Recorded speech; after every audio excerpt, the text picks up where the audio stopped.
All right, let's play some CUD.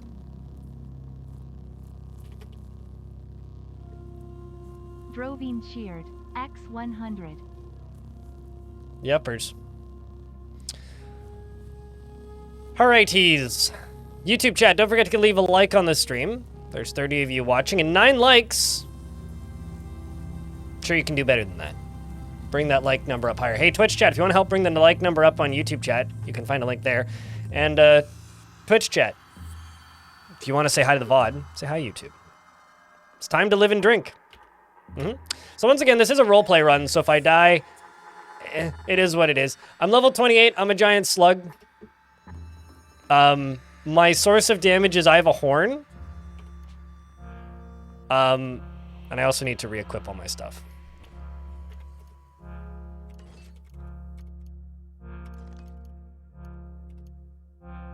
And where my nades at? There's my nades. Need to tinker up some grenades. That's just a flashbang. I can do better than that. So, who needs a primer? Well, the NBI didn't make it in time. Well, then I didn't make it in time. You didn't make it in time for what, DJ? I think you made it right in time. Thanks for the 12th month. Unless you were aiming for the hype train, in which case, fashionably late. You're like the... I have a viewer who used to always, like, gift 10 subs right as the sub train ended. And then would say, fashionably late! Exclamation point. So that's... You just gave me flashbacks to that, so...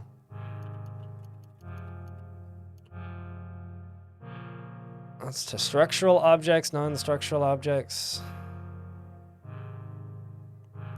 Let's grab 2 of these. Actually, a few of these. Let's just go Resonance Grenades MK2. And I'm going to close this. I'm going to go to Tonics. I'm going to go to Salve. It's all my Deadroot Tubers. I've got too many items. Too much shit in my inventory. Alright, let's just go speak with the shopkeeper briefly. Do I have a build planned? Well, I'm level 28. So let's just say that I'm past the planning phase. There's a point where, like, you're kind of no longer planning, you're in it. And let's just say we're in it. And, as for did I plan this build? Sure, we'll go with that. I definitely pre-plan and think about everything in detail before I do it, yes? Definitely very much so.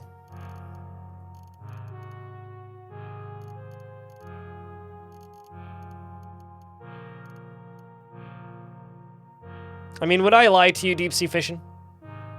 Yes, so I've got the Mark of Death on me. We are ready to enter the Tomb of the Eaters. So currently I am kind of going through my inventory and deciding what I do and do not want to bring. Kind of looking for heavy stuff, but at the same time, just kind of gonna sell bits and pieces of things. And then we are going to go into the tomb in and of itself and begin to get rid of everything. By that I mean clear that last dungeon place thing. Yes, I have a flamethrower, which is pretty good. We've completed the Pax Clank quest. I was infected with mushrooms for a while. Both my baby slugs are dead. It's VSAD. Although there's like trillions of clones of them in Bethesda Susa, which is really funny. So whenever I go back there, there's like 35 clones of my slug, but they all have high enough stats that I can't dominate them and convince them that they do in fact want to, you know, join me and be my friend again, but they seem to claim that they don't, so it doesn't really matter. It's a bit of a shame, really. I should probably sell some of these liquids. The thing is, like, I kind of need it all. Oh, well. I'm gonna have to kill somebody for a dagger at some point. I don't need a portable wall. That shit's heavy. Also sell the hover sled. Because I can make those anyway.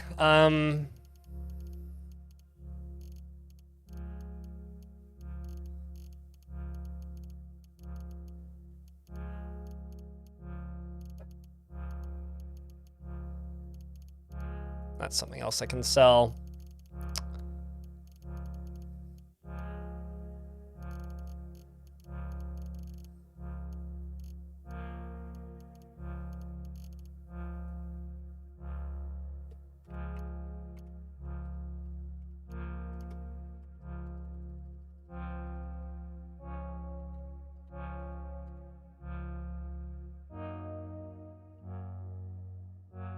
Let's just do 9 of these. Well, yeah, let's do 10 of these, and I'll just round off the edges a little bit.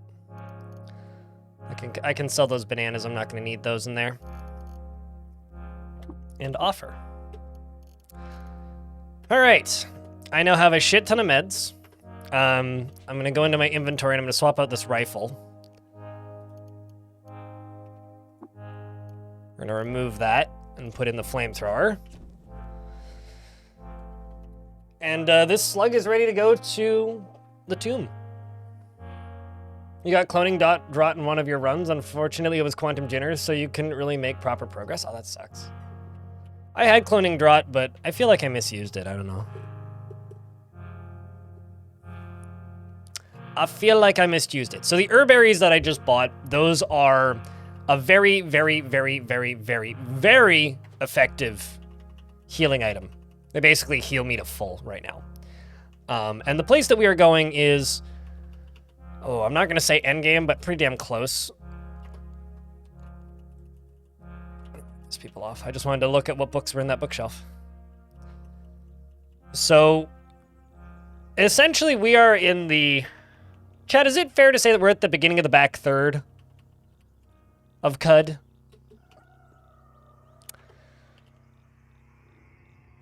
You know, he's still disliked by baboons, which I think is funny. Your friends may lease my spindle, as we agreed. Also, Baratham is here, just, you know, they've sent all their bears over, and there's bizarre contraptions everywhere. Such as this, which is a uni-computer, which is inside this metal chassis, is amber glyphs, ride the scan lines, printed by a cathode ray.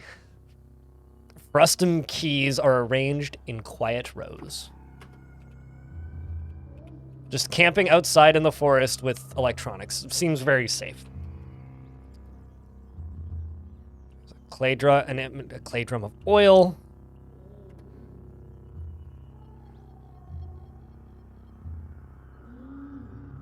You think this is right in the middle of what? Like, where is this map? The line at Raising Cane's was long. They had 2 drive-through lines merging into one line. This wasn't letting anyone on the other side get in. Oh, the rude line. Gross. But yeah, if anybody's wondering where in the map we are right now, we are right here. So this is the world map. You start down here. We are right here. So this is going to be kind of some pretty dense mechanic stuff, but fortunately the character that I'm playing is really simple.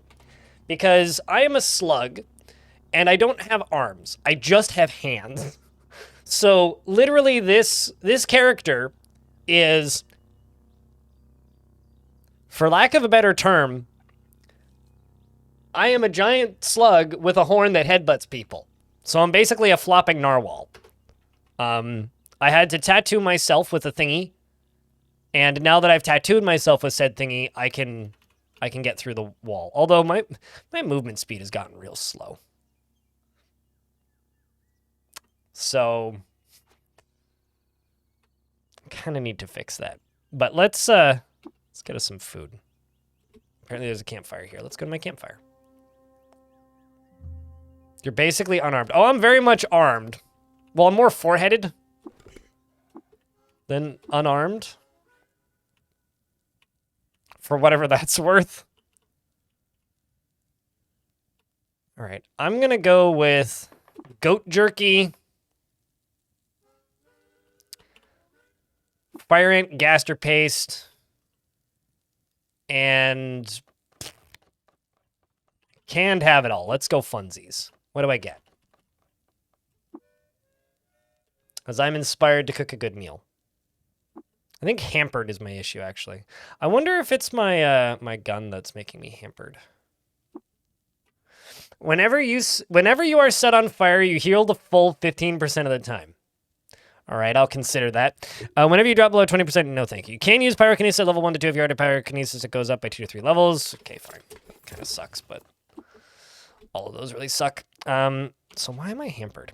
Am I still hampered when I remove this? Yes, okay, so that's the source of my slow movement speed, is my flamethrower. Probably because it's considered a large weapon, right? Yeah, heavy weapon. Where's heavy weapons? Yeah, so basically next time I level up, I should grab that. So that I'm not slowed down by carrying this. So what I think I'm going to do instead is I'm going to remove that. And instead, we're just going to go with the... Are you a heavy weapon? I don't think so. I'm going to go with you. I'm going to go with you. And I'm going to replace this with a pickaxe because I'm going to need it. All right. It's time for Slugsy McGee to goo. The gates swing wide and open up.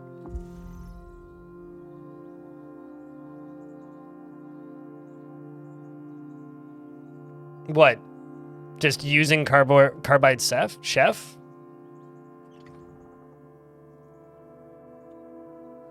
I mean, carbide chef is just like potion crafting, basically. Precious stone was dragged from the reaches of the dreaming earth, stacked in cyclopean designs, and carved into the splendor of 1,000 blooming forests. Moistureless air preserves the gilding, but time has softened its edges.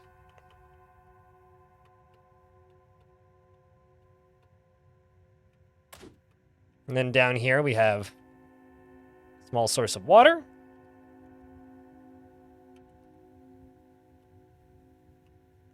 Canvas folding chair. Jointed wood and knit water vine. Make movable wharf for the ass. Make a movable wharf for the ass. Man, whoever wrote that needs a medal. Which honestly is how I feel about a lot of the writing in this game. Also, hold up. Where does this go?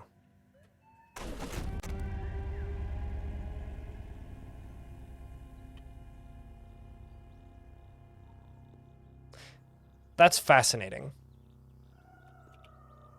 I'll bet you could use that to get into the Tomb of the Eaters early.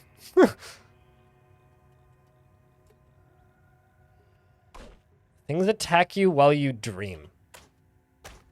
You know, when playing CUD, I never know if you're talking about the game or not. You're talking about Case of CUD? You dream in Case of CUD? Unless you're talking about like, oh, okay.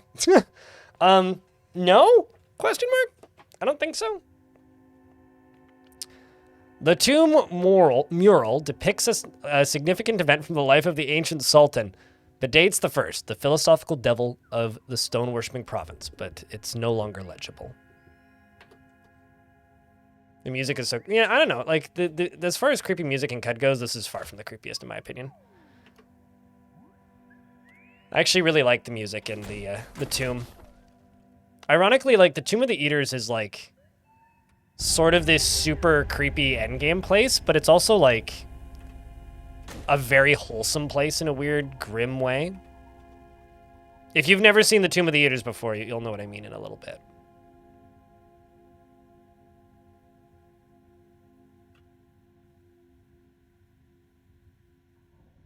I would say peruse the wiki is probably your best bet for stuff of that level. Mostly because I don't want to spoil things for chat, Ivanik. But you've found some of the real weird stuff. Okay, so in here we have these holograms. These holograms are holograms of eaters. The eaters are the last advanced race, or the last advanced faction, I guess, who essentially cursed the world of Cud and got us rejected from whatever the science fiction spacefaring order is. So, you know, current era humans. This is where they buried their royalty. And we are going to dig through that. But I'm going to go a little further north. I could jump into this hole over here and enter the Eater's tomb, but I know for a fact that there's another door further up this way. There's more statues of Eaters everywhere. All of these murals on the walls are not legible. Can you get nectar from the tomb? You can get nectar from a lot of places. Although, the thing about can you get nectar from the tomb, it's kind of a pointed question. Nectar is found where... I'm just auto-exploring. Nectar is found where you find the Templars. And if there's no Templars, there's no nectar. Templars spawn randomly, more or less. But they're more likely to spawn the further east you go. So can you find it in the tomb? Sure, if there's Templars in the tomb.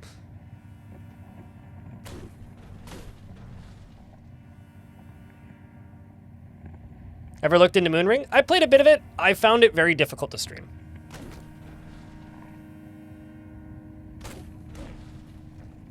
Like, very difficult to stream. Partially because it's a game that's highly focused. Like, if you think about the main mechanic in Moonring, right? The main mechanic in Moonring is type a word into your keyboard and ask a character a question. Right? All you need is one person to pop into your chat and be like, idiot, it's this. And yeah, no, I'm good. I made a YouTube video about it, but I have zero interest in streaming that game.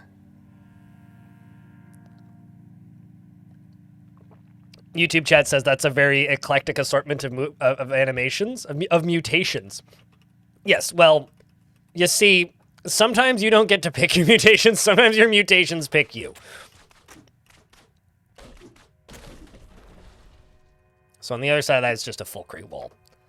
So I can't get through that. So this is our door. This is where we're entering. We got more statues of Eaters everywhere, or holograms of Eaters.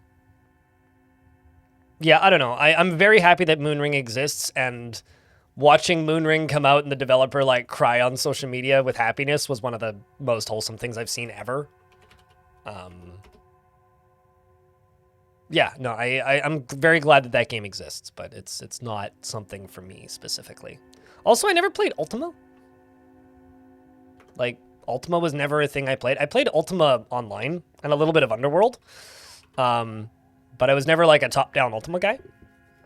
So I kind of don't actually have the nostalgia for like what that game's trying to emulate.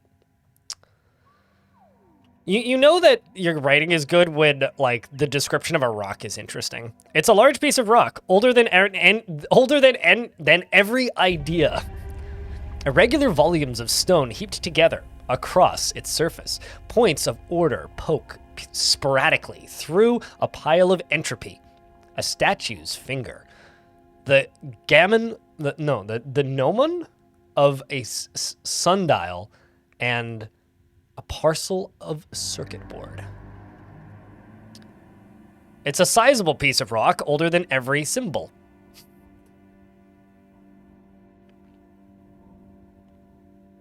On your Jitter Esper run? The last Esper run I had, I capped at, I think it was like 38 Glimmer when I died.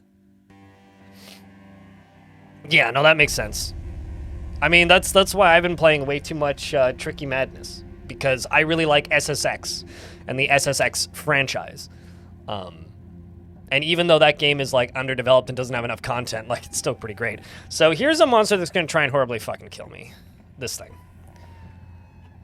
Geometry is stressed under the gelatinous alp, which erupts from the smooth plains of its surroundings. Its distinguishing triumph of its size, its K-membranous faces, once taught by their pressurization of symmetry.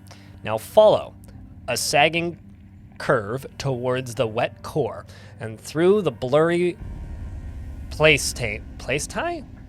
Shines a museum of historical objects from across the numbered ages. Are those the bones of a pig? Is that a bronze bell? Inside the bright, slick sack, earth remnants from across time are joined to one space. The Kagonian sloshes in hunger. This is like Grandpa Sludge from hell. Yeah, I know how to say placenta. Here's the thing. There's plenty of words that I mispronounce intentionally because I just don't want to say the actual word. Sometimes it's because I'm worried YouTube is going to censor it, and sometimes it's just because I don't want to say it. Like, everybody in chat gets annoyed with how I say cloaca because I just got tired of saying it.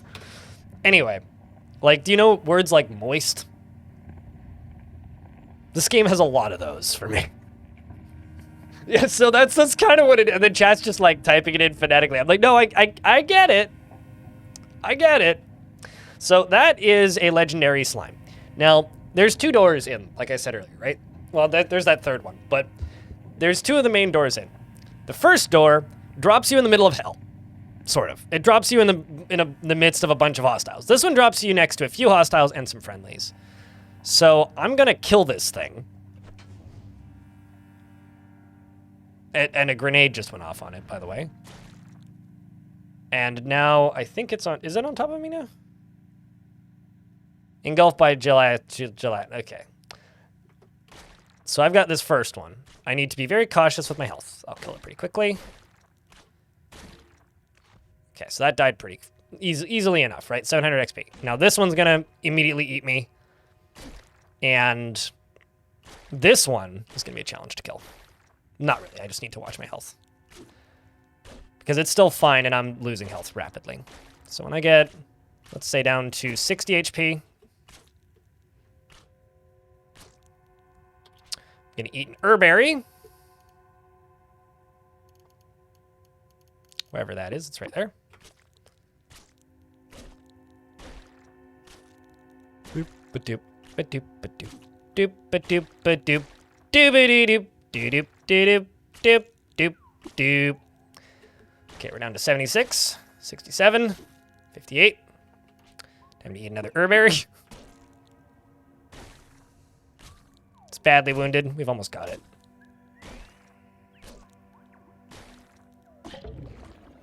It's okay. Oozes already didn't like me. If you're friendly with oozes, you can convince it to give you the stuff in it.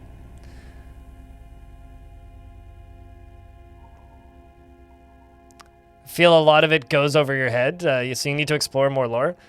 Some of the words, like, you can just, like, type into Google or look up in a dictionary, and some of them you just don't want to. Some of them are, like, really grim. Can you recommend a decent armor-piercing weapon for Bethesda? You have a carbine for the quest in Gritgate, and a combat shotgun and scoped sniper rifle, and you cannot penetrate anyone. I cannot penetrate anyone! Lasers. Fire. Who also, when you say you can't penetrate anyone, who are you fighting? Are you talking about, like, the church guys at the bottom?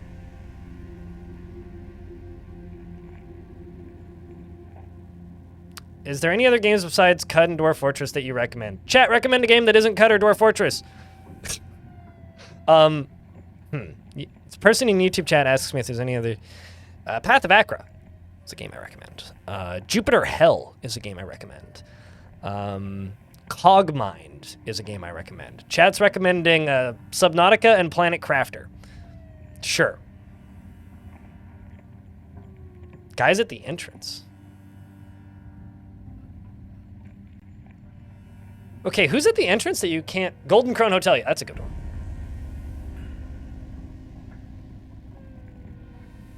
Street Fighter, play fighting games, please. I'd play fighting games if, like, they made fighting games for me, but they don't make fighting games for me anymore. Well, I mean, maybe they do, but nobody makes arcade fighting games anymore.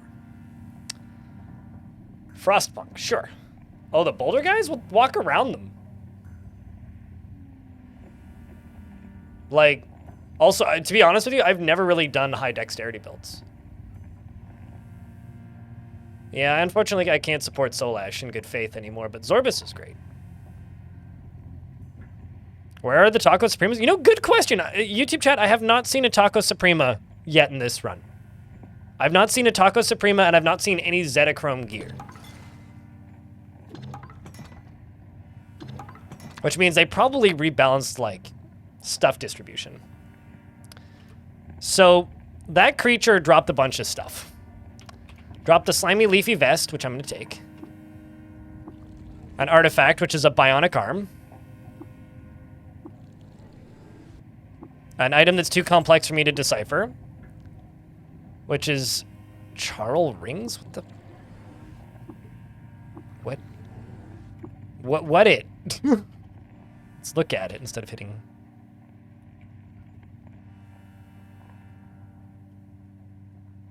Huh. I don't know what that is, but I'll pick it up. There's a dead goat, some congealed blaze, a carbide sword that I don't need, a basilisk husk. That's kind of heavy. Yo.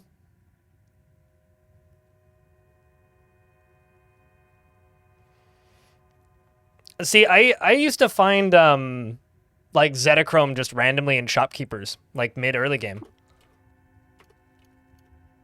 And then Repulsive Device. This is important. It's definitely just a fetus. There's also a Sapphire, a Bubble Level,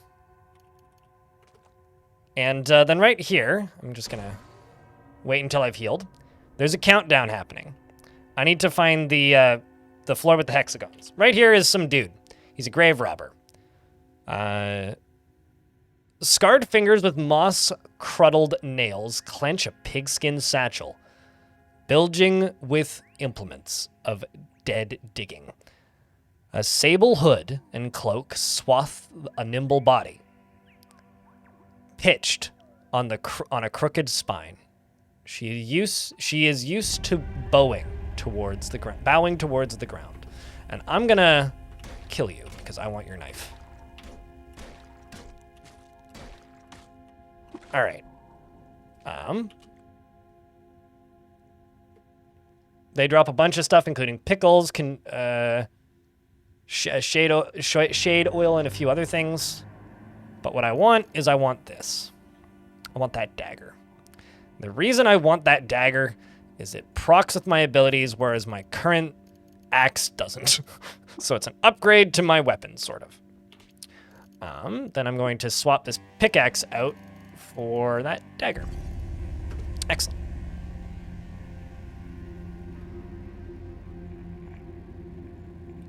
So now I'm going to walk up this way.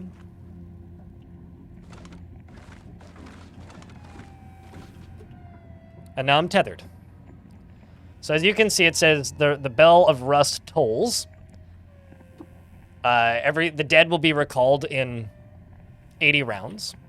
I'm just going to wait 100 turns. So if I did that and I was standing like here, I would have been teleported somewhere different in the dungeon. There's also a legendary glowfish?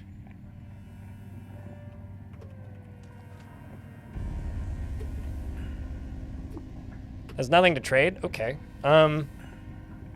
Hated by trees, disliked by fungi, and disliked by cannibals. I feel like there's no negative to me just killing it.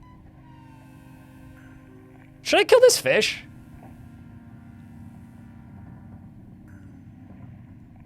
Yes, I have. Not in ample supply, but I found a couple. Enough to be able to make that gun, Arcmaster, if that's what you're asking. I do have that gun that shoots things in other dimensions. Fish rep is really good. Sure, but like, I hate to break it to you, mate. I feel like fish don't like me very much. Yeah, fish really don't like me.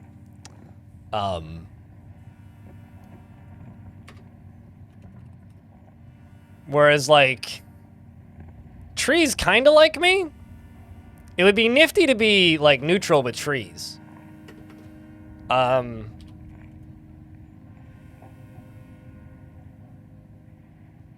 Cannibalism, neither here nor there. Memory eaters, training lampreys, yeah. Meh, fuck it. How much worse can it really get? They already hate me. I'm now favored by fungi, though. What in the Sam Hill? Hello. How are you doing?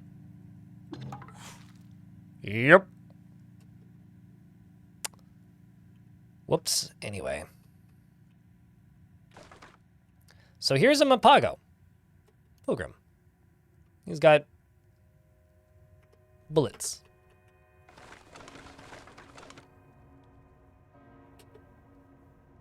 $220 rounds. Ooh. I don't need that arrow, but I'll take the witchwood bark. And, oh, actually, why not? We'll just take all of it.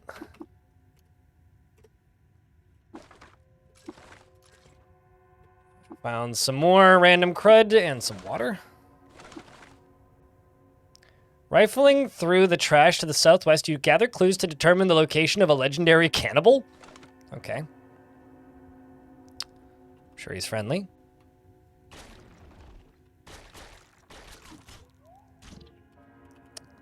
Okay, I got 160 rounds. So that little pink thing over there is where I need to be. Now I'm tethered. So I can just go speak. Oh, hello. For some reason, the dogs in here hate me, by the way. And I kind of hate it. I always have to murder... every time I've ever been in here, I've had to murder all the dogs. Okay, so there's a gun here. Welcome to some of the weirdest but also coolest characters in the game. This is a side quest. You can completely ignore these guys if you want. By her light, friend, and thou wouldst rest peacefully. Thou art welcome here. For rep are robots, fish, and apes, and flowers and oozes. Basically everything in the Moonstare and Palladium Reef that can ruin your day. Totally. I mean, I'll be honest with you. Having spent literally 0 time, like, in the Moonstare, I have no idea what's there. So, we'll deal with that when we get there. And, like, chat's told me what's there, but I'm trying to play this as if I have no idea what's there. So I'm just playing as I normally would. Setting up alignments for how I normally would. And we'll make it through. You know? We'll make it through if I have to beguile every single warden in the entire fucking thing. We'll make it through.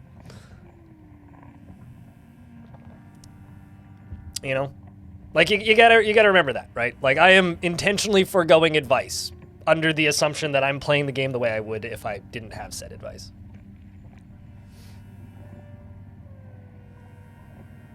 But, yeah, I mean, that's fair.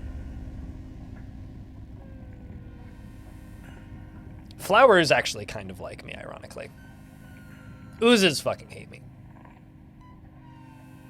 We're in an ad break, so I'm going to wait for that to end, and then we will read this text.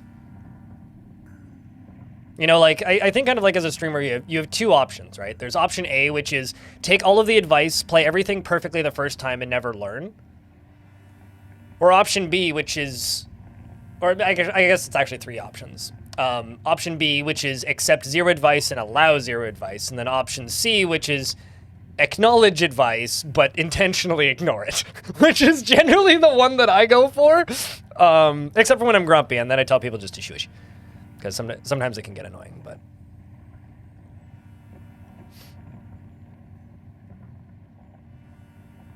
Yeah, I mean, like... So, for clarity, like, what I've seen... I've finished the Tomb of the Eaters before, twice. Once in Classic and once in Roleplay.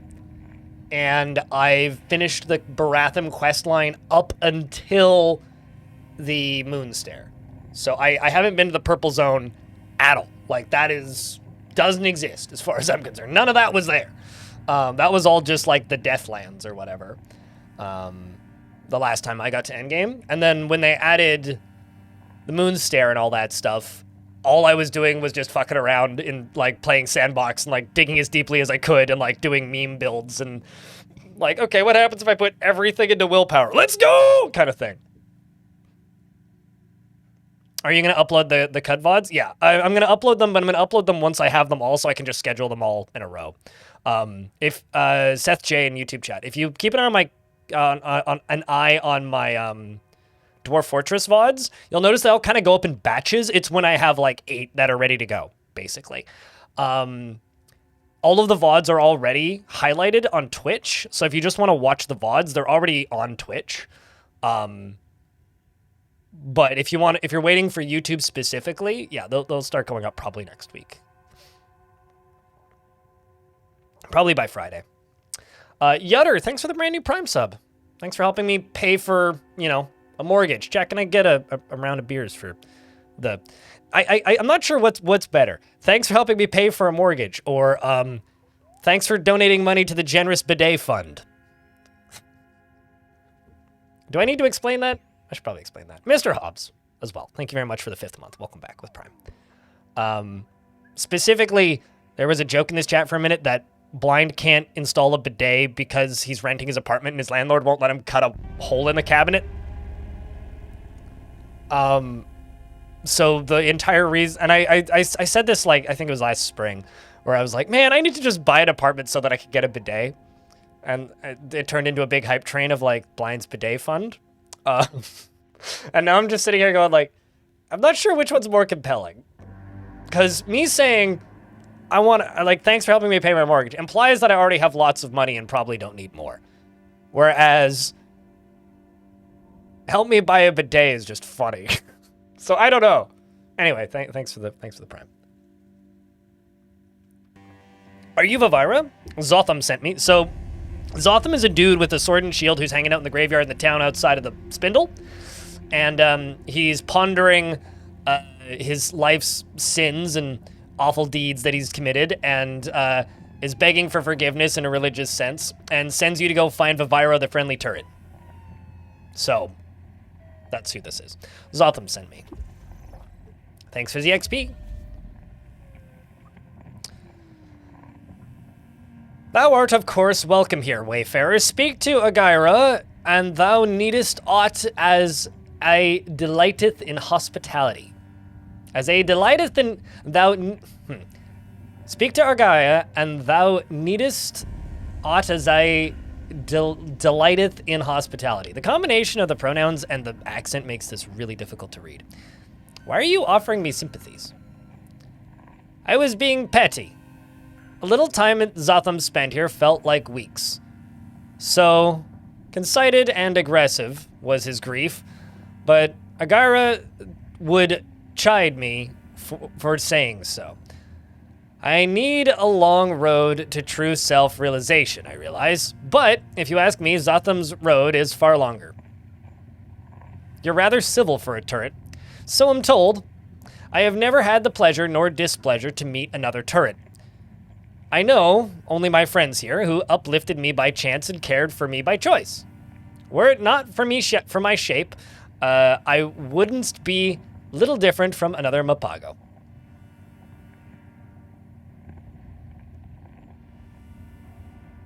Yes, you completely reminded me of that entire interaction, Omiran.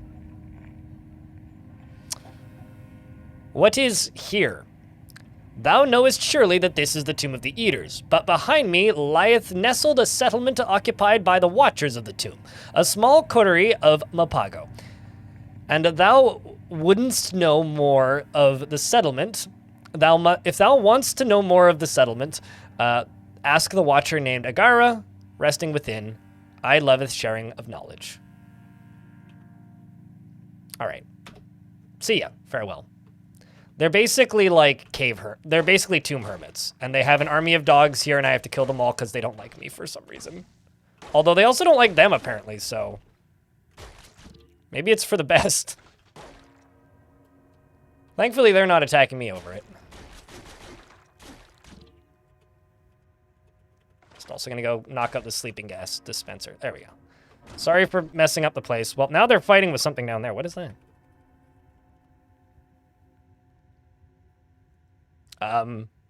He's got a laser rifle. Well, oh no! They evaporated him. Oh, I was gonna say, I wanted the laser rifle, because I wanted to turn that into scrap. That's some decent scrap. I can also do that to the chain pistol, too. Okay, Not bad. Let's go stay tomb tethered for a bit.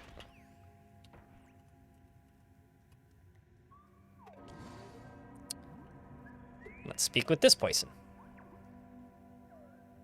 But yeah, chat, do you guys find these characters compelling? Because these are honestly some of my favorite... I don't know. Are the Mapago hidden? Like, they're kind of referenced a lot in the early-ish game. And it takes a while for them to kind of show up, I guess.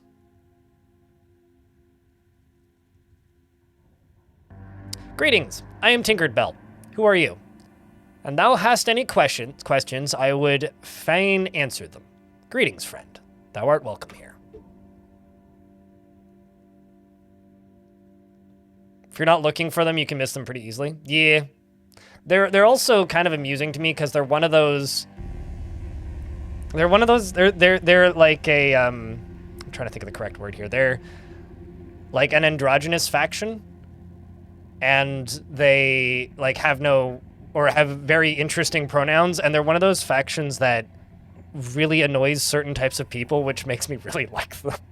Because just watching people squirm at things that make them uncomfortable just will amuse me for forever. I'm a Gyra, a watcher of the tomb. Like, this is your first prompt right here. Good evening, Wasp, I think? Because you tuned in right when you woke up, so it's probably, like, late in the day now, yeah? Gyra, the shrimp demands water ritual? What do you have? Dislikes by the villagers, loved by the Mapago. Hated by... No, I don't want to be hated by newly sentient beings. Can't do. Like 9 p.m.? All right, there you go. Are you in charge here? No one leadeth us. Mapago hold little in regard for hierarchy. And our shared decisions are made through discussion and quiet consideration and consensus. Should it be otherwise? I suppose not. They smile at you, glowing softly. It's a cozy home you have here. I hope it is not overly crowded for thee. The Mapago are most comfortable in close quarters. I acknowledge that not all creatures adore the close embrace of the depths as we do. Regardless, thou art welcome to stay and sup, and ask me of any questions thou mayest have. I didn't realize that Ilmirin had a title. Ilmirin the Great?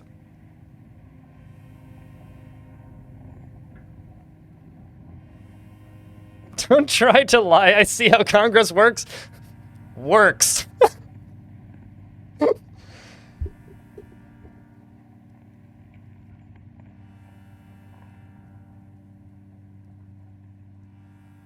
That was a cough. I was sneezing yesterday, but today I'm coughing.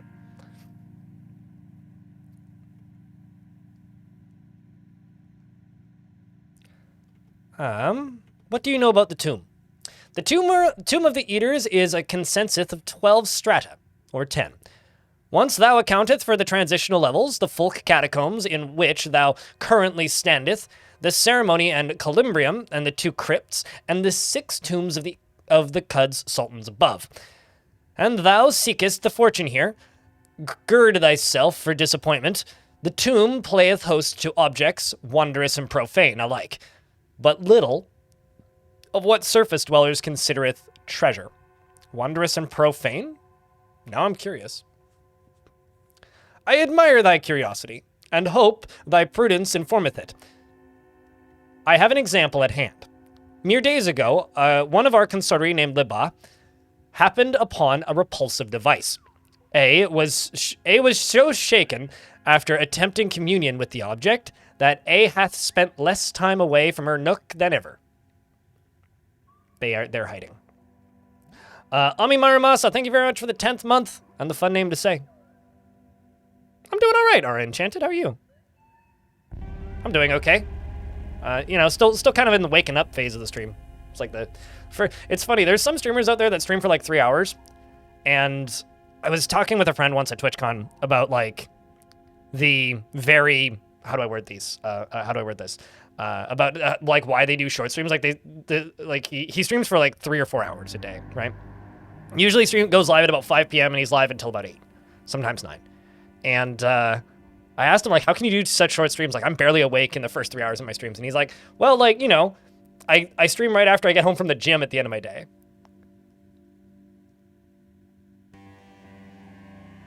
And like, he's just like, well, I have to be as awake as humanly possible to stream. And I'm just like, man, I go through like all stages of awakeness in my streams. I'm like sloppy at like half awake when I first start. I'm like sipping coffee. And then by like 2 p.m. I'm like maximum energy. And then by like 7 when I end, I'm like falling asleep in my chair. So they do have an accent too, right? They use neopronouns, but they also have an accent. Like they like informeth.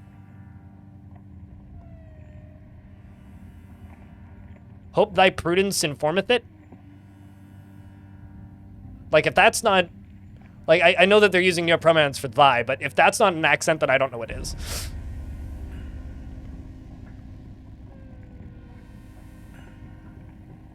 You know, you say that, but I saw somebody once streaming, like, from a kiddie pool for, like, 10 hours. So, you say that.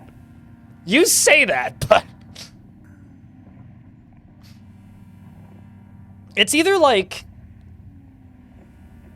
The thing is, it's like a kind of a mix of an accent, which almost reads like a dialect, but it's also using interesting pronouns. It's similar to like talking with the frogs, where like they use a lot of weird words that are just like straight up made up, or like uncommon words, but also it's the combination of that and the neopronouns is like, all right, hold up, I need to like reformat my brain to read this. Kiddie pool plus fish tank heater. What madness is that? I don't know. People making more money than me, clearly. That's the madness that I mean, people will do dumb shit for money. Like, come on. Onimaru Masa, thank you very much for the 5-pack. Greatly appreciate that. Seriously. Anyway. I admire thy curiosity and hope thy prudence informeth it. An example at hand. Yeah, okay, we already read this. An example at hand, the repulsive device. Yep, they're hiding in their nook now. Where might I find Leba? I'd like to know more. Our little sanctuary here hath a fissure in its inner walls. Find that gap, and thou wilt find Leba. Please be gentle.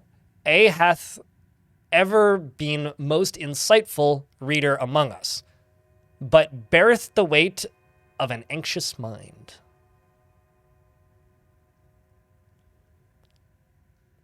I follow one person who barely streams 3 hours and another who streams like 15. Yeah, I tend to hang around the 10-hour mark. Tend to. You like the game? I have 375 hours in it. Fucking hate it. Boring game. Never want to play this game again. Of course I like this game. This game's great. The heck? This game's wonderful. Absolutely great. Some of the best writing in video games. How many in DF? Okay, well, one of these games pays my bills. The other one costs me money while I stream it. So, like, you figure that out. Yeah, no, I have like 3,000 in Dwarf Fort. They're different kind of games, though.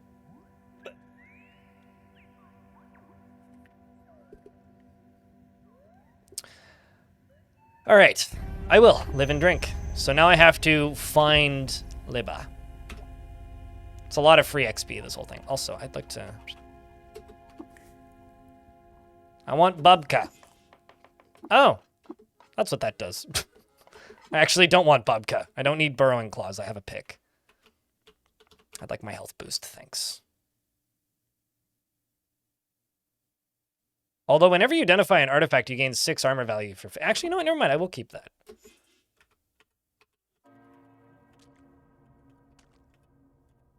But yeah, people always ask me to compare games to Dwarf Fortress, and I don't think that's a fair competition because Dwarf Fortress is a very specific kind of game. This is also a very specific kind of game, and about as different from Dwarf Fortress as you can get in a lot of ways.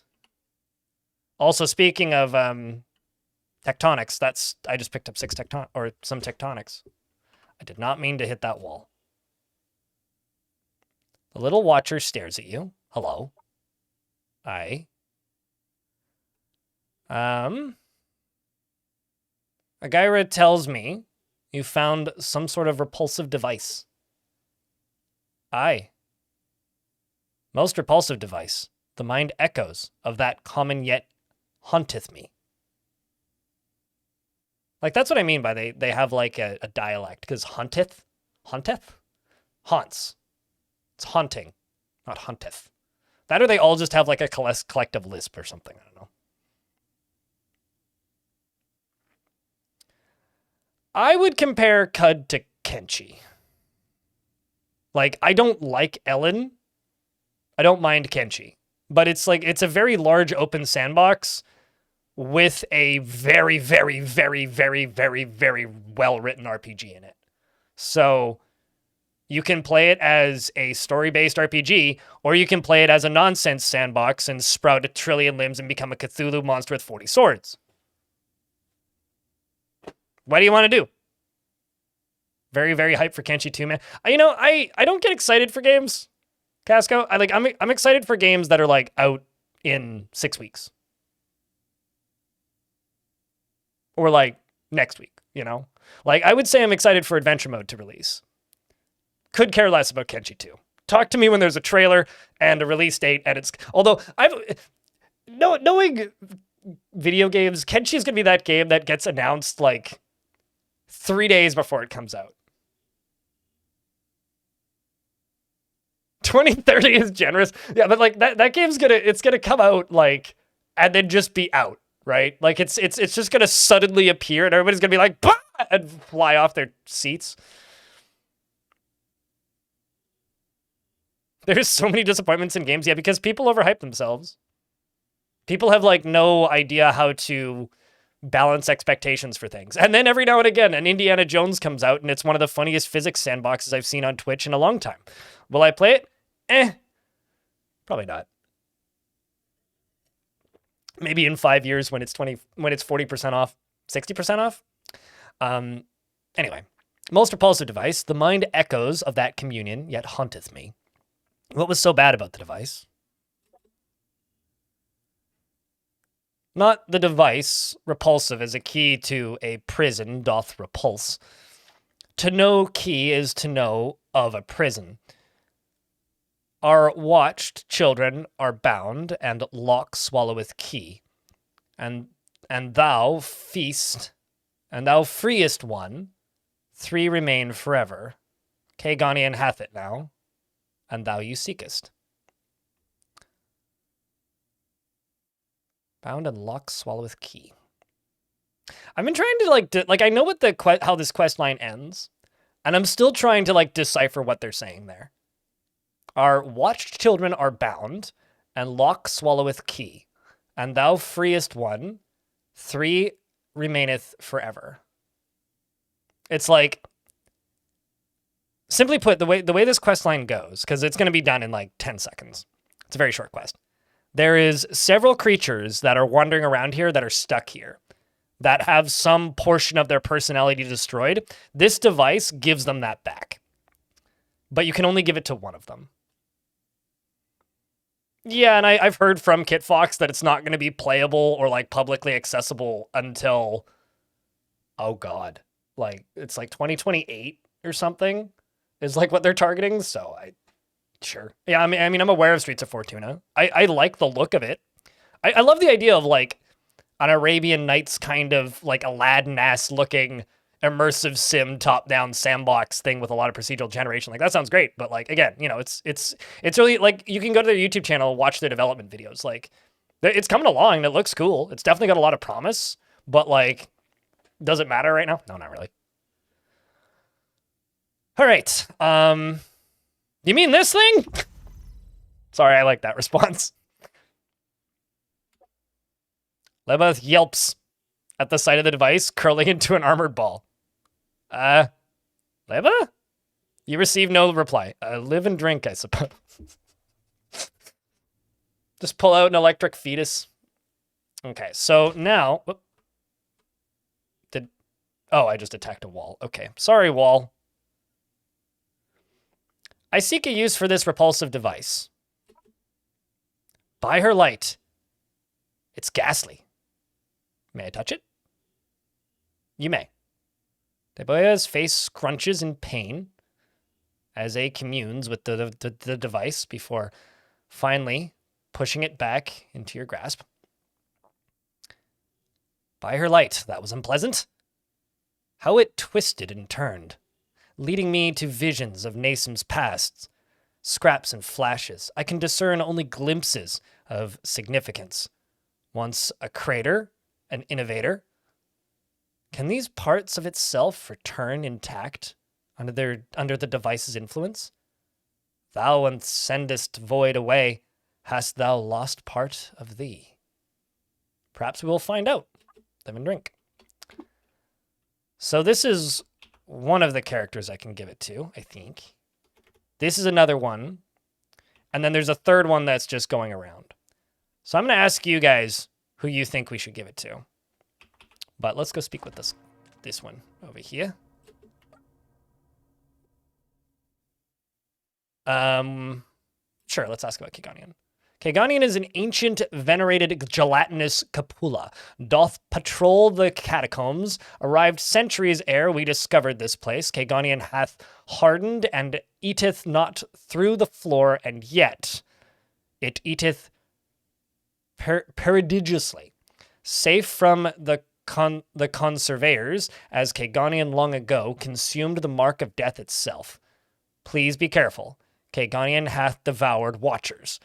And wouldst devour thee as well. Well, I killed it, so I've recovered the repulsive device. What's the max level? Is there a max level? I think you can, because they reference 3, and I'm pretty sure it's like the box robot with the 4 legs, it's the snake thing, and it's the turret. Unless there's a 4th running around that I haven't seen. But I'm pretty sure it's like the pink entities are the ones you can give it to. So thou hast, what a sight. Please forgive my distance. I am loath to touch it. It appeareth of similar make to the children, I believe. Its juice seeketh them. Lebeth claimeth that the device grants freedom, and I wonder what freedom will look like. Perhaps thou shouldst speak to the Watcher's children for further insight.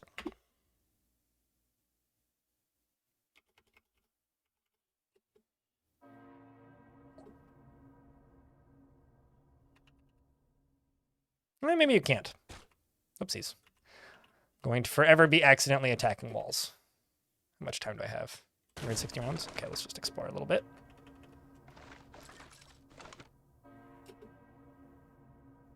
And I'm just going to go up here and wait 100 turns. Let's pick this stuff up.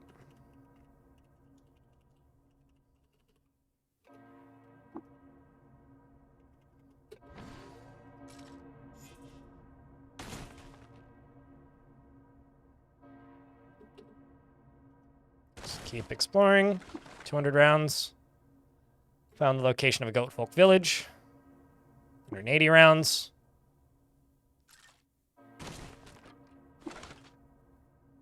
Found a cracked lens. 140 rounds. 120 rounds. 100 rounds. Okay, let's start heading back. Actually, I think I can go over this way. Yes.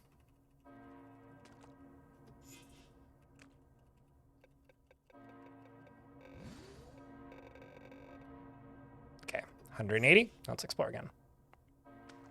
I don't know. Is there a max character? If there is a max level, I've never reached it. Right, that's the slimy molting basilisk husk.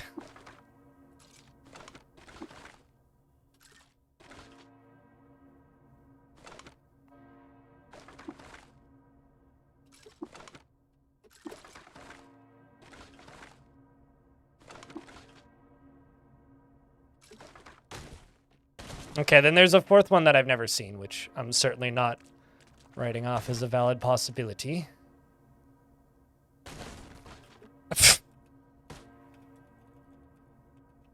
Okay, let's just wait 100 rounds. exploring. And things stop giving you meaningful XP. That's certainly possible. I don't know.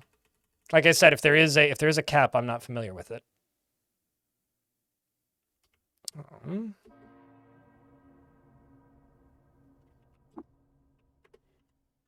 You don't think it maxes out? I mean, the highest I've gotten is high 30s. Like 38, I think. I can't remember the name of that character, but...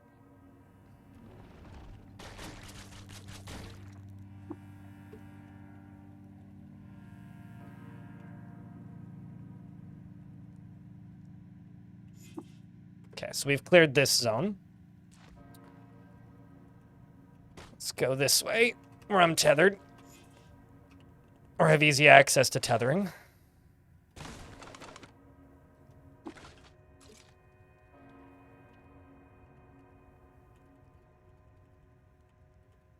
It's very dark there. Okay, 40 rounds. Let's just wait. 20? Oh. Come here, fly. There you go. You get fragmented tongue from them. Let's wait 20 turns. Let's wait 10 turns. Let's explore this way. Trying to find the other children. Oh, well, I'm over there now. That was a tree.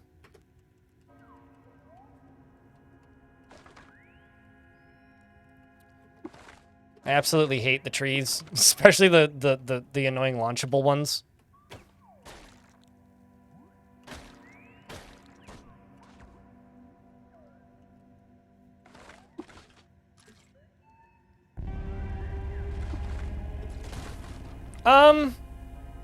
Let's just say that this game's difficult. Zell Abyss Walker. There's certainly stuff that you will learn that will make portions of it less difficult, but this game is... It's just difficult. It's not an easy game.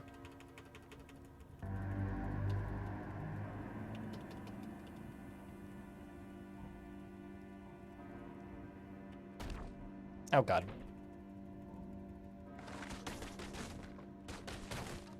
I'd rather not get recalled. I don't need the disorientation. There's an ad break in 30 seconds. When the ad break hits, I will pause the game until the ads are done.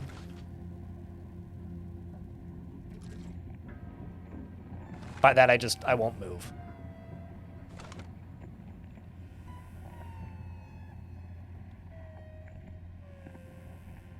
I think this game is... I mean, obviously, yeah, it's easy to play. I think this game just requires a lot of digesting and understanding information and processing it. And some people are better at that than others, right? You're watching my YouTube channel and it's gold for you? Hell yeah, dude. Sorry if you're stuck in an ad, but if you're not, then you can hear me. But I'm glad you like the YouTubes. I mean, I guess my you know, someone said in my chat once, I can't remember if it was YouTube or Twitch, but they said that the motto of my channel should just be spend no money on video games, but play them forever. Because all the games that I play are like either super affordable or like very cheap and often have extraordinarily long like playtime. So, you know, thanks for coming along on that journey, I suppose.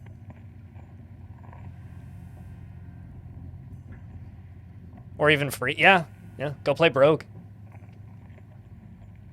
You know what I should do? I should record some footage of Brogue on my own time and make a video out of Brogue.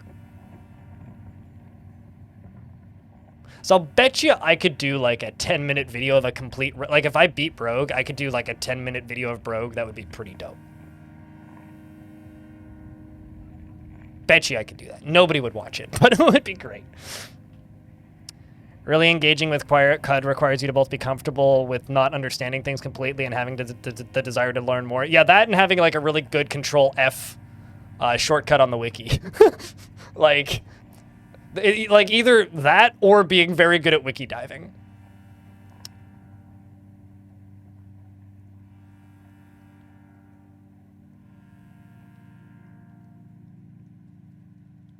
Yeah, I mean, a lot of people have worked on this game, right? Like, the developers of this game have been posting on social media recently that a lot of people are basically saying that it's like developed by 2 people. Like, technically, yeah, but largely it's a group of like 6 with dozens of contributors. Like, the actual total list of people that have worked on this game is quite large. The secret is that the main developers have day jobs, as far as I know. I know Brian does. Because making games is time-consuming and slow. But the shrine depicts an event in the life of the ancient Sultan Badates II. Acting against the persecution of trees, Badates led an army to the gates of otherworldly ruin. He rescued its citizens, and in his honor, they there henceforth called it Debates to Bad.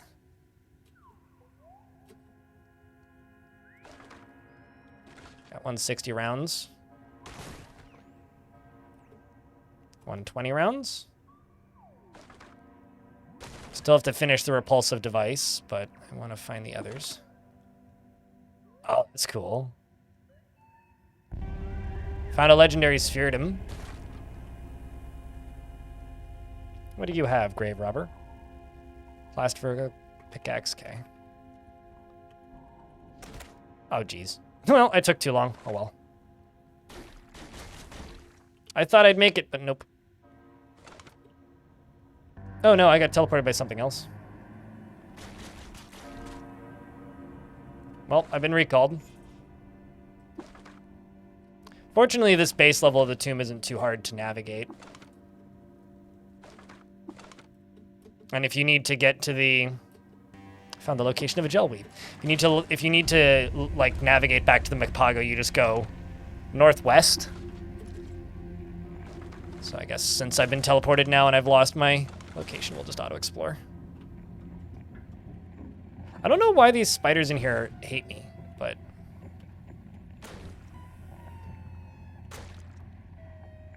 they just keep sending me elsewhere. Which is largely fine. Rifling through some trash to the southwest, you piece together clues and arrive at the following conclusion. A baby tricked a Spheredom Scourge into sharing some of their fresh water. I think that is some gossip. Gossip can be given to factions for a free faction rep, basically. But yeah, no, this game was in development, has been in development since 2007. Although for the first 2 years, it was a tabletop game. I think they should make that tabletop game. Not that I'd ever play it, but I think they should make it.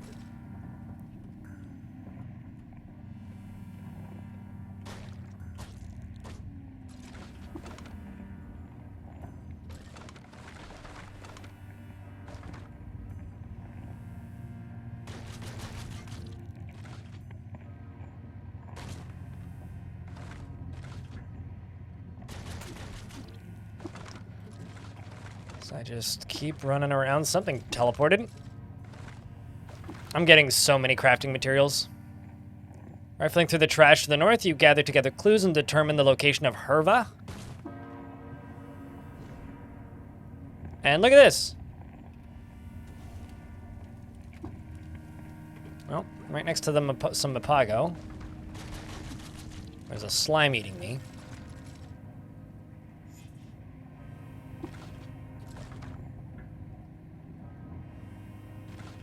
But yeah, no, I think, like, developers caring about a thing that they made is a very important portion of game development.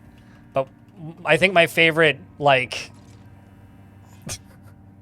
I think my favorite statement that I've seen recently was probably from Brian, which I think he said, like, the day before the game released out of Early Access, which was, I can't believe we've convinced thousands of people to pay for, purchase, and play our long-form...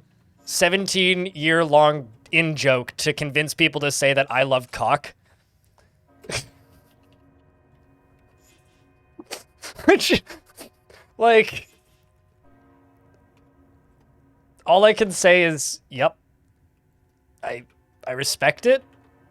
I'm not entirely happy. And will forever refer to it as CUD. Out of spite. But... these guys will fucking murder you if you're not ready, by the way. High Dervish Sightless Way and Death Pilgrim of the Anti-Patarian Society. They knew. Of course they fucking knew. Of course they fucking knew. Here's the thing, though. I think there's two teams, right? There's people that abbreviate Caves of Qud to COQ, and y'all are a bunch of shit posters. And then there's people who abbreviate Qud to, like, QUD. I just call it Qud. It'll always just be Qud to me, because that's what people always referred to it as, and nobody started doing that until that certain review came out. And I still feel gross about that review. I don't like it. Even though it was a lot of marketing for the game. But it was a lot of marketing for the game, so now everybody calls it that. QUD. Like, why would you abbreviate it to COQ? Qud just makes more sense to me. Like, if somebody says QUD in my chat, I immediately know what you're talking about. If somebody says, like, COQ, I assume you're talking about a Command and Conquer for some reason. Like, to me, when I look at that quickly, it looks like Command and Conquer to me. Like, yes, I will figure it out, but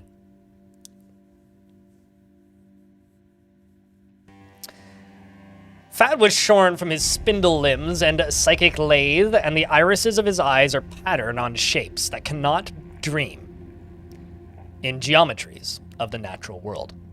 And he wears a blindfold to guard their secrets and mark his kin, and his weapon is immortal, but inseparable.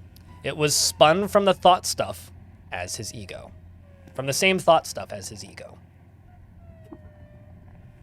I would play that expansion, Neurokeys.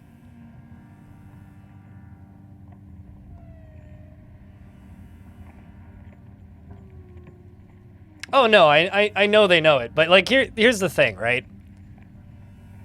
You can make a really, really cool piece of art and also throw a dick joke in there, and it's very funny.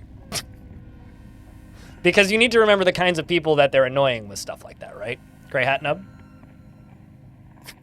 Like, you're being satirical towards people that would be annoyed by it, which is why it's funny. All right, so this person probably can't kill me, but can do a lot of damage to me, so I'm going to be a little cautious.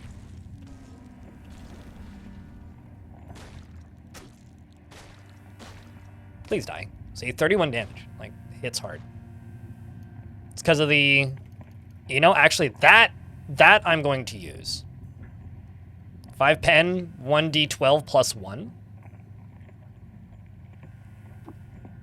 Yes, please.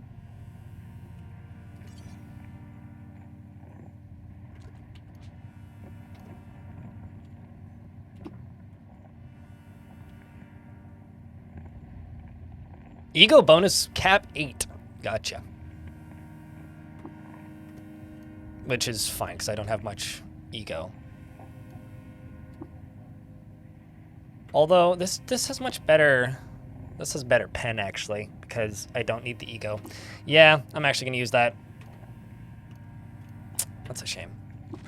My ego's too low, so it makes the armor pen worse. Otherwise, it would be better. I get teleported in like 100 rounds.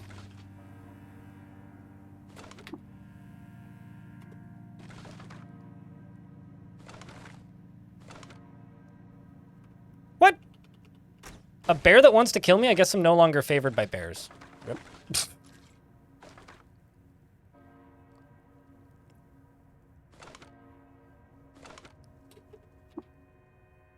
There's a preacher here. Who let you in? You know, I stand by my statement. If you want to buy bullets, talk to a priest. They always have bullets. What, 375 hours, I think? Yeah. 300 some odd hours, give or take.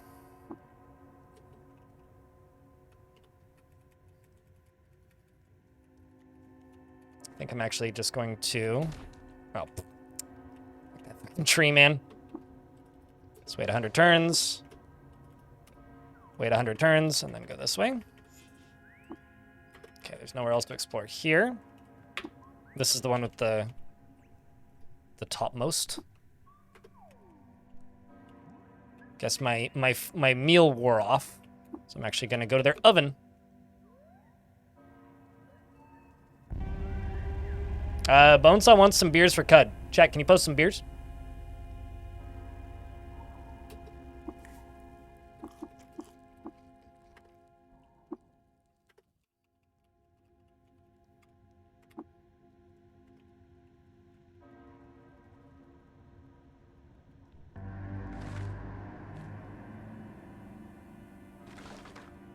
So I think what I'm going to do is I'm going to completely explore this base level. Then I'm going to recoil out. And if I need to, I'm going to sell stuff. And then we'll head back in. I wouldn't normally do that, but because this is a roleplay run, I just want the added security. You can judge me all you want.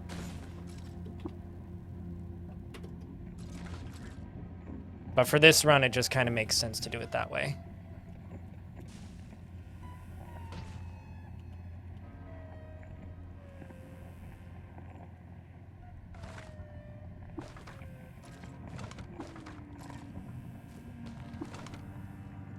I'm sorry, why is there lava there? Oh, there's an ogre ape that was here. I'm carrying too much to move. This is exactly what I mean.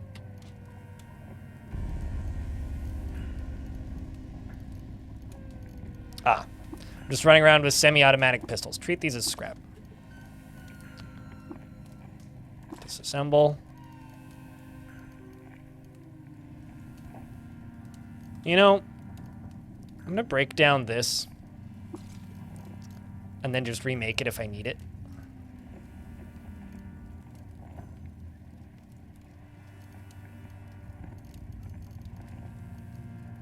Also, why are you not disassembling yourself? I beg your pardon? I thought these were set to auto-disassemble.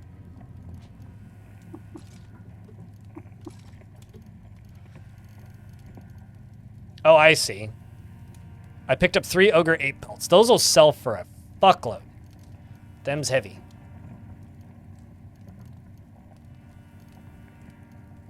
Also, apparently plastic trees aren't set as scrap. Well, I should probably break those down. 5 pounds a piece. Them's heavy.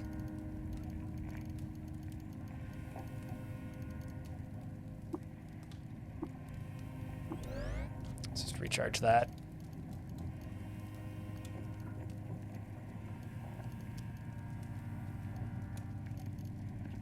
Don't really want to go dropping that crystal battle axe. Also, eater's flesh is like weirdly heavy. Can I preserve eater's flesh? Can you even cook with eater's flesh? I guess I shouldn't be carrying those around, should I? 'Cause those are kind of heavy mushrooms.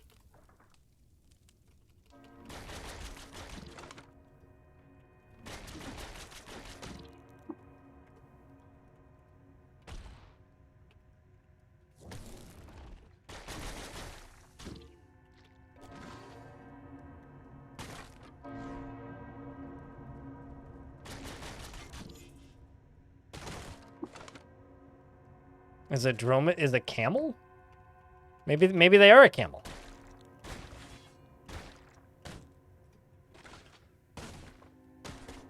There's just a bunch of robots right there. Huh. What are they all doing back there?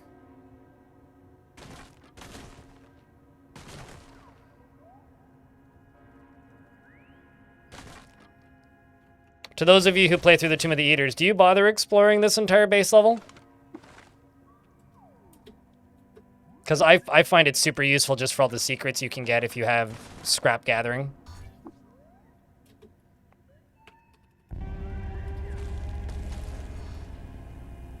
Oh, this guy's just like perma-stun locked the poor critter in there. I guess the second it goes away, he just gets confused and relocked. That's kind of sucks. All right, well, let's go. Oh, spot a honeyweep? Oh, duh. There's an angry... Am I not friends with snails anymore? Man, I'm friends with nothing.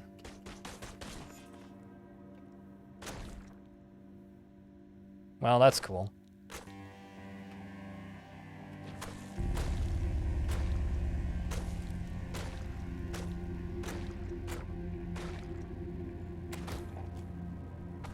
Man, buddy blocked me into full creep? That's like not even fair. It's like all you can really do is just wait.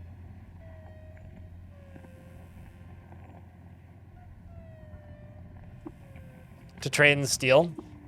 Yeah, I've certainly killed a fair few grave robbers. I kind of don't feel bad, specifically because they're grave robbers. It's like there's definitely some characters that I feel bad just killing. And you guys thought it wasn't a Dwarf Fortress stream today. There we go.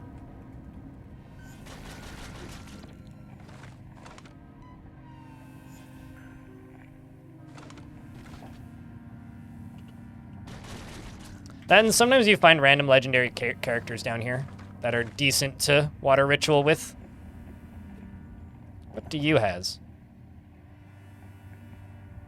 Pickaxe and a weird artifact. I'll take it. Oh, I'm also inside of a slime. Well.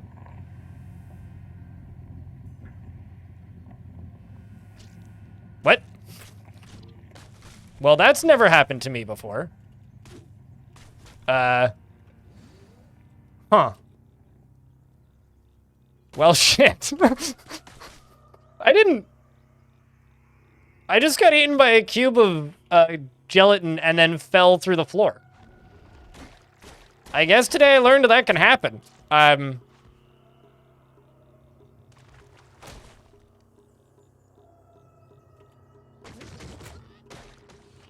mean, yeah, I guess that's one way out.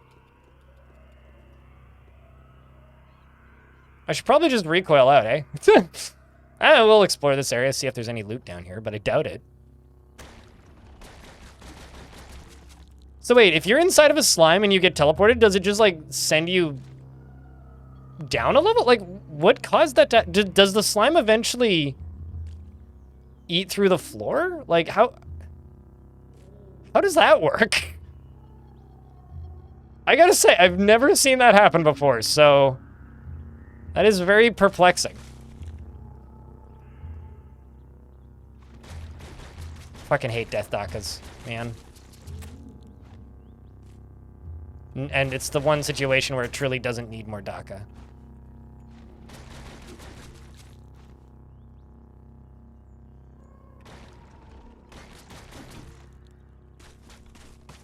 Cud causing all the questions this week? Yeah, oh, totally.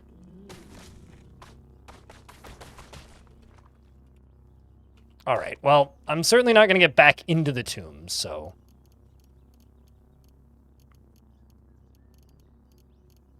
Let's go to Great Gate. Great Gate is close-ish. And yeah, we'll sell stuff to the shopkeeper.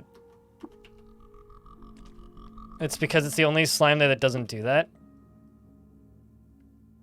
I mean, I kind of figured that, but I didn't realize that you would get banished too.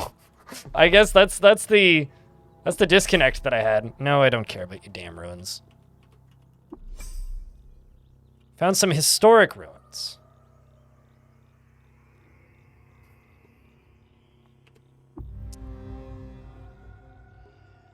What did I find? Oh, I found Tawar!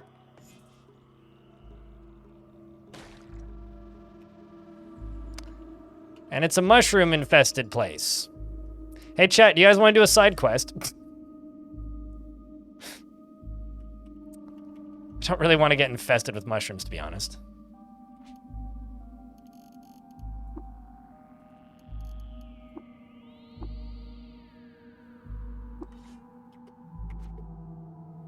Side quest time. I blame the slime.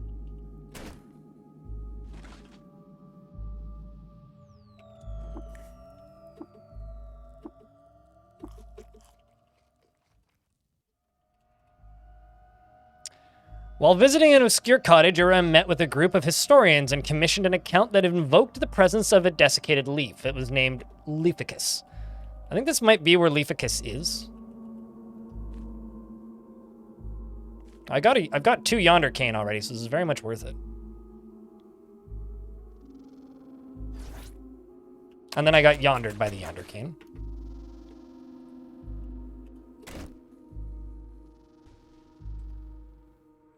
And I found a Gel Weep.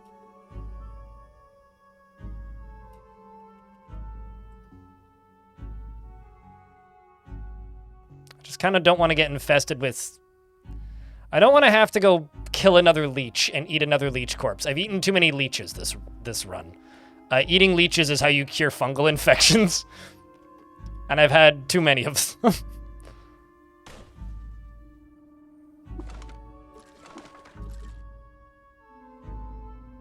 I have no idea what's going to be in this place. Well, I have some ideas, but... If it's just these Nephali guys, then yeah, we're good. And anger trees. And guns, apparently. And the turret tinker. I may actually just make up some defoliant grenades. The gelatinous cube here.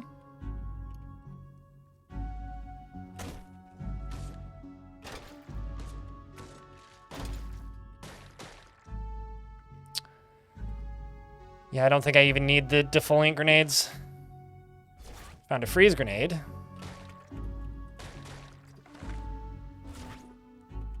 And got moved elsewhere by yonder canes.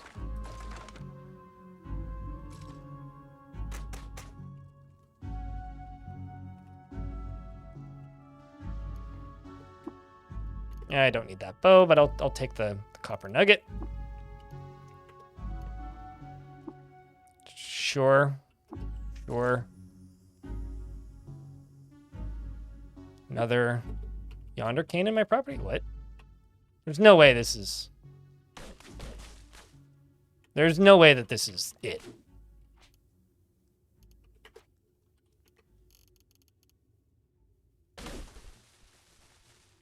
There's no way! I refuse to believe this.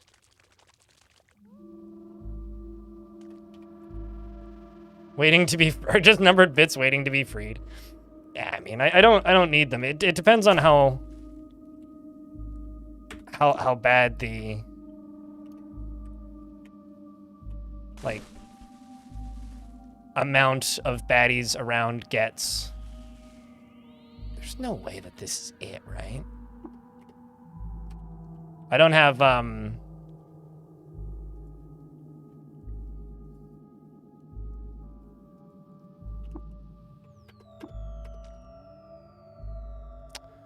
don't have clairvoyance or anything either.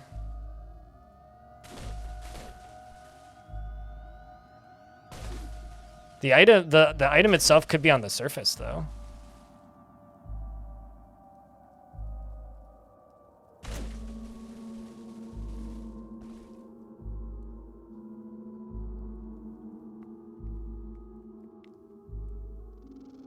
But sometimes there are friends of fungus that can get melted. Yeah, no. I mean, I've certainly had to kill enemies using friends of fungus before.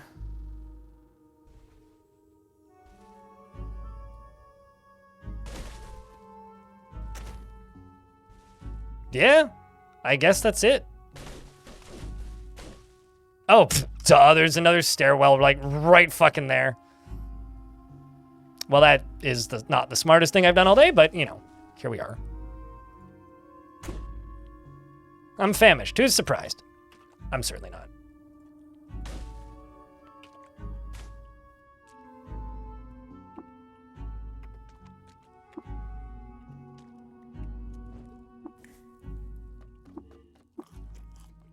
You know, let's do this. Choose ingredients to cook with. Let's just use you and you. Bark biter jerky and jerky. I get HP. Cool. Artificial creek pads below. Okay. And now I'm here. Cool. And found a compound bow.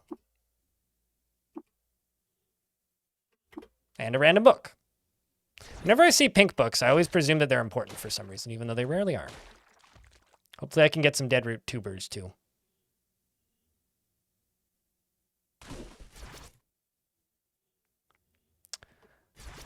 At a defoliant miner thinking I'm safe and then remembering you had photosynthetic skin. Ooh. I tend to, like, kind of ignore most of the random miners and just presume that I'm safe. Because usually that's the case. Shrine to Antipater, the quest of Quibipad. Deep in the bulb-worshipping province of Sain-Shan, Antipater stumbled upon a clan of bears performing a secret ritual. Because of his strange visage, they accepted him into their fold. He taught them their secrets. Oh, there's the item. Oh. +2 to hit. Strength bonus cap 4. Cleaves armor on critical hit. Grants you teleportation at level 3. Minus 200 reputation with apes. Oh. 3% chance to behead apes on hit. Oh, and it's heavy. Like, real heavy. Oh, it's 11 pounds. Damn. Just gonna drop this carbide hammer.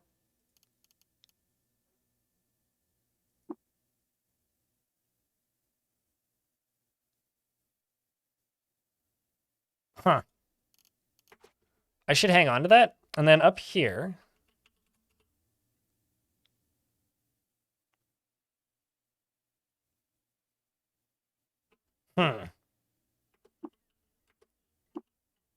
I'm carrying too much to move.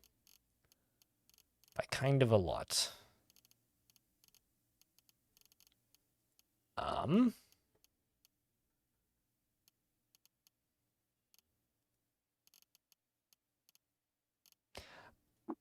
just going to drop one of these because they're heavy.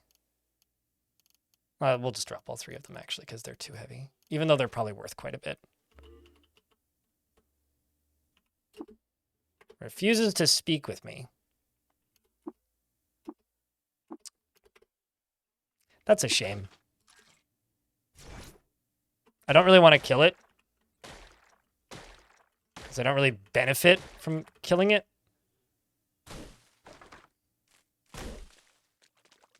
But that's kind of a nifty critter.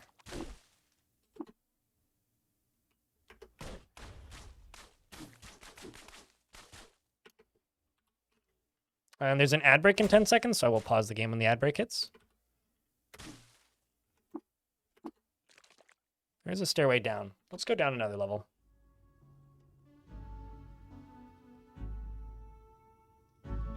Actually, hold on.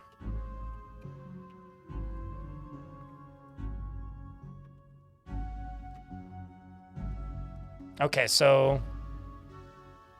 yeah, we'll go a few more strata down. Zero Quest MC, thanks for the Prime. Are you using old copy pasta from before? Here's the thing, like that hammer, or that axe, I think it's a hammer, isn't it? It's a bludgeoning device. Is it a hammer or an axe? Not bad. It's an axe.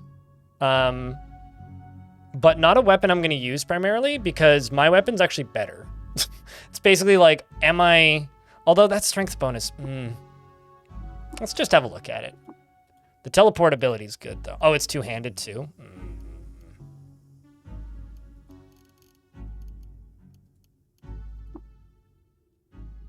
Yeah, I don't know. I think I'm...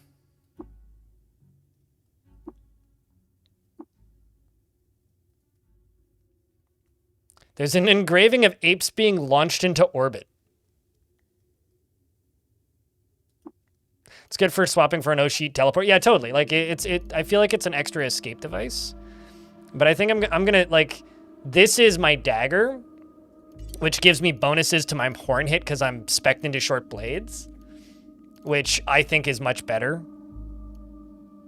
At least right now.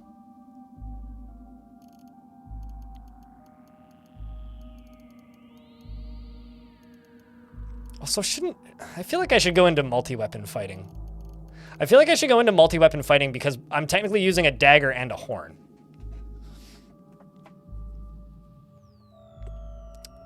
Ashra's in a box. Hello. I'm looking for legendary items. I was in the Tomb of the Eaters, and then I had to upscon because I got booted out the bottom. But we're working our way through a random treasure historic dungeon that I found on the way back, which shouldn't take too long. It seems to be kind of empty too. Like there's not really many threats in here. It's just yonder canes everywhere that are making me go yonder, as you can see.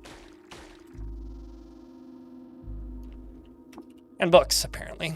And as well as a shrine to Resef. In 99BR, Rebecca appointed administrator of the salt-worshipping province of Hamu. She tended the elms for the sick in his name. I may also go to the Silt first and donate these books and also share secrets, because I probably have some new ones.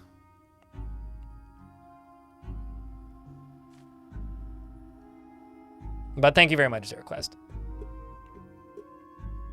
I'm trying to figure out if I told him... Did I say a bad pun? Ilmirin, what did I do to deserve that copy pasta?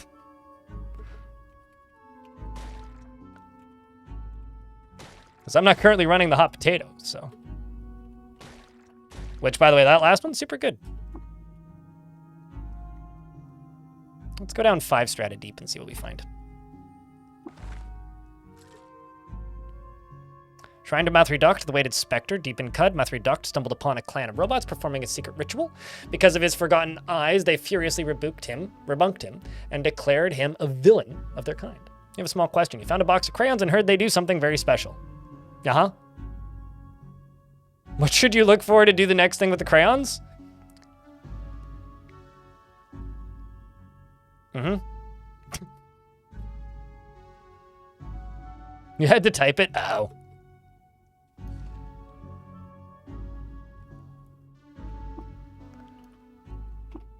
I'm pretty sure that's just straight up an eater's nectar, isn't it? Yep.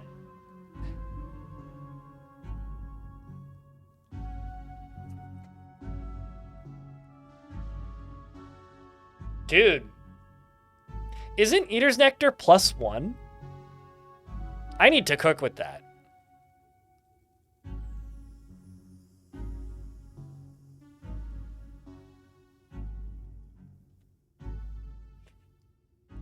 I thought that they were +1 generally. Well, that was a cool side activity.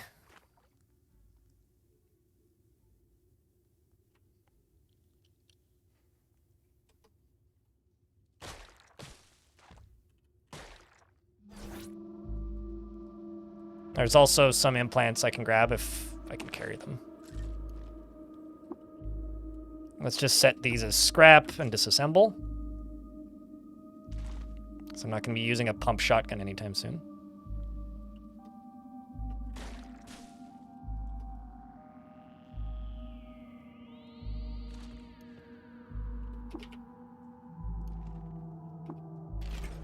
Oh, great. Whatever it is, it's broken. Can I repair it? Ah. Well, it's fine. We'll just leave those.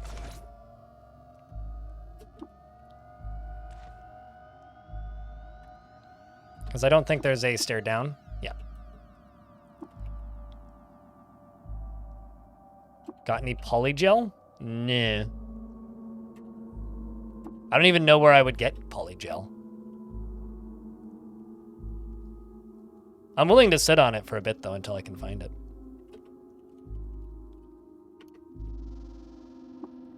And I also need to, like, have the ability to, cook said item as well. There we go. There might be something around that statue, but I don't care that much. Certainly seen everything that there is for the game to show me on that level.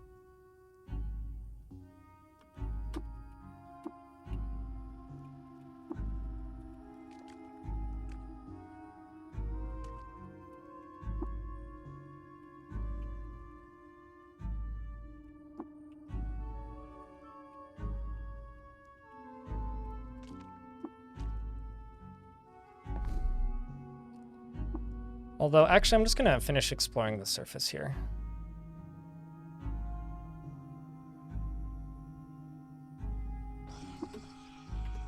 Yeah, it's an angry slug. I said slug. Skunk. Hello, monkey. All right. Well, I'm in the middle of the jungle, but let's go to the silt.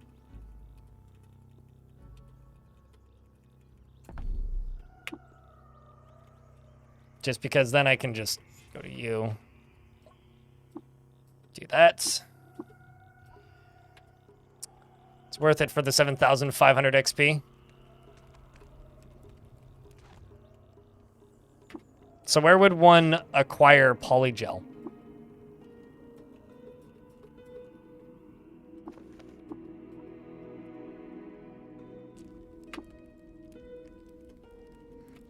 It's got a stone oven. I mean, I could go check the Ichor merchant, but I kind of doubt that he'd have it.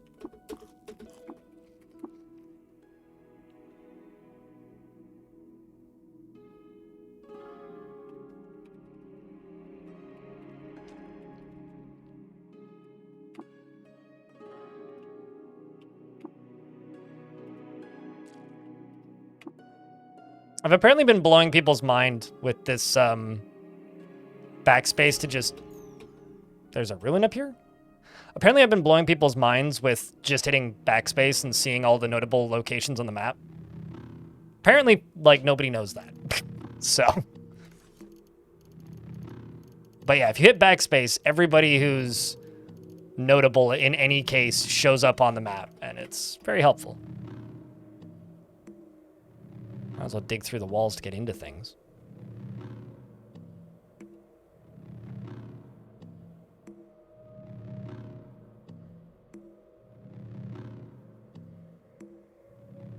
You know, okay, I'll put it this way.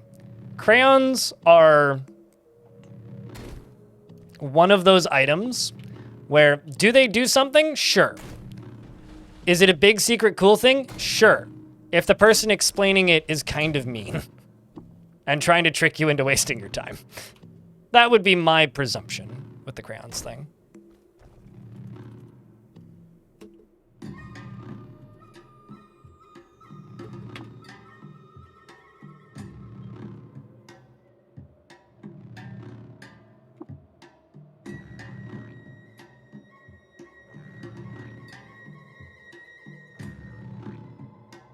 When I checked what move to important meant, it was indeed mind-blowing. What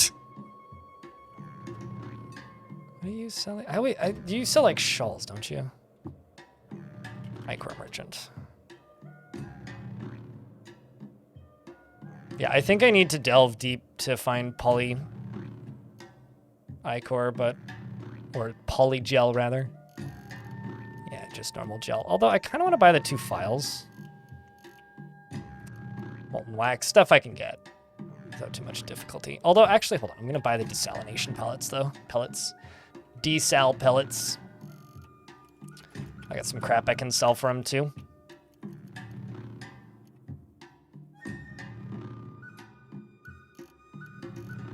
Maybe not crap, but certainly have some stuff I can sell.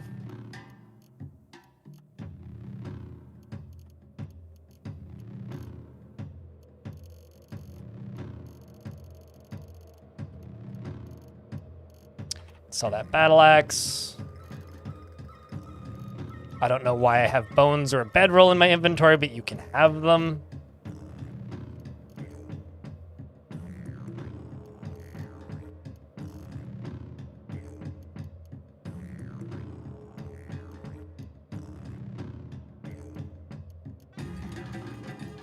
Just gonna sell some of these just to get them out of my inventory. Thing is, all of this stuff's just gonna be swapped out for water, though, so. Although, actually, I could buy some wine just to clear some money here. Really isn't anything I don't have or don't have easy access to, so. I guess I'll buy the 2 of the empty files just to have something.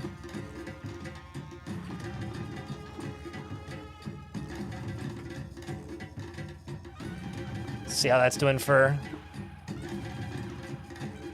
weight. Not much better. I really need somewhere to just store stuff. All right.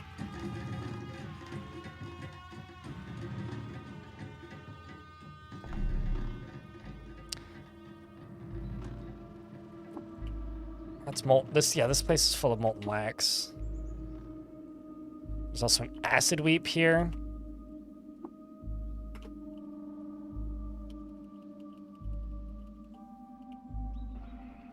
Plus mushrooms and whatnot. All right, let's go.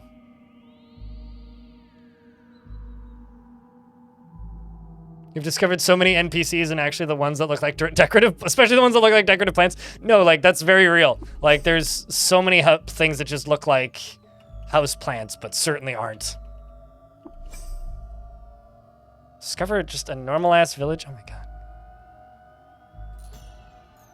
I found Mippur. It seems to have snails in it. The game really doesn't want me to go back to the Tomb of the Eaters. It's like, no, you shall have all of the distractions.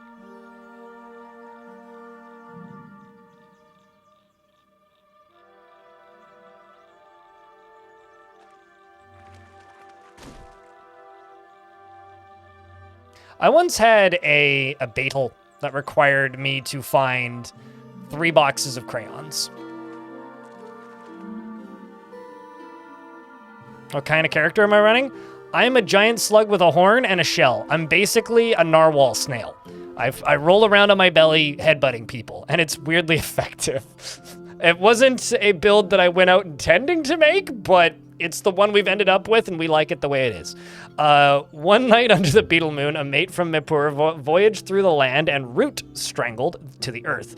There, he visited a laboratory and met a liberator who taught him the way of emptying clips. He returned home and taught what he'd learned to the folk of Mippur. So wait, they venerate and worship like the emptying of clips? Like magazines, like guns? This object, shame to the legendary croc Illacox who cheers hating tumbling through the earth. What? All right, well, I'm confused. It's a town of slugs and psychic snails. My people!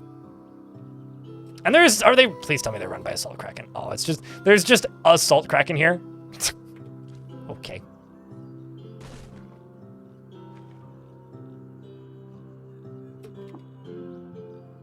Their warden is a snail? Or no, what? Hold on a second.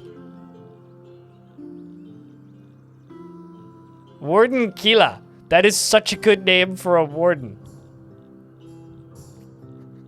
Warden Kila.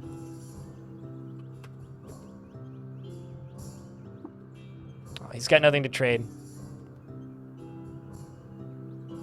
Salt Kraken villagers make you a bit scared. Just don't, attack them. Because they don't move, right?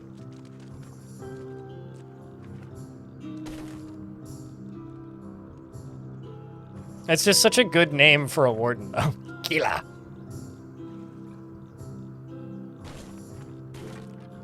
I hope they don't mind me putting holes in their walls.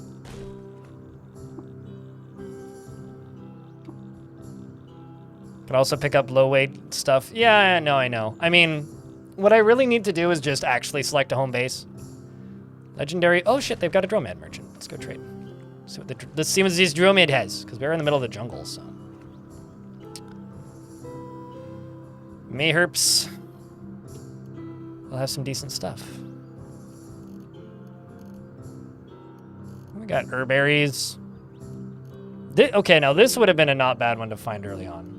Got a freeze ray? Damn, son. Get a load of these.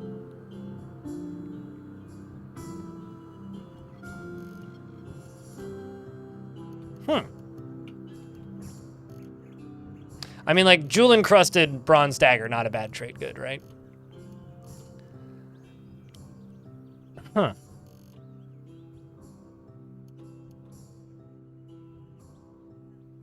I don't know, dude's got full crate and whatnot.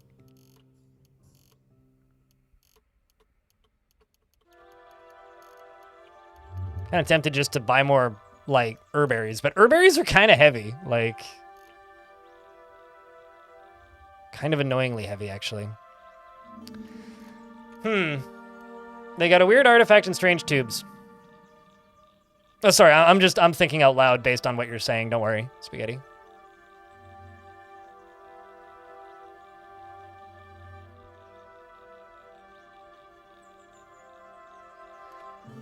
I'm gonna buy strange tubes,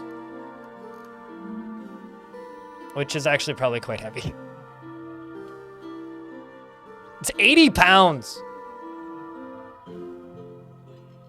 I know that there's like a diagram on the wiki of what that could be, but that's too heavy to be a rocket launcher. It's got to be the cluster bomb, isn't it?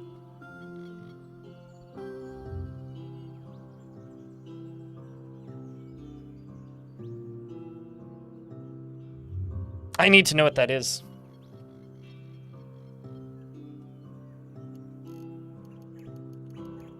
I need to know.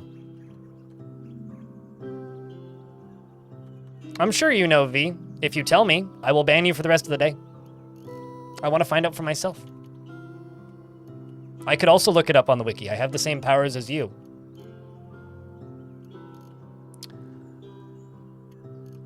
I've got plenty luminous mushroom stuff, so I'll sell those because those are heavy.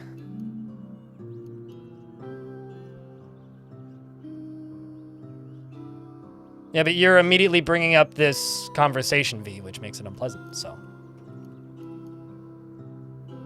One day you'll learn. Nobody likes a know-it-all. I can sell all these because I know how to make all of them. I'm just going to keep the resonance nades. Holy shit, I got a lot of Yonder Cane out of that.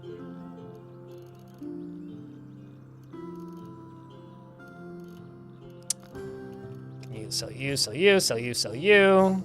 Sell one of you. No, I'll keep the metered one because I don't have the ability to do that.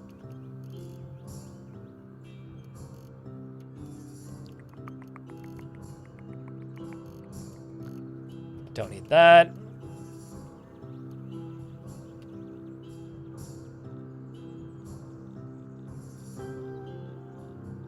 I feel like I should just deconstruct that.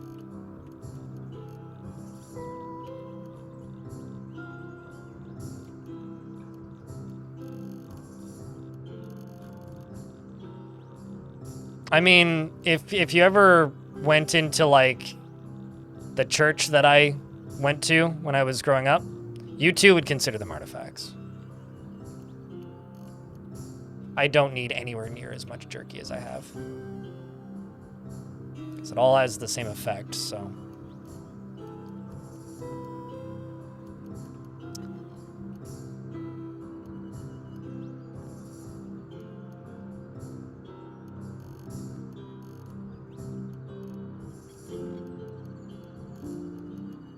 I can sell this because I got the goat jerky up there, the crab jerky, croc jerky, eater's flesh I'll sell because I can get more if I need to. I'll keep 3. Don't know why I'd need it again, but...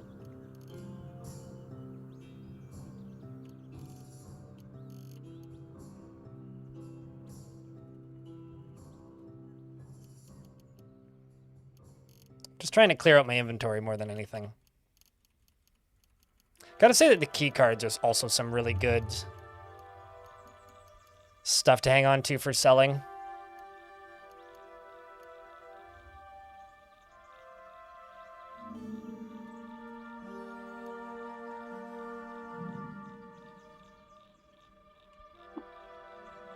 Let's keep the injectors then. 125? Yeah, that's fine. All right, let's see what we got. I'm probably just going to deconstruct whatever it is. I just want to know what it is. Ah, it's a chain gun. Which I can use.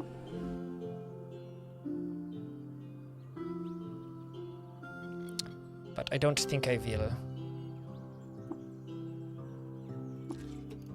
So I'll disassemble it. Let's also find out what this is. It's a pistol. Masterwork overloaded laser pistol.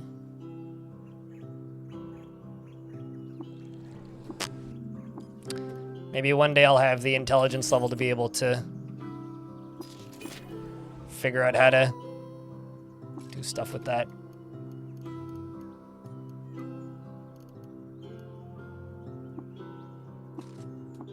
All right.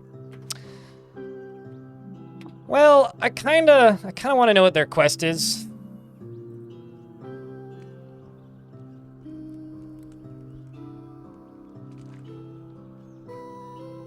You think you understand what I mean? It's like, did you buy did you get these chairs as a free donation from the local funeral home?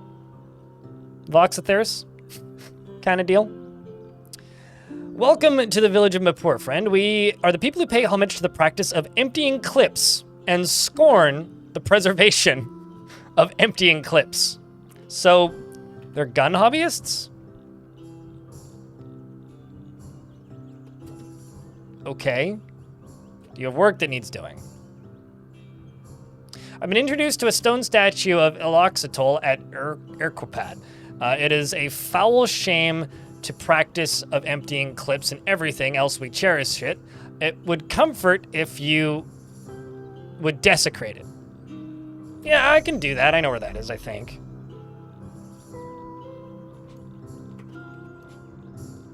I don't think I've ever had a quest to desecrate a statue before.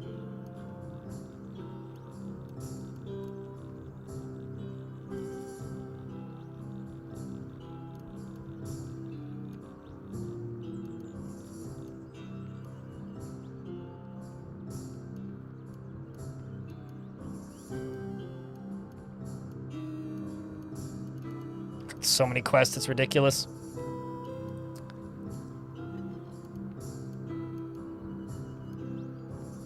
ERA.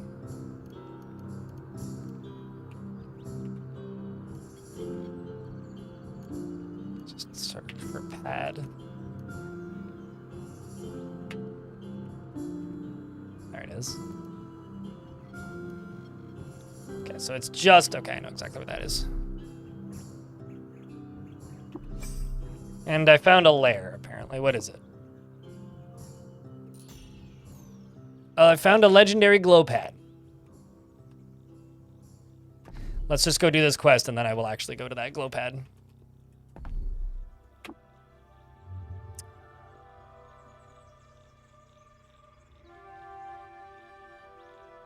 Nope, this is not where I needed to be.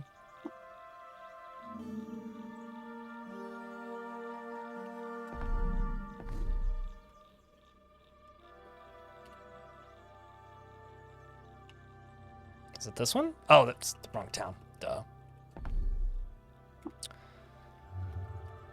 Stone statue.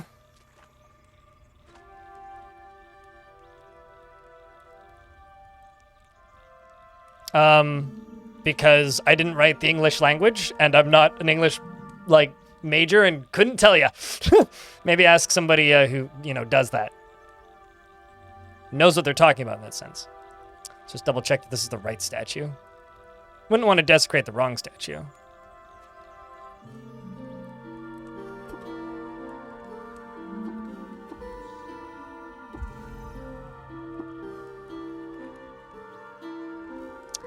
All right. Easy enough.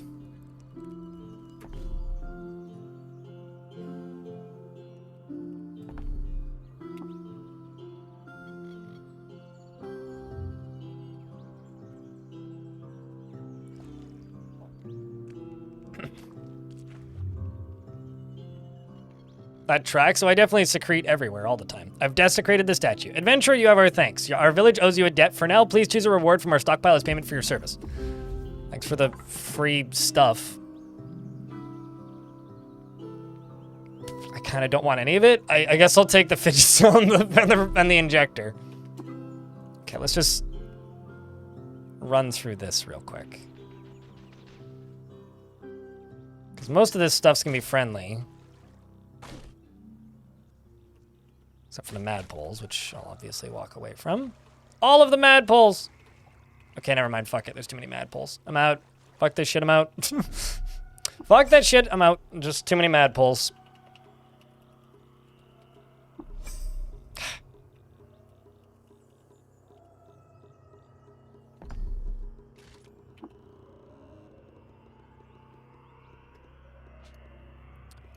Love you. No, not you. You need to recharge the cell. Okay, well, at the very least, I've cleaned my inventory out quite a bit. Yeah, legendary nope is actually pretty accurate.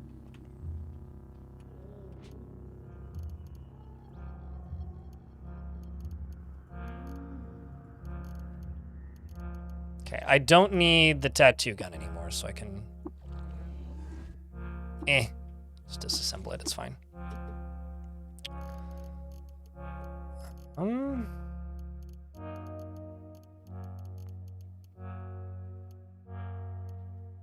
33 pounds in food.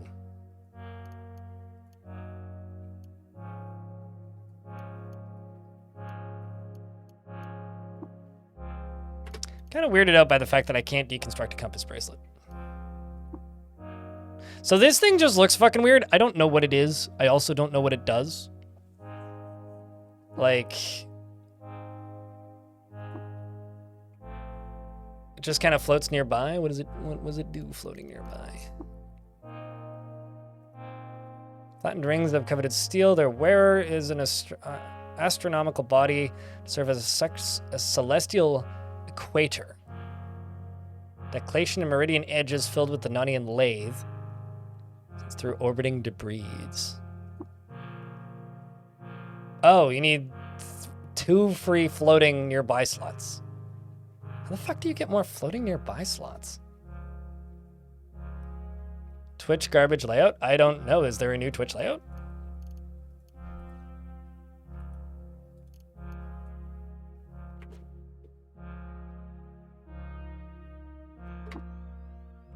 Please screenshot and post in Discord. I'd like to see it. Because it looks the same to me. Oh, I see. They put the title at the top. I mean... why? That's all I have to say to that is why.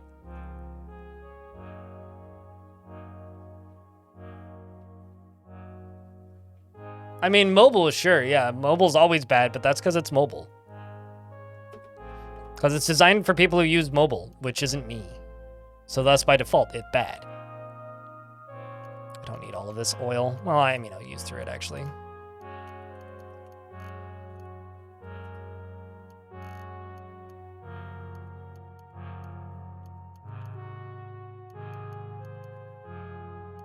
Just going through and checking, like, what do I not need?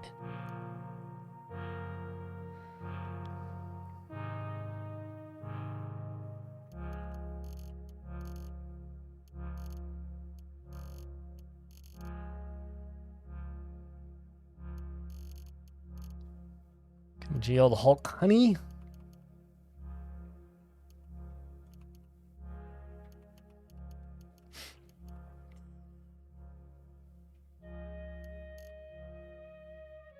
You know, I'm just gonna buy those 5 copper nuggets.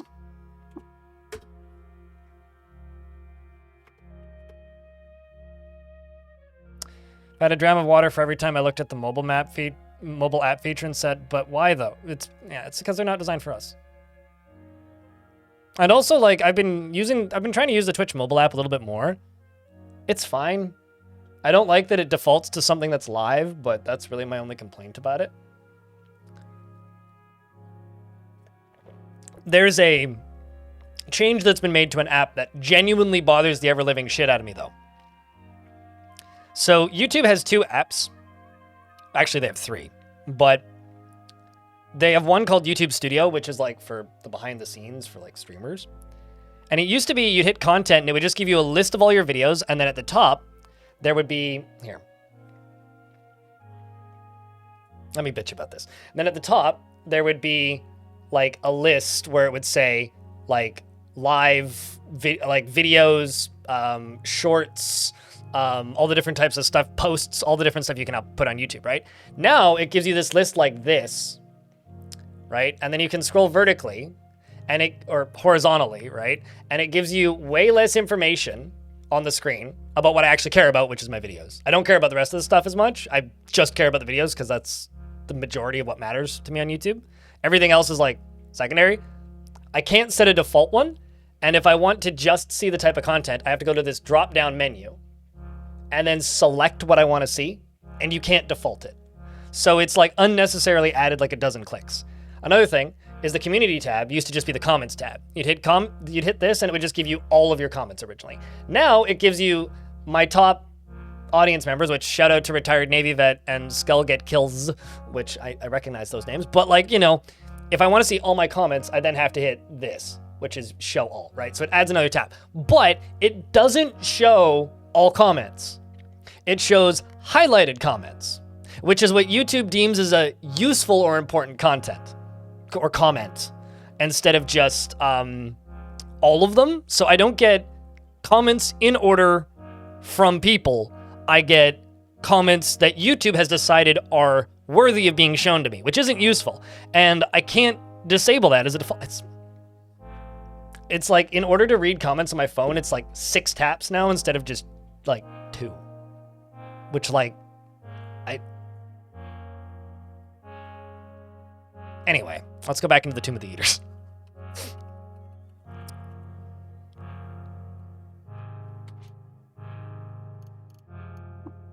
At least with the Twitch app, like, you can get into a stream in, like, it's like open app.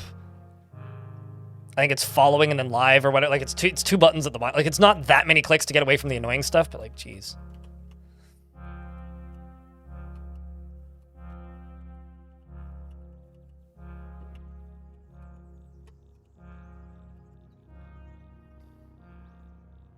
YouTube doesn't delete comments. YouTube hides comments. And then the content creator can then go into that tab and then manually unhide them. And it's really cute when somebody like goes into your comments section and just writes a string of insults and like extraordinarily derogatory things, all with big spelling errors, thinking that they'll get around the filter and then show up in that screen anyway. It's like, ha ha, you dumb. The only person who sees it is me, and I get to laugh at you while I delete your comment.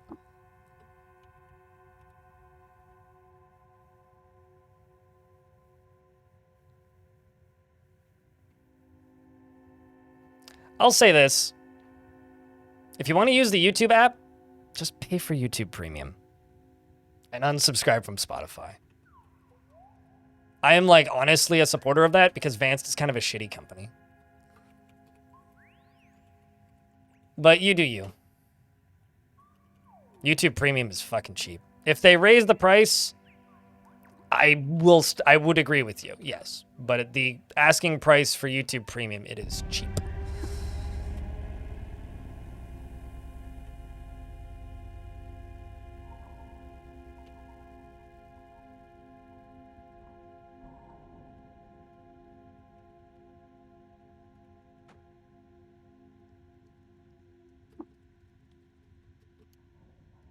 I keep thinking there's like a creature there, but it's just like the skin of the basilisk.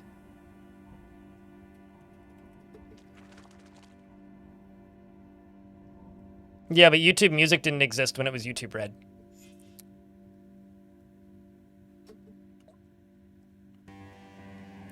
Every surface of this strange entity vibrates with the sound of a hardened, dry lectures by the long-dead scholars, teaching the volume of knowledge so dense that overlapping that the end result is incomprehensible.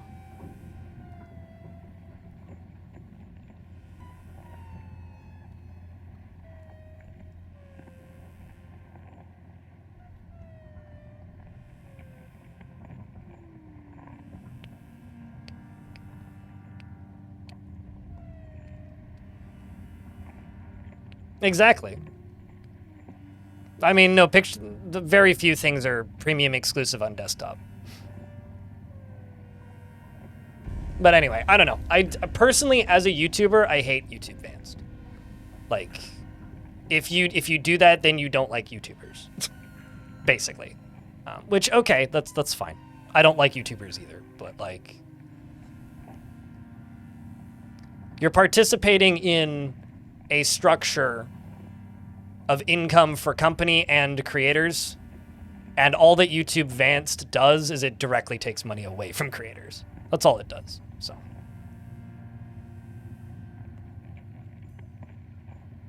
because you have 3 displays. True. Yeah, I don't use picture-in-picture for anything on desktop.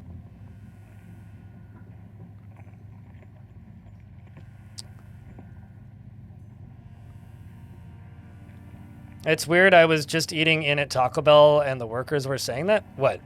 About picture-in-picture on YouTube? Or hating YouTubers?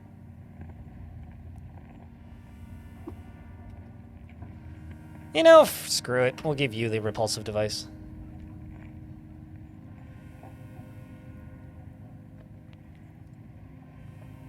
Swimming in sound, Nassim stares at you and then looks away simultaneously, giving no indication of understanding. You offer the repulsive device as it nears the shining dark surface of Nashim's shell. Shell. With a sudden hidden fervor, seizes the device and twists itself free, latching onto the entity with the hooked teeth of its mouth-like appendage. Is it Nachim or Nashim? I'm reading it like an SH, but I don't know. Nashim reacts with a violent spasm, cable limbs flailing as the entity staggers back. For a time, Nashim is still, and then it speaks, a chorus of voices, finally speaking in unison.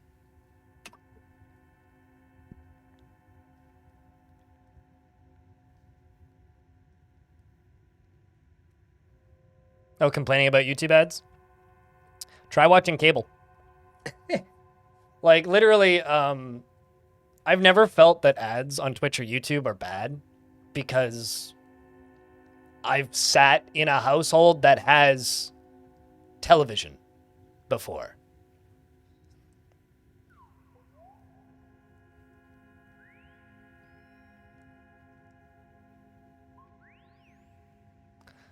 The image is 3 to 5 seconds behind the... You watch on YouTube, but... Yeah, no, YouTube always has a little bit more delay. I don't know why. I have, like, the minimal delay thing turned on YouTube, but, like, it is consistently, like, 10 seconds behind.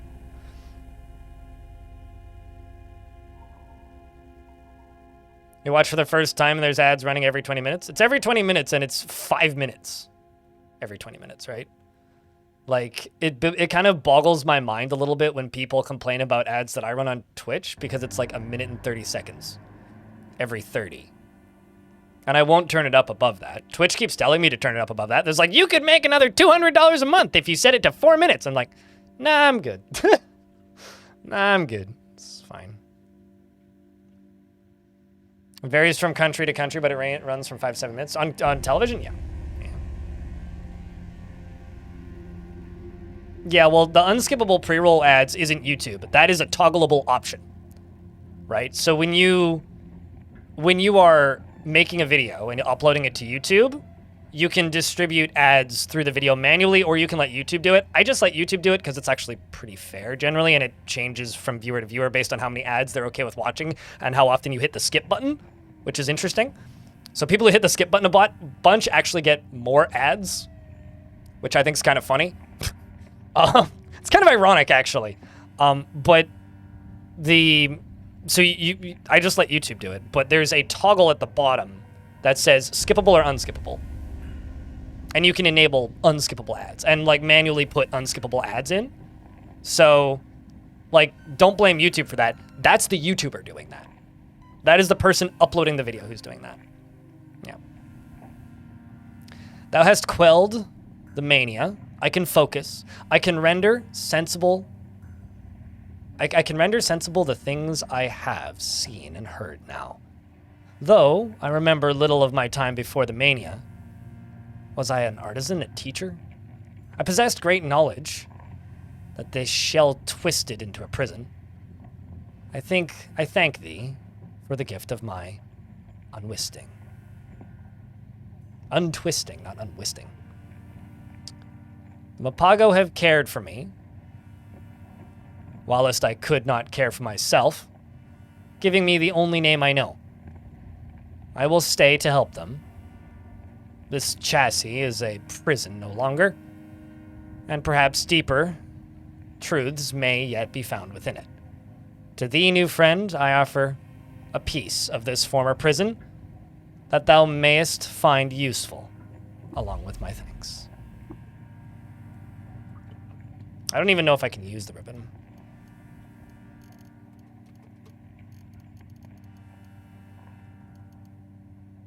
Probably in tools, right? No, tools. Nope. Trinkets, maybe? Nope, that's just sphere of negative weight. Artifacts? Nope.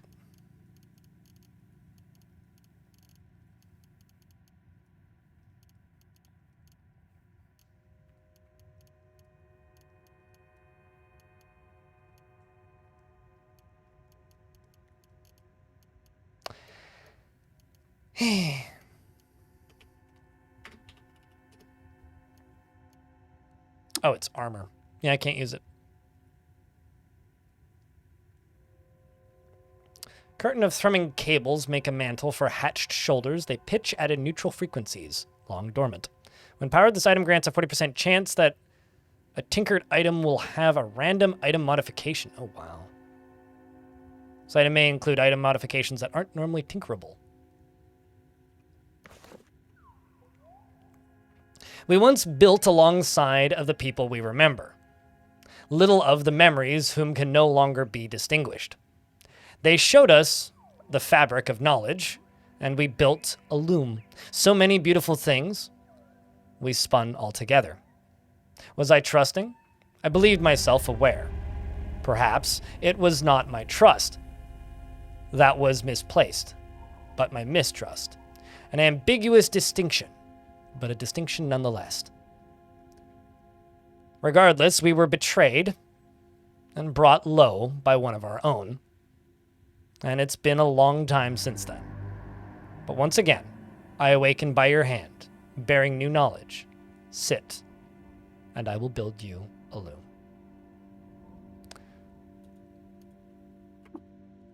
I mean, all robots need water rituals. Oh no, I can't equip it. Shit.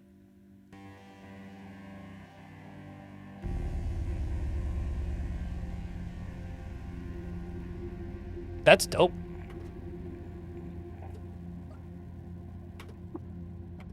But yeah, for robots, you need oil for all water rituals. I don't know how long I've been here, but let's wait 100 turns. Let's wait another 100 turns. Not hearing the gong.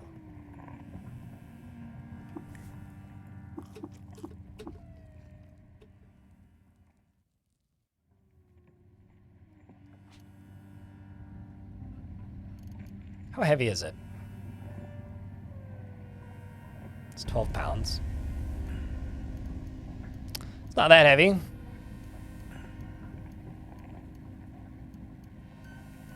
That's nifty.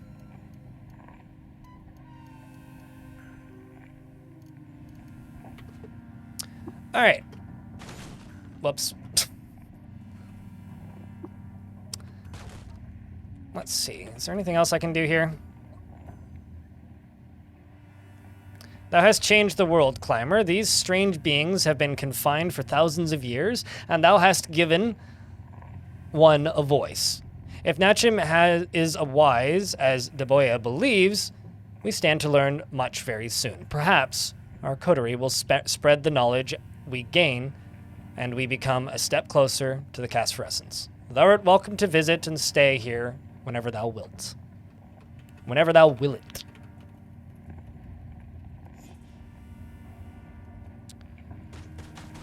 Let's just... You know what? Let's go up. Although I did just find a secret. And there's a gun over there. And a slime in front of me. And now I'm getting shot and slimed. That's a little unfortunate. I'm just going to wait here until the gong goes off. Although it's not looking like it's going to, so we'll just move up then.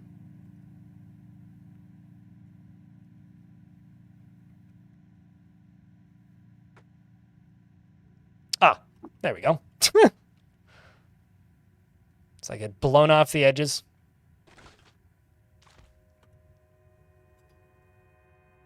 But yeah, no, that's neat. What exactly does it need to activate?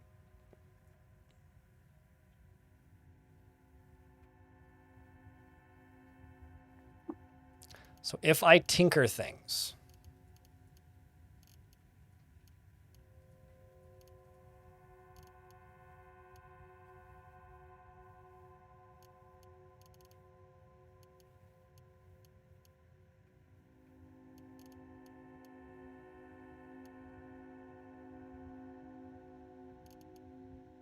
Like, I kind of want to just make a few things and see what happens. I could tinker up a null ray pistol, tinker up a null ray pistol, tinker up a null ray pistol. Don't have the stuff for it. God damn it.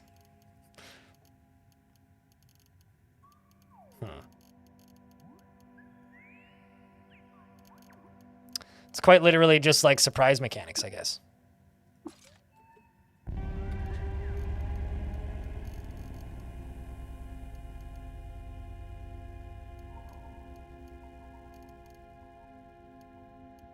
Or I could just do a sniper rifle.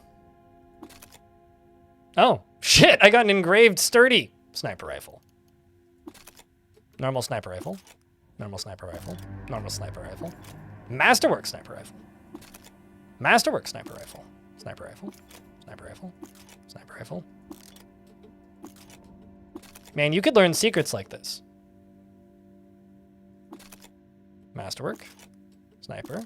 Sniper. Scoped sniper. Slender. Drum loaded. There's no way I'm going to be able to move after this shit. I want a drum loaded grenade. I don't even know what that would mean.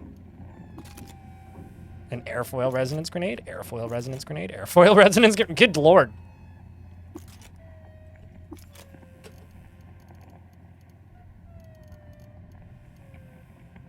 And now I'm very overburdened. Because of all these sniper rifles I made. Well, hold on, let me just read the one that has an engraving on it somehow.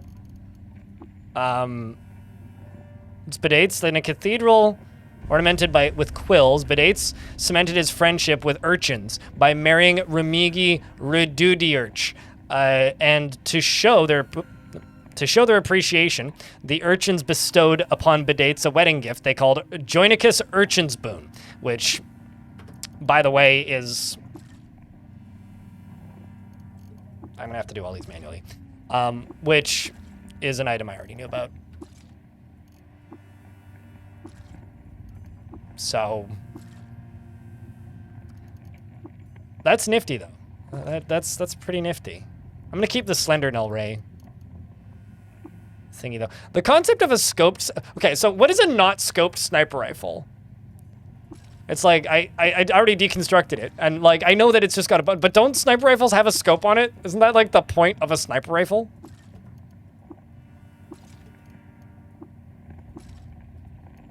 Yeah, but like...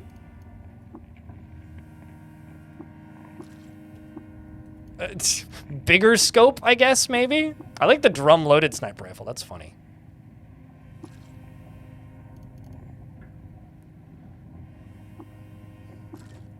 Kind of makes me wonder how many shots it would get, but I'm just going to deconstruct all these because these are really heavy.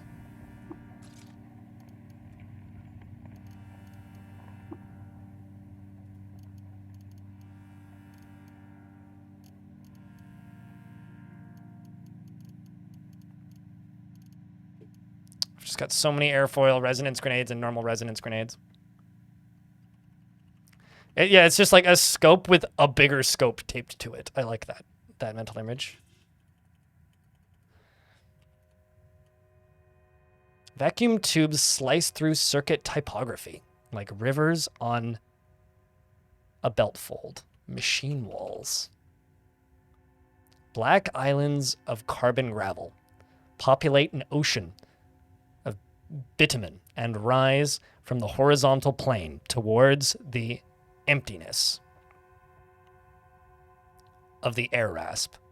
Time and pressure have laid hairline trenches along the basin. It's time to move up. Chat, I need a round of something for good luck. Because if you haven't seen this zone before, it's kind of mean. I got 280 rounds. Let's go.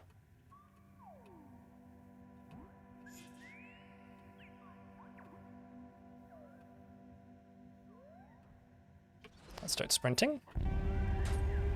I didn't mean to hit that wall, but I did. It was an accident. I'll walk around this.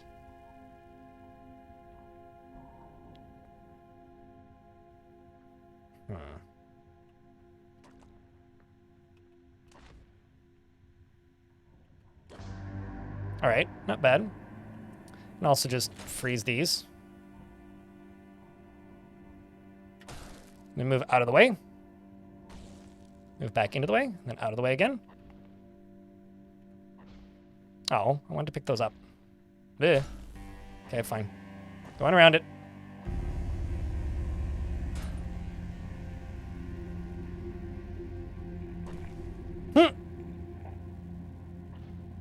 I love... Oh shit, he had a Grit Gate Recoiler. Did it just steal my Grit Gate Recoiler and then I just got it back? Anyway. Unexpected... Oh, well, I took the damage anyway. Unexpected Grit Gate Recoiler. Let's move out of the way of that. Let's move out of the way of you. Take the damage from burning. Got 160 rounds until the end.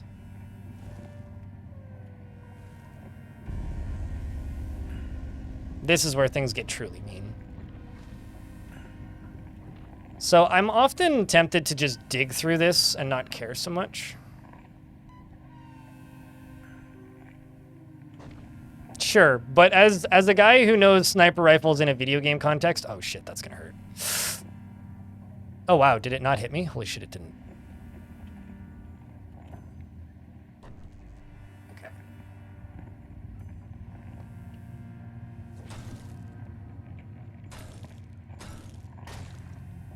Please die. Thank you. Just gonna walk around that.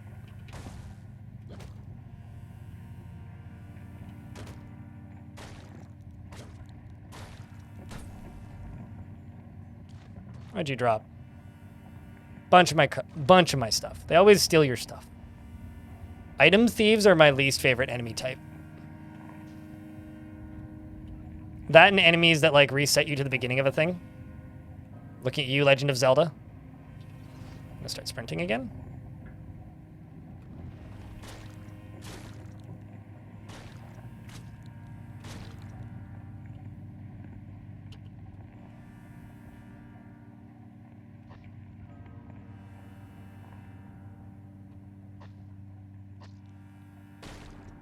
Break that.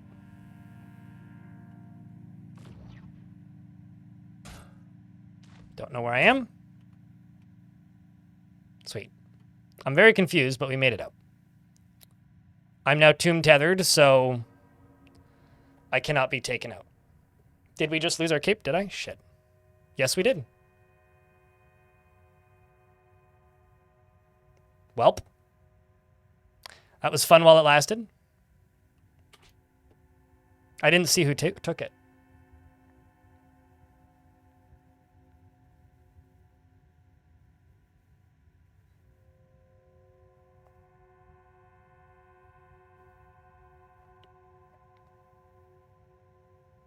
Unless the thing that took it died, I won't be able to get it back anyway.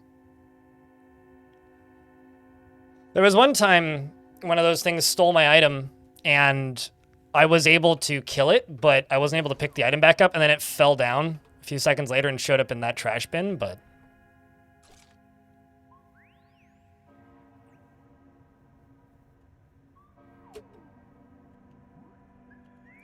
So this is not an area you want to auto-explore. You saw it on the ground?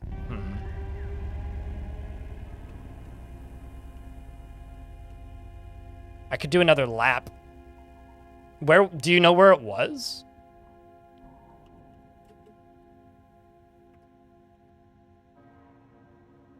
Because if it was just sitting on the ground and not on a conveyor belt, I can recoil out and do it again.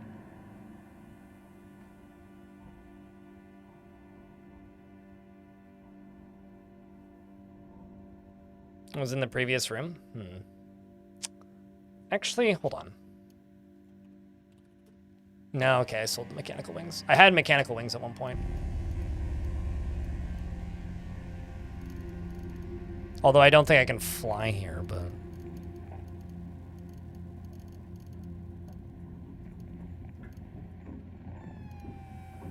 Yeah, I never taught myself to make wings. Yeah, I mean, I can come back later and do it. That's not hard to go back and get. It's not gonna go anywhere. Or I could just literally jump into that hole and go back and do it. But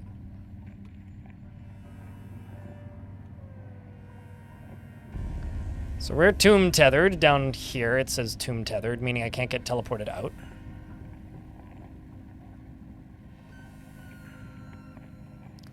So a lot of these things are neutral to you in here until you start touching stuff. So just don't open doors, don't touch things. What are you? Statue of an eater? Looks like a goatful. Oops, that's not what I wanted to do.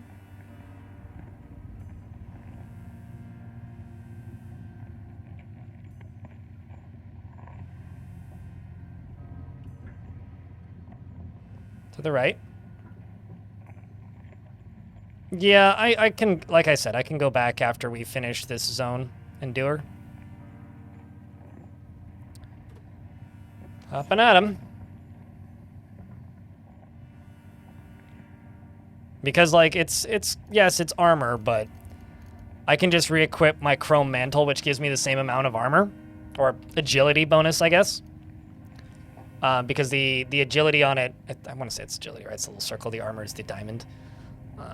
But yeah, the value on that, or the value from that item that I was getting was the crafting. I'm not going to be doing much crafting in here, so we can go back and get it.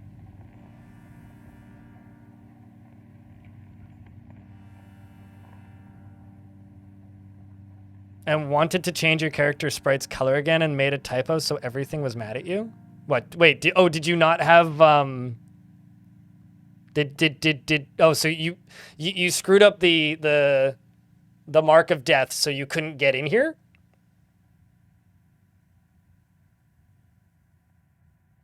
Is that what you mean? I like it too, Element. Chat, we're about to get hit by an ad. I'm gonna go stick my coffee mug into the sink because it's basically empty.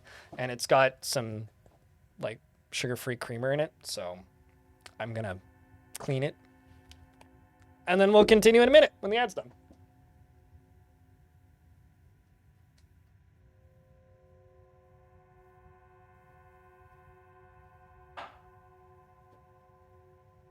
Sandwich!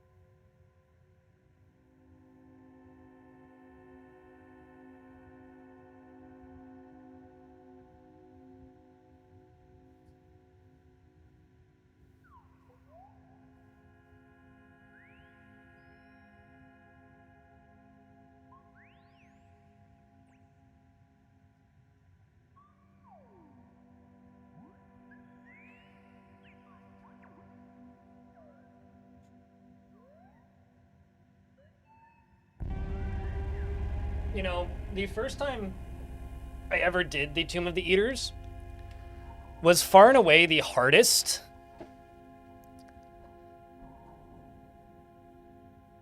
Because the first time I ever did the Tomb of the Eaters, I walked the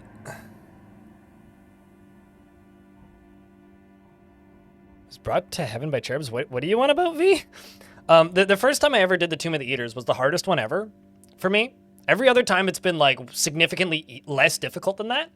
And the reason it was significantly less difficult than that is the first time I did it, for some reason, the floor that I'm currently on right now and the entry tunnel behind that first door were both completely full of Templars. Like multiples. Like, I don't know what the fuck happened in that seed, but I basically had to get to, it was that level 38 run that I did, because I had to just, like, I just ran and went and grinded, because, like, it was the only way I could get through there. Oh, who misspelled the mark of death? Got it. Yeah, no, I've never been in here without the mark of death.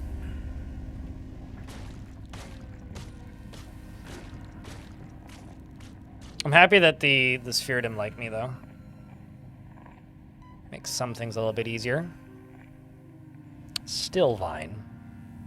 Ghost canes are twirled into pectoral stillness, and moisture gathers on their buds.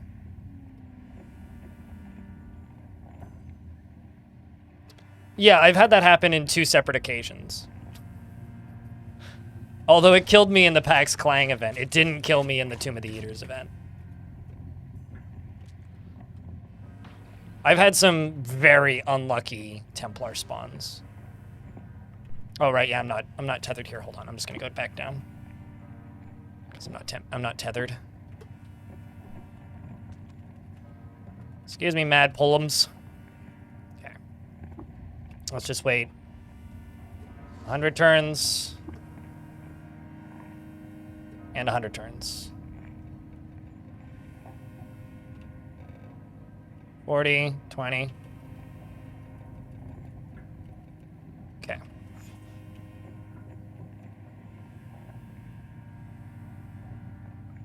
What's the green goo that follows my steps? I'm a slug, but I keep stepping in puddles. It's...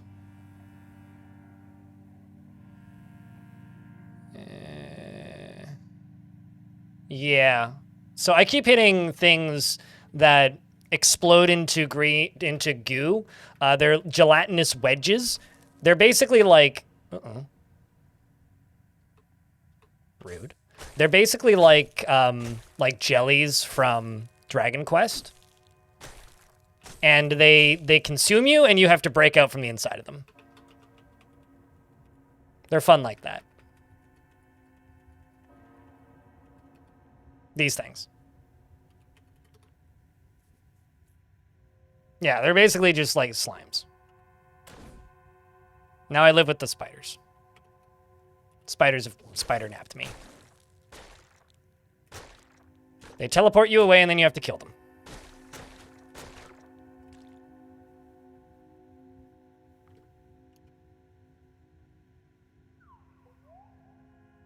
Oh no, it's N.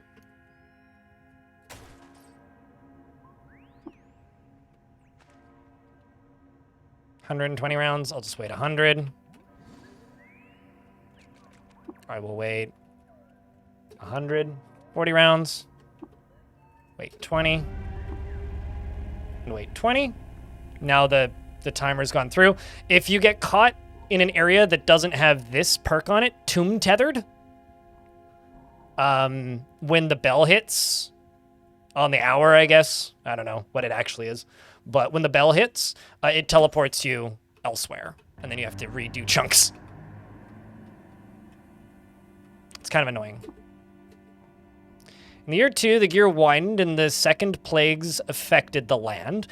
The legs of kith and kin annaled to iron, and darkness bloomed from the earth. And the Svirdum blackened the sky, and Risef walked below the chrome arches and healed the sick.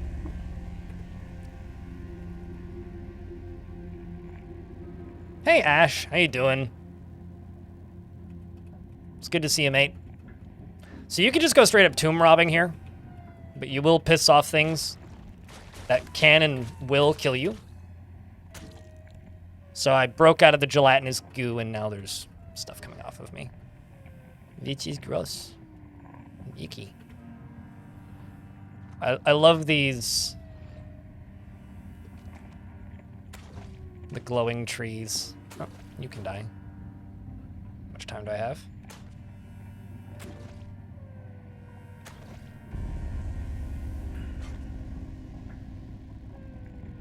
Keep missing it with my crystal dagger. Let's just freeze you.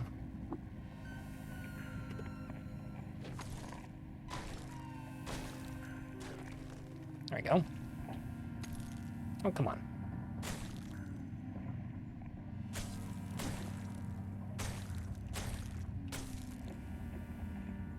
I heard the bell, but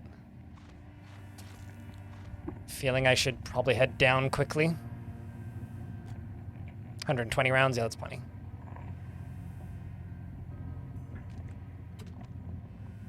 How have I been doing? Pretty great. I mean, Caves of Qud released out of early access. So I've been playing through Caves of Qud. I'm going to try and finish it today. Well, we'll see. I mean, it's already 12:45, so we'll see. I don't exactly play games quickly. Demon Star, hello. Thanks for the raid. Chat, can I get a round of beers for the raiders?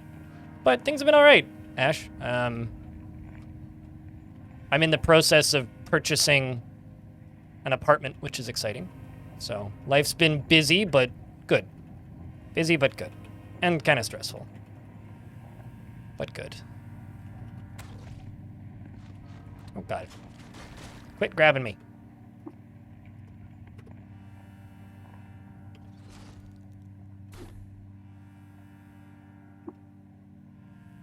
I'm not Thanks trying to for cook. the content.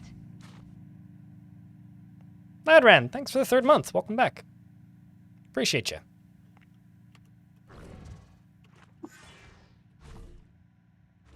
Oh, great.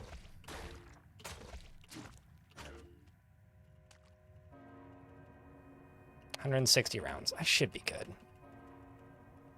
Just trying to explore this whole thing, which is... Yeah, fuck it. I'm closer to the stairs. I'll just go down to the tomb tethered area and then pop back up. Oh, excuse me.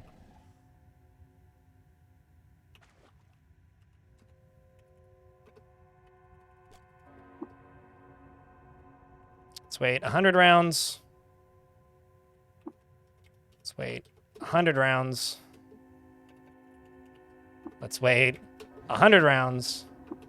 Let's wait 20. Just hold the button down. 40, 20. I'm being, like, silly cautious here. I do not need to be this cautious, but I am.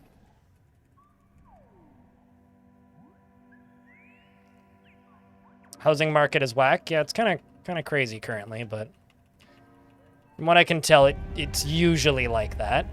I didn't know there was a little shortcut there.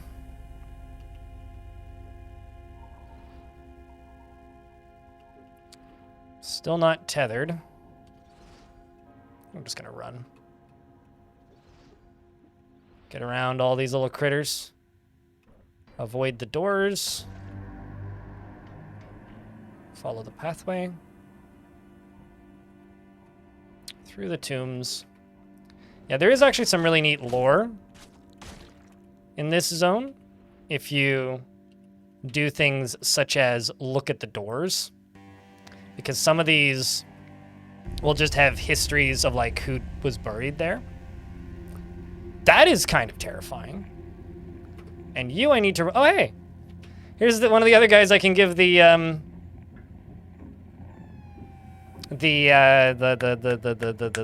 terrifying item to, whatever it's called. But this thing is like a war creature. So it's like... It's not the greatest... for the Mapago if you free that one, from what I can tell. Oh, great. I'm caught. Probably just do this.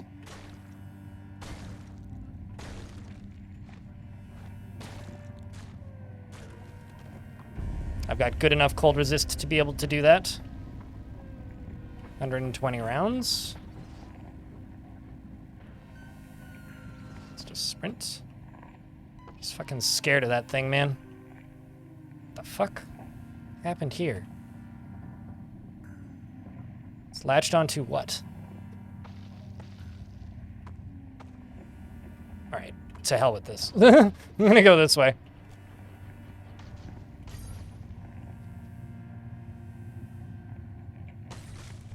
Reflect the... I didn't set you free! Why are you shooting at me? The silly critter set you free, not me. Stab it. God damn it.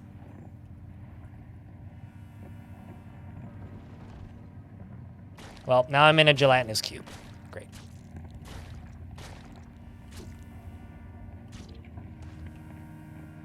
No, that ferret is a ferret. And ferrets are exceptionally dumb. Speaking of exceptionally dumb, I shouldn't have taken that hit, but I did. I'm just going to go here, and I'm going to go to meds, and I'm going to eat an herberry. This may actually be one of those times where you do want to get teleported out and go somewhere else. Which I did. I've been recalled to a resting place, so I'm now in a tomb. Wait, am I? Yes, I am. Or I was in a tomb. Whose tomb was I in?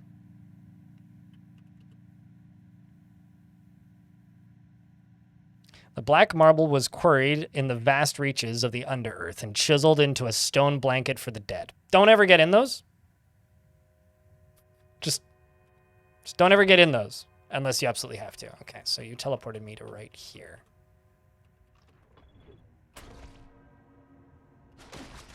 Die, ferret.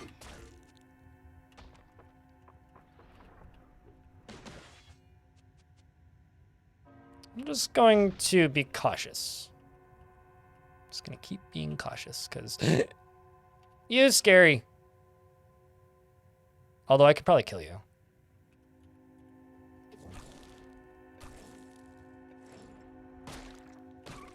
They just hit hard.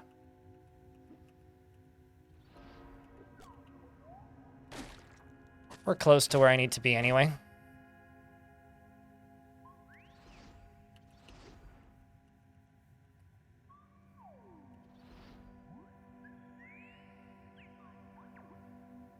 Okay.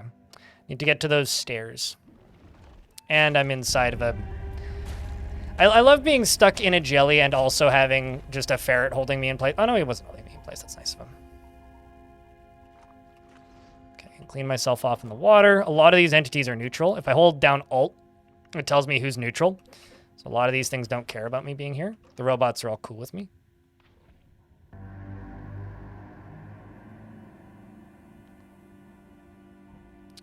Crypts of the priests of the royal families. Salt encrusted. This isn't tomb tethered either. Is there multiple stairs up? I think there is. Because this is kind of sketch. So I think I'm going to try and find a different stairway if I can. There's another tomb right here.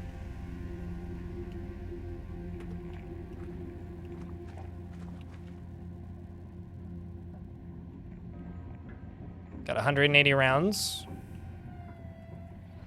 Till I get moved elsewhere.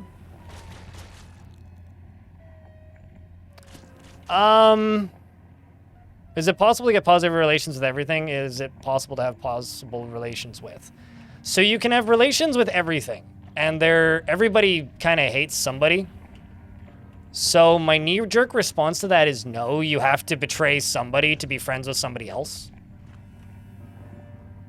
That being said, I haven't tried. So I don't know. Maybe, but it feels like you'd have to break the game to do that. YouTube chat says it's possible, but it's a grind. While traveling in a stone-worshipping province, Mariquipad, Muthri Doct's chariot was driven off a cliff by nefarious party dogs. I feel like the only way to do it... he was killed at 78 years old. I feel like the only way to do it would be taking full advantage of the things that let you rewrite history. Because there's things that let you rewrite history. And I feel like you could cheat the history books into being friends with everybody, but I feel like that would also be very slow. I broke free and then immediately was linked onto again. Grr.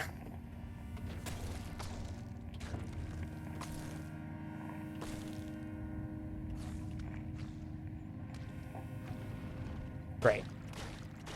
Now I'm in a slime.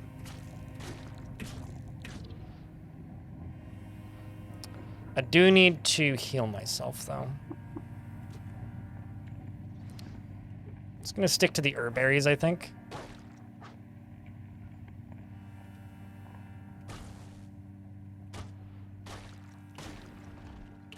I thought I killed it before it ate me for a second there. I was excited. There's a mad pull there. Gonna move away from that. Got 40 rounds, which isn't much time. Come on, you. I'm not using a pickaxe still, am I? No, I'm not. Need to use that more. 20 rounds, we're going to get teleported in a moment. In 6842 before Rapture, bedates the champion of Ringi Church, the inquisitive ghost of stone-worshipping province of Markopad. The philosophical devil of the stone-worshipping province of Markopad died of natural causes. He was 89 years old.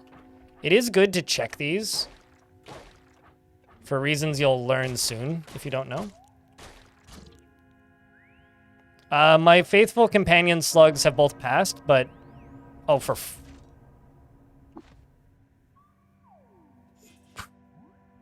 Well, that's good. I'm glad I have a strong enough toughness, like strength rating to be able to get out of a sarcophagus, because being in a sarcophagus is like a death sentence. So I'm very glad I was able to get out of that. Anyway, what was the word I was looking for here? I was gonna say a thing, but yeah, you want to have as much knowledge of the Sultans as possible when you go to the Tomb of the Eaters, because it makes the ending better. Come on, you.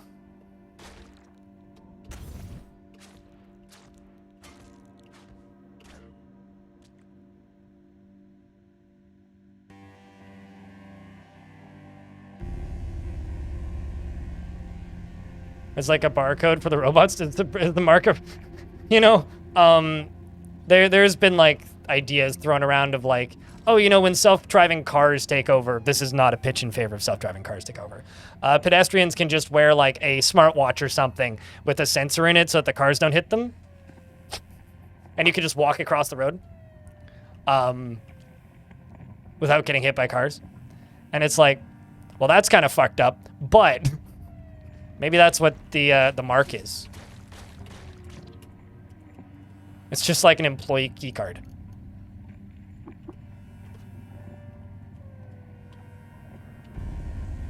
So the robots know to not murder you.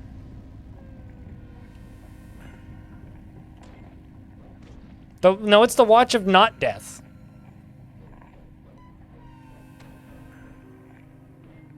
Yeah, this is always the way the Tomb of the Eaters ends up playing out for me. It's just me very slowly and ploddingly heading through. Or in this case, I guess, falling through floors. All right, so where was my mantle then?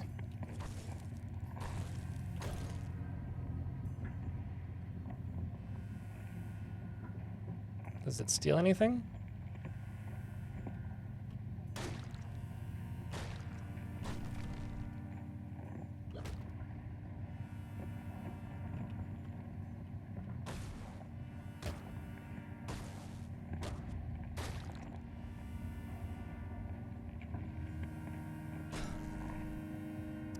Yeah, it stole my one item. Hold on, let me just zoom out here.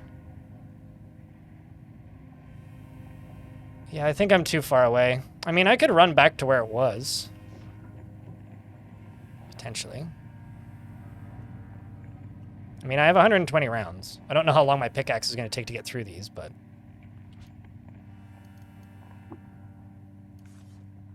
Because I have to be in the first room, if I recall correctly.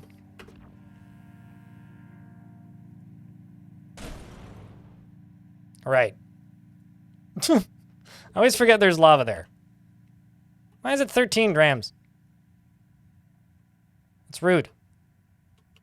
Fine. I'll go around it.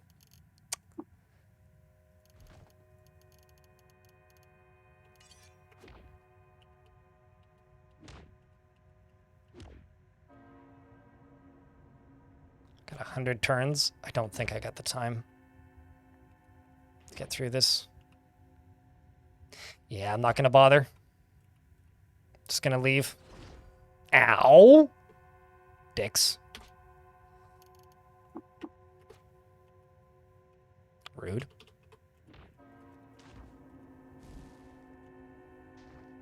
I hate conveyor belts.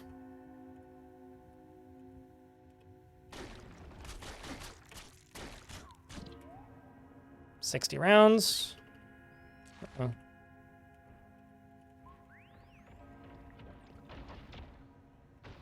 Laser cannon. Wait, hold on. Who's got the laser cannon?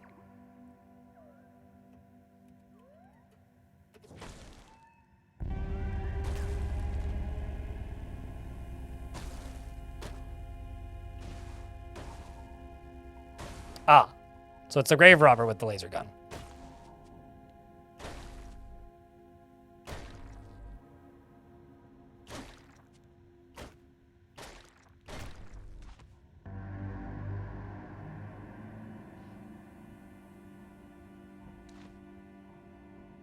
Don't think I've lost anything of importance. Yes, very much a slug moment. Also, you seem to have decent weapon. What is it? Oh, it's an overloaded laser pit. Well, have fun dying then. Oh, no, I guess not. I guess not. Also, where the fuck am I now? Oh, am I back at the beginning? Oh, shit.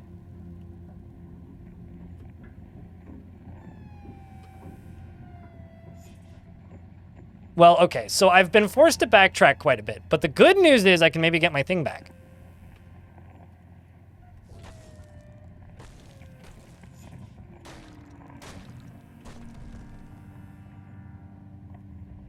Assuming I'm able to find it. And nobody stole it like you.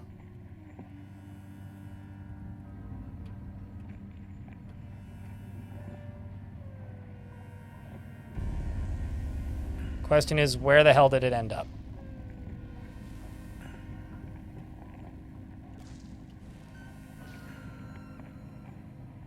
That's probably it, right?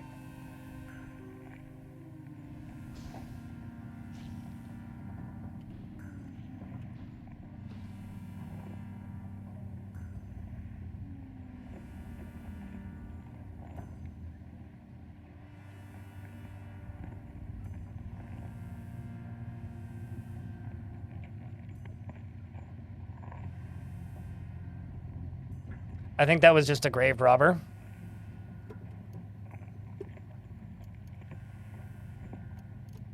Yeah, I think that was just a grave robber. I will still take these.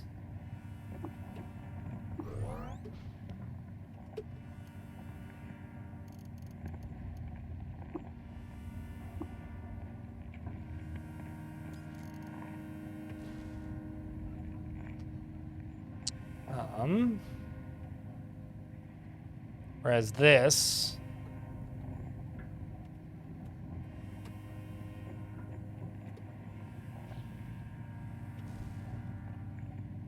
I have a way of getting around that.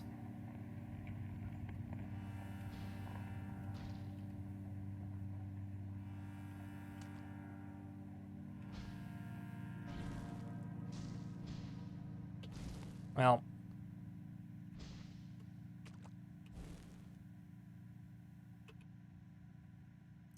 I don't like this thing. You hurt.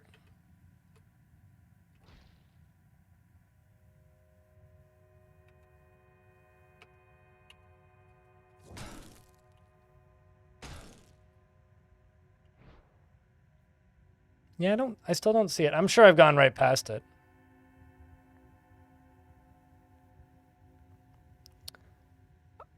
So YouTube chat asks, ever wonder how the tomb still has power after all these years? I have a sort of a theory, if you could call it a theory. I would presume it is some sort of like, how do I word this? I would presume that it's some sort of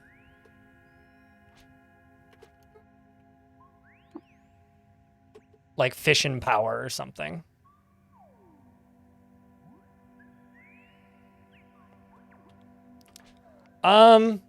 Well, I was going for a build and then I decided to become a slug, and when I decided to become a slug, a lot of things changed. Okay, I was kind of hoping you were dead, but... No, but you are wounded. Well, at least I killed it. Thanks for the acid, though. Speaking of, I'm gonna level up my Carapace twice. Well, actually, Carapace and Horn. The extra armor value. Nah, let's just do Horn twice. I'm doing enough damage.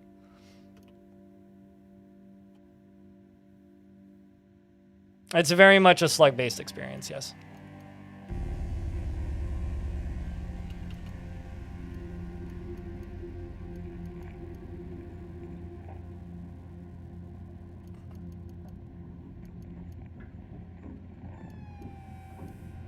Today is dreary. Having a hard time staying out of a coma. You just want to sleep? I'm actually going to take some shield to... no, let's do heavy weapon. Because then I can use that... the heavy weapons that I have without running into issues.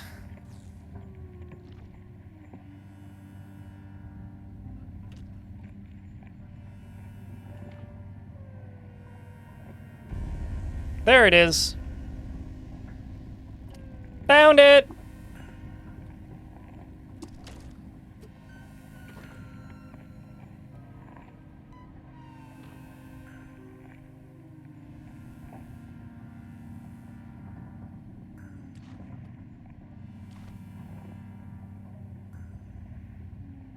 I'm the only thing keeping him awake. I mean, I know what he means by it.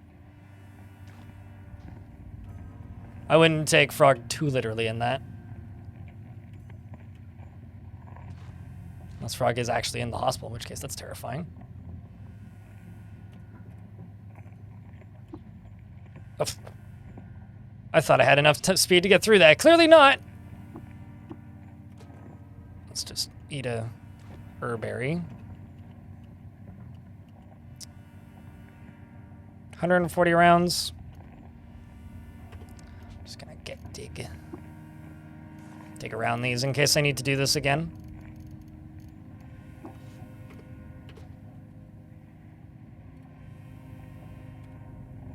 Which means I need to dig through it. Oh. I didn't mean to step on the lava, but I did. Ow.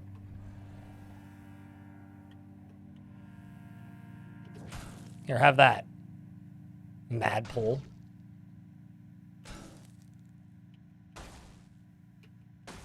Just gonna get rid of that Madpole in case we have problems with it later. We're in an ad break, so I won't move until the ads are done. I don't even know if I should be watching right now or just lurking. What? Should you keep smashing classic for a while to see early fresh stuff or just do roleplay for story? It really depends on what you want to do. I'll tell you this. You're not going to... I'll tell you when the spoilers start. Right now, the only thing you're seeing is dungeon types and layouts. But actual spoilers, I can tell you when that's going to start happening. Because there's a pretty cool moment at the end of this dungeon, which I would not want spoiled. But up until that point, you're probably okay.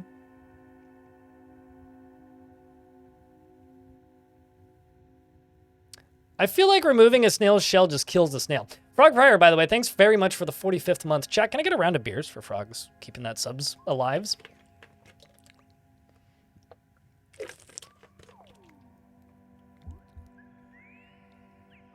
The thing is, chat, I have a question. So YouTube chat has posed this. What's worse? I'm a slug, right? So I'm like a gigantic slug that was once a human. What is worse? Me just being a slug with like little slug nubs for hands? Or me being a slug with two hands? I think I'm just a slug with two hands sticking out like literal human hands sticking out the sides. That's how I've been imagining this. It's just a giant slug with like a unicorn horn and two hands.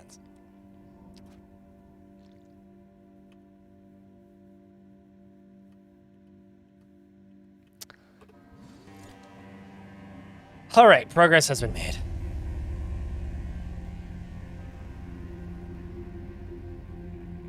Dual wielding pistols, damn right. And in this case, a shield and a pickaxe. Although I think the missile weapons are like on your back or whatever, or maybe the weapons are on something's on my back.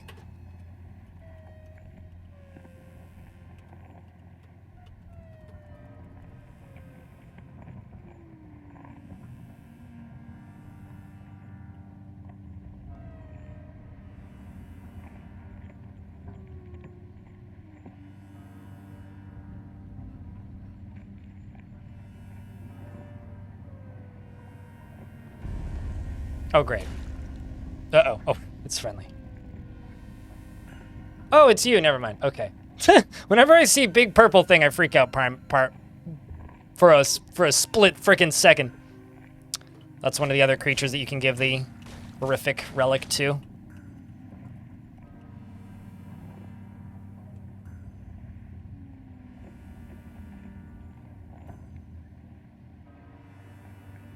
It's the other side that you can get dumped into.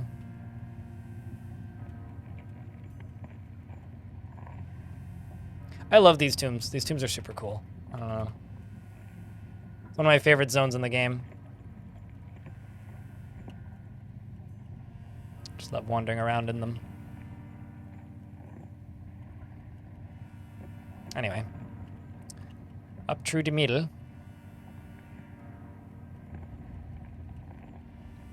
I want to get multiple legs. Like, I keep spending my mutations because my only armor is my shell, right? So I keep on spending armor, like, points on my carapace so that I have defense. But I really want just 4 mutation points, and I want to get multiple legs. Because having, like, a leg would be really funny. Like, I think you can all, like, relate to that desire a little bit. Okay, I should just go sit down here for 60 rounds. 20 rounds. Let's wait 20 rounds. Please die. Thank you.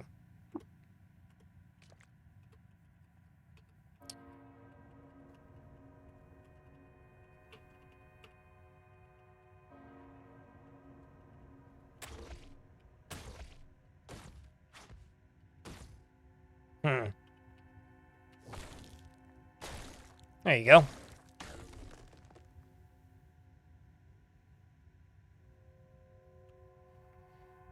So he can wear a boot, which makes him faster? Absolutely. No, I mean, there are those jet boots. So if it's like if it's a boot just like hanging out of my back, then I could theoretically be wearing the jet boots. Although I think you need 2 boots to be able to do that.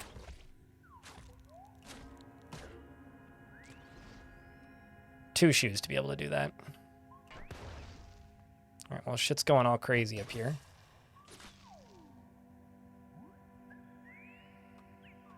Did you just shoot a syringe at me? Motherfucker just shot a syringe at me. I don't need no damn boosters. Those things are kind of scary. Wait, what did you drop? So, it claims to be an empty injector, but like the purple stuff in it made me go, is that an eater's nectar? It would be great if you just had one of those things just shooting eater's nectars at you. Huh? Oh. Rude. It's a giant magnet. I would like my pickaxe back, please. There's so many item thieves in this area. 260 rounds. There's scary shit everywhere.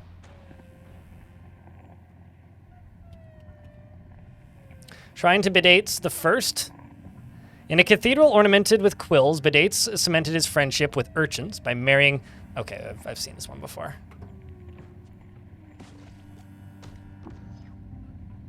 Oh, for fuck.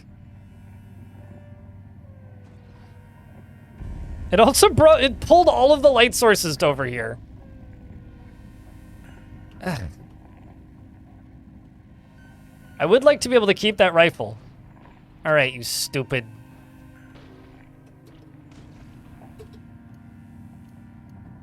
Quit stealing my shit.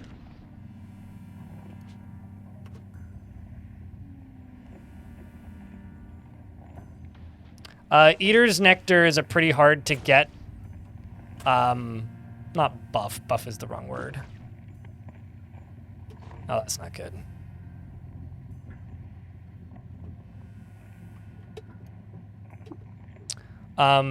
It's a pretty difficult to get buff.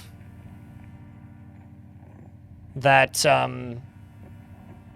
Or tonic, I guess, like injector, like a potion that just gives you permanent stat boosts. I hate it when they just put all of your stuff on cooldown. That's annoying. 220 rounds. Great.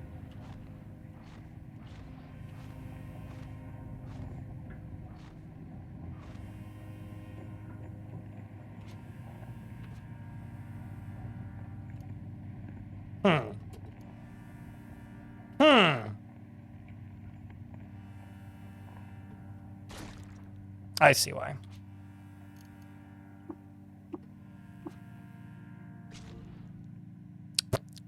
Well, did I just fall through the floor? I think I did. Kind of got me out of jail free, but where the fuck am I now? Now I need to like figure out where I am. Oh, I see where I am. Okay. Just gonna run this way.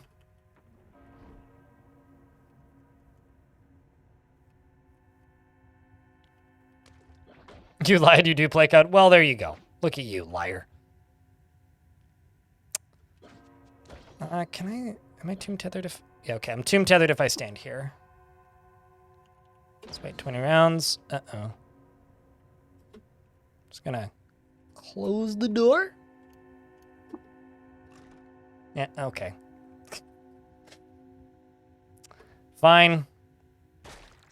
If you insist, Robit. I didn't want to do it. You made me do it.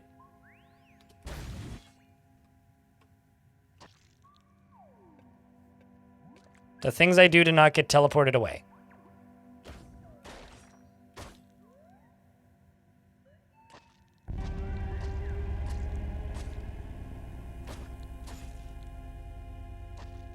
Is it trying to get me to leave?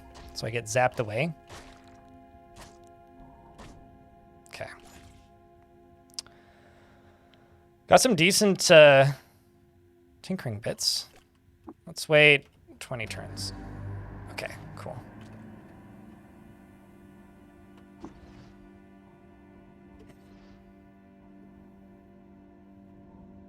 I don't like this floor, chat. Let's just run this way.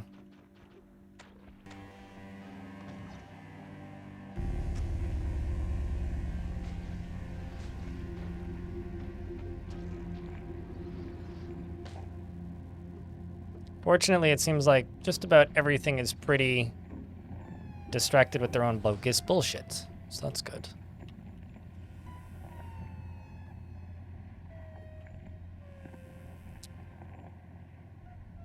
Quad has a 1 megabyte patch. Satisfactory keeps giving you 1 gigabyte patches. Apparently the week before Stalker 2 released. Well, okay, if you insist. Apparently the week before Stalker 2 released, it had a patch that was...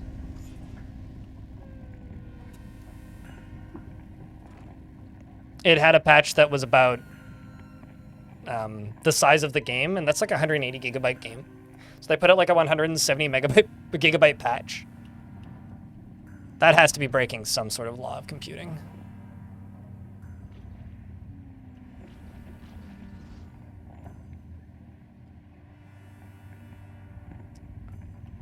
Oh, that's a new one. Three Duct challenged the legitimacy of the Sultan of Qud over an ordinance of prohibiting the practice of determining outcomes by chance. He won and seized the Gilded Scepter, and he was 32 years old. Basically banned gambling.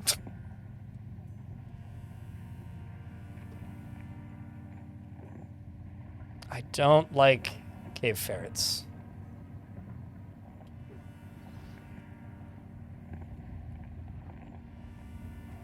Just making sure all my inventory is still there. Oh no, I lost one of my pistols. Well, all right. It's easy enough to reclaim.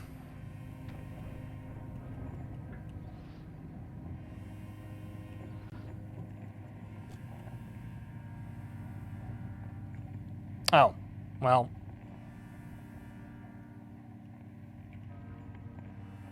Still not really where I wanted to be.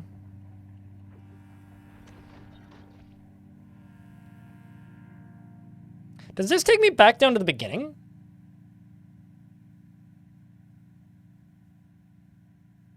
I can't remember. Like, genuine question. Do I get in that to teleport forward, or does that take me to the beginning?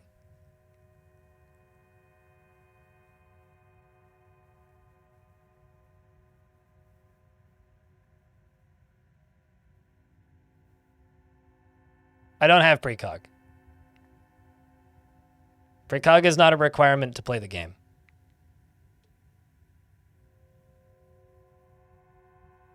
Yeah, you can tell allies to, like, not throw grenades at you. It's pretty handy, Zillion.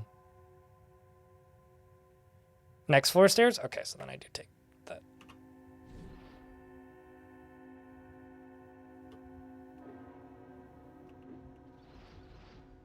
Okay, yeah, this is where I need to be. Those banana trees? Oh, there. Nifty.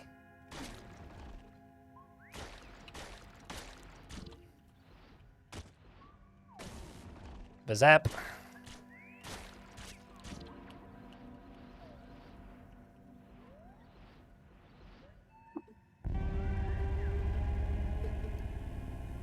Breach room.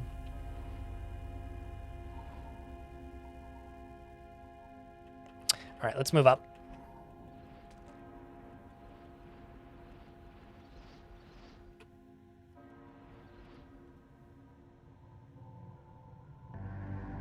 Still not tomb tethered. Oh, I love this music.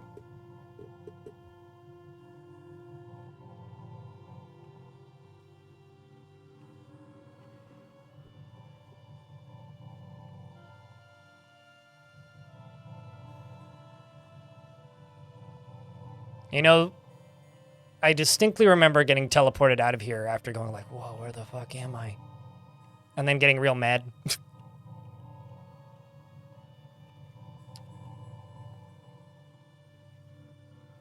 From the so this is gilded marble from the Sultanate of Benates I. Precious stone was dragged from the reaches of the dreaming earth, stacked in cyclopean designs and curved in the splendor of 1,000 glooming florets. Moistureless air preserves the gilding, but time softened its edges. So up here we've got holograms of eaters.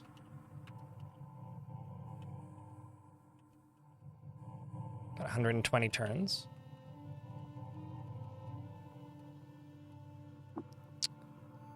Feel some ambient astral friction. Astrally burdened. I think that means I can't get teleported out now. All right, so there isn't going to be direct spoilers for your run here. Chat can add in their thoughts. But what's coming up is an event that's pretty cool. It's not for a little bit still, but there's like some descriptions of what this world is, and also a thing that happens that you may not want to see. If you want, I can put a ping out on Discord that says when I'm past it.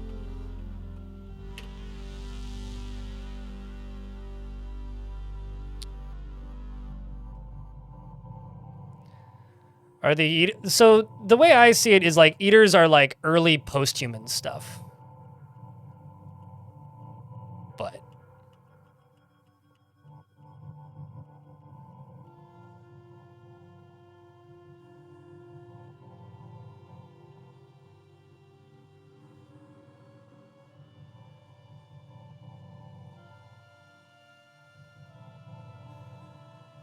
turns the volume down real low and lurks. Yeah, I appreciate that, mate.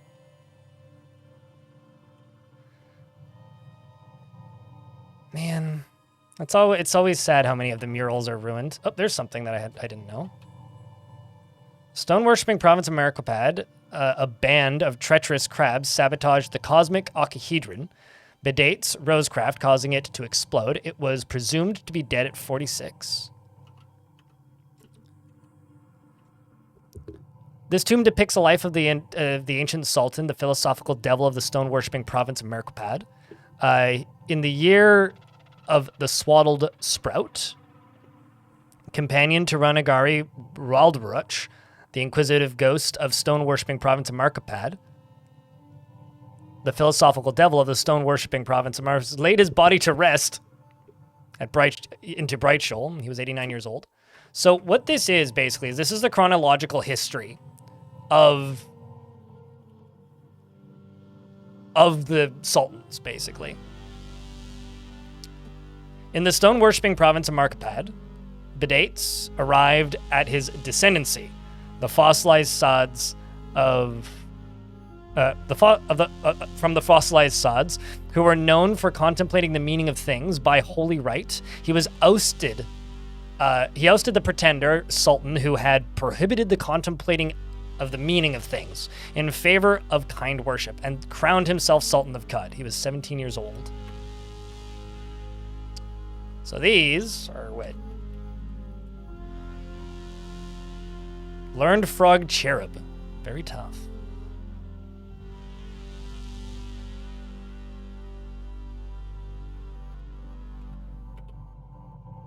Well, that's lucky. Mural of Bedates the First. Give thanks for the honorable frogs in the stone-worshipping province of Merkapad, who came to Bedates to rescue when a gang of treacherous fungi sabotaged the astral temple. Were they like a group or just a royalty thing? So they were the leaders of the Eaters. Leaders of the Eaters, I guess? Like, basically, they were the predecessor. They were like the great kings, right?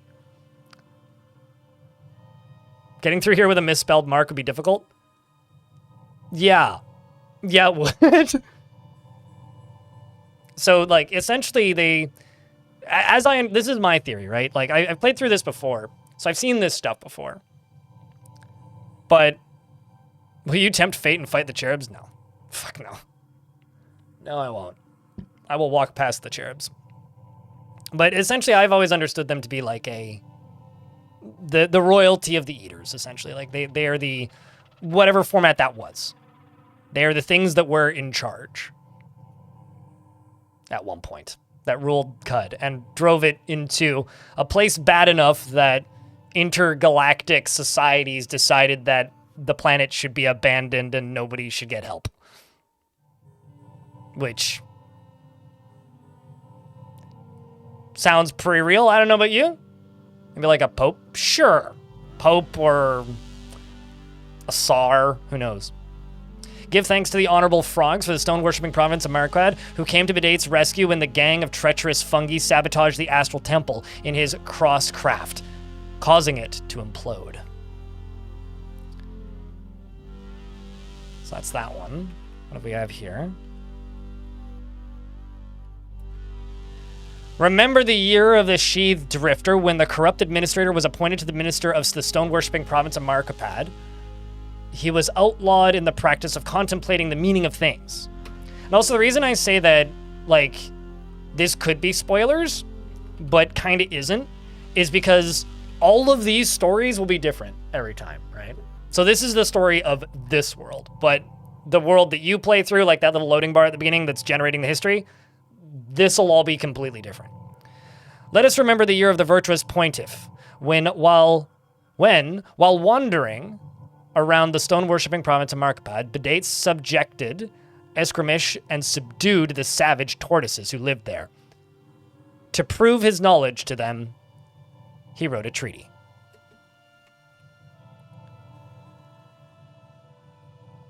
And then, woe the Arkspire of Durok. Of Daruk, maybe? It was there that Bedates had his prized Joinicus urchin's boon stolen by a thieving Stellary family. Oh shit, I've been looking for that. As to where that was, urchin's boon.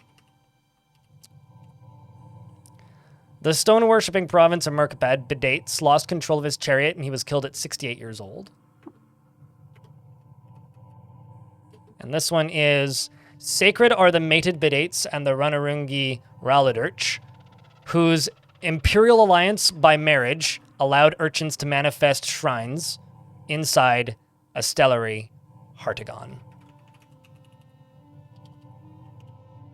Also, you could just ignore all of this. That's the other thing.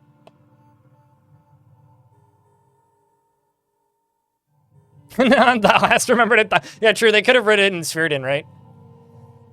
Watcher.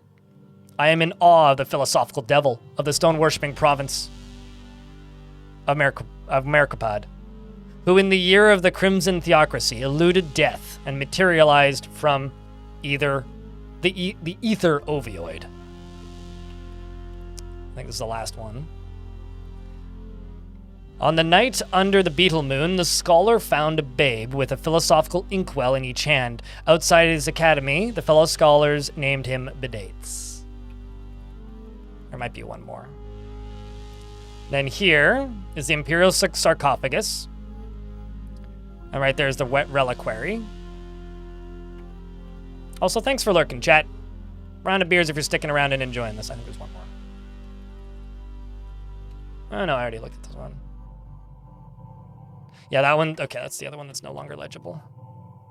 Okay, let's just auto-expose. Just make sure I'm not missing anything.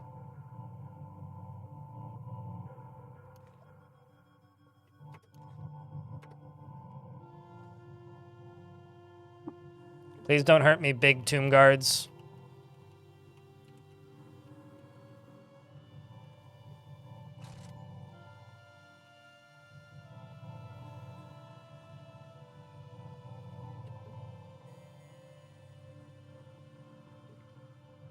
Creed, thanks for chucking out a gift.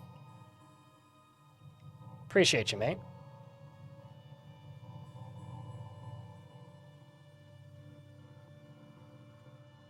Actually, 2 gifts for that. We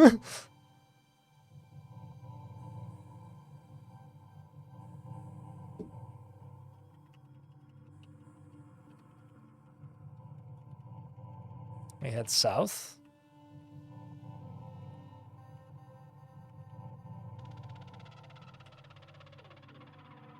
So now we move up. We are now 6 strata high. I hope you guys enjoy all of the history, because there's going to be more of it.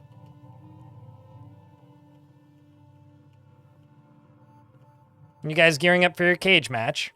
Creed. Just waiting for the intros to play.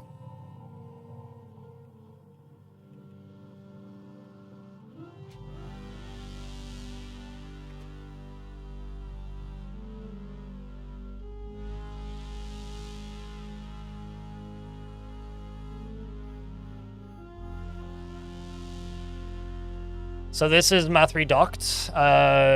Beholder, observe in astonishment of the weighted specter who in the year of the once sand thwarted death and sprang from the time Ocahedron.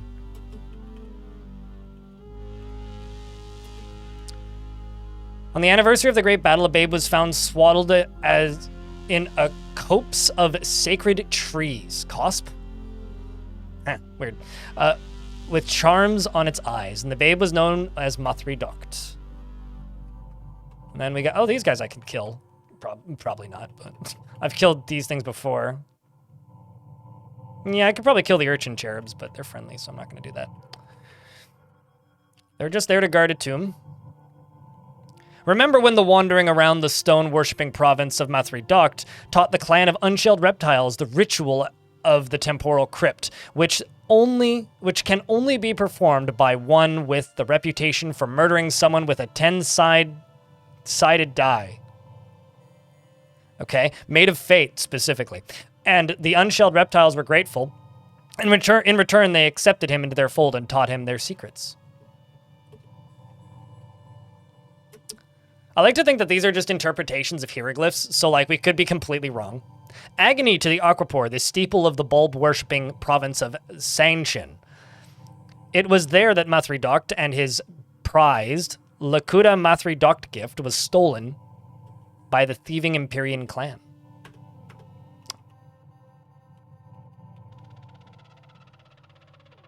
They played D&D back? They must have been! Bunch of nerds, man!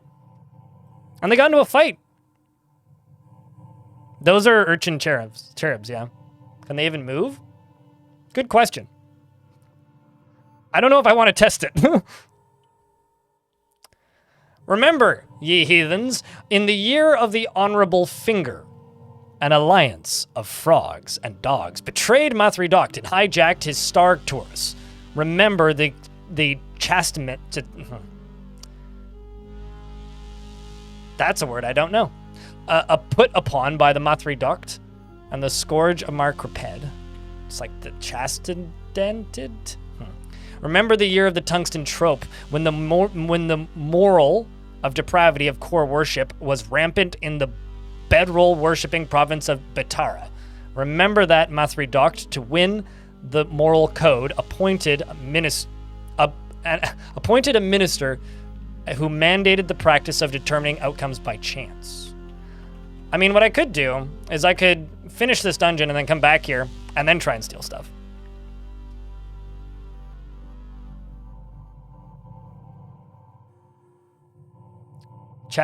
Chastised. Oh, okay. So it's like, okay, I get it. In the stone-worshipping province of Marqueped, a party of treacherous dogs sabotaged the temporal deltoid,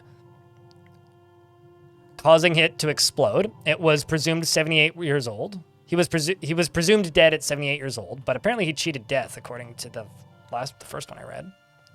In the year of the Sublime Cleric, Mathridoct, the Scourge of Marqueped, the weighted specter laid his body to rest and crossed into Brightshul. He was 114 years old. That one I have seen before. Oops. In Dud, Mathridoct raised his descendancy from the fossilized sods, who were known for determining the outcomes by chance by a venerable rite. He'd ousted the pretender sultan who had prohibited the determining the outcomes in favor of tribe worship, and crowned himself Sultan of Qud. He was 32 years old. In the year of the Fishrose Cab, the aspirant claimed descendancy from the fossilized sods. We are in an ad break. I will wait. I was trying to read quickly to get through it. It doesn't consider a hyphen to be a minus. Won't work. Zillion. So if you want to invest, you gotta type in tickets to see how many you have. If you don't know. And then invest plus number.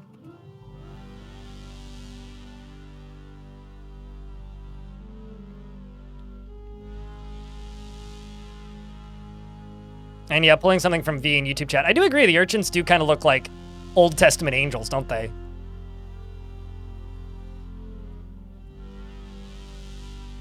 It suits it. I don't know. I think it looks cool.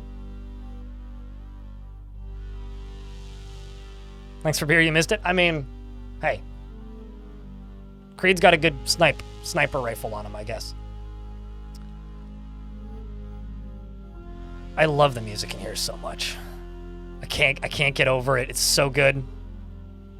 So something I want to do, because so far the hour count of this actually hasn't been that much, is after my next Fortress video project, I think I'm going to edit this entire playthrough into a movie. Because so far it's only been like 40 hours of footage, which, for reference, the 10-year video I did was like 70. So they do kind of look like glow spheres, but they're like sea urchins, basically. In the year the Fishrose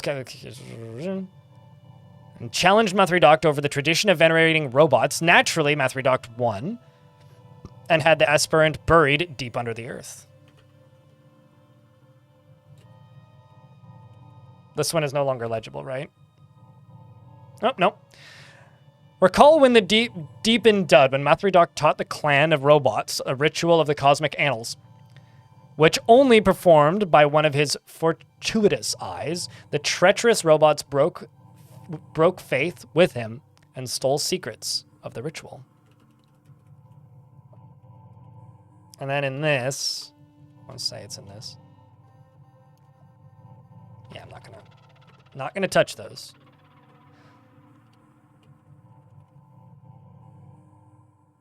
This creature belongs to the cast. Whenever this creature is about to take damage, there is a chance they blink instead. So they at the very least have a blink.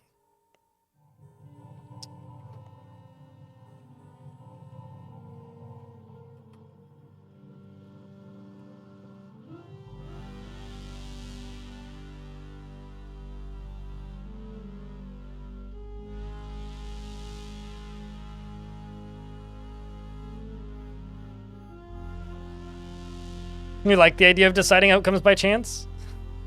I mean, that's RPGs, mate.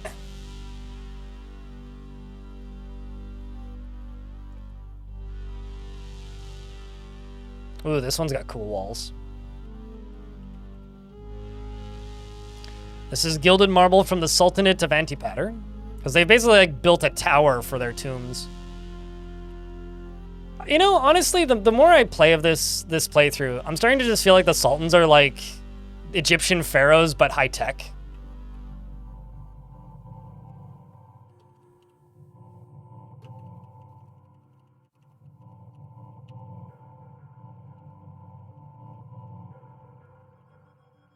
Because this thing is very, like, Great Pyramid-esque. Recall when the bulb-worshipping province of Senshin Antipater taught the clan of baboons the ritual of stellatry, trapezoid, which can only be performed by one with the reputation for murdering someone with a compass made of campfire ashes. Right. And the treacherous baboons committed a treason against him and stole the secrets of the ritual. One night under the beetle moon, a babe was found swaddled. Actually, I need to check something. Okay, sweet. Every now and again, I go, did I remember to turn the recording on? I did. One night under the beetle moon, a babe was found swaddled with a cosp of sacred trees in its mouth full of wood, and the babe came to be known as Antipater. Recall heathens in the year of the prominent frill.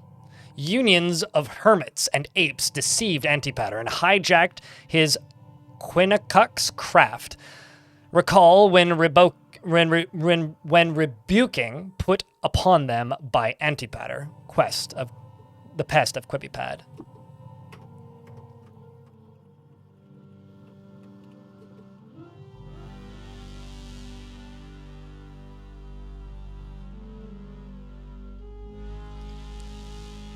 But their weird stories feel like it was all appointed by adventurers? What do you mean? For the sake of knowledge, Antipater was lodged at Shushir, Dune, and the stone-worshipping province of Marquipud to work among the masses and the clean wagons. After 2 gentle years, he reappeared in Kipad. Exalt the noble tortoises of the stone-worshipping province of Marquipud, who came to Antipater's rescue when he lost control of his star spheroid and crashed into a shrine. Woe knew Akish of the bulb-worshipping province of Shankshin. It was there that Antipater lost his prized Travelunca Antipater gift while the townsfolk were busy proving obscure theorems.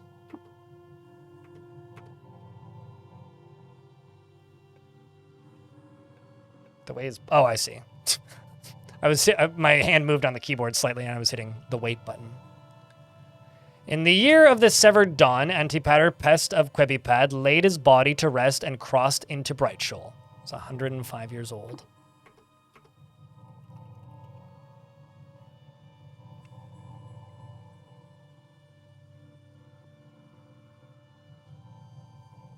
Yeah, like I see what you're saying. So you're saying that like it's not like a family lineage. It's more like an elective process, I guess.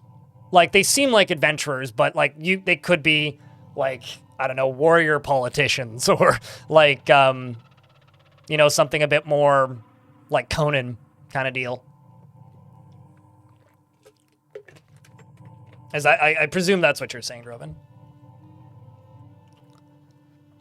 Quibipad and Antipater averted his descendancy from the fossilized sods who were known for settling out on an adventure to find a famous token. By sacred right, he ousted the pretender of Sultan who had prohibited setting out on adventures to find a famous token in favor of the kinfolk worship, and crowned himself Sultan of Qud. He was 98 years old. What an old fogey.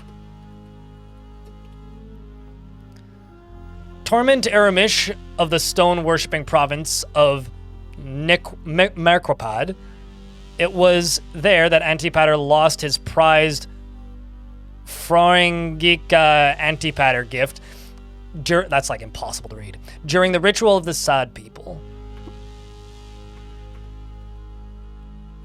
It's also kind of neat because like you'll find bits and pieces of these stories in like the world just looking at statues, and then this is like what really happened, kind of. Yeah, no, I get you. That makes sense.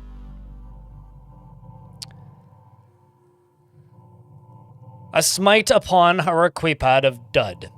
It was there that Antipater lost his prized, unfamiliar Antipater friend, while the townsfolk were busy discovering the space star, Octahedron.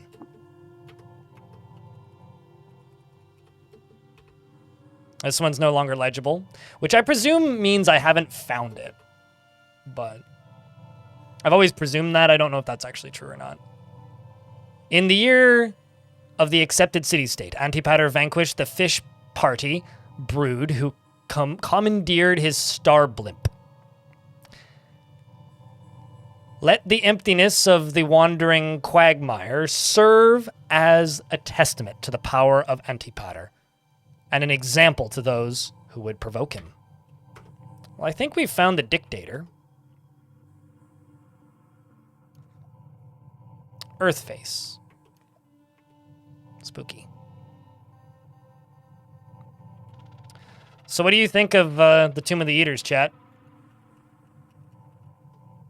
If this game isn't art, then I don't fucking know what is.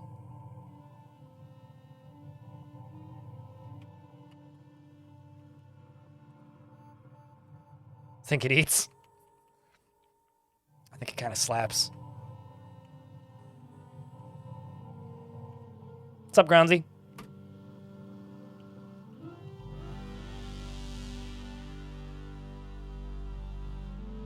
Also, truth be told, I always forget how many of these I have to read through. I think there's 3 more. This one has the weird lights. They look like traffic lights almost. I'm now into Bedates the Second. The first one was the original Bedates. We're now into Bedates the Second's tomb.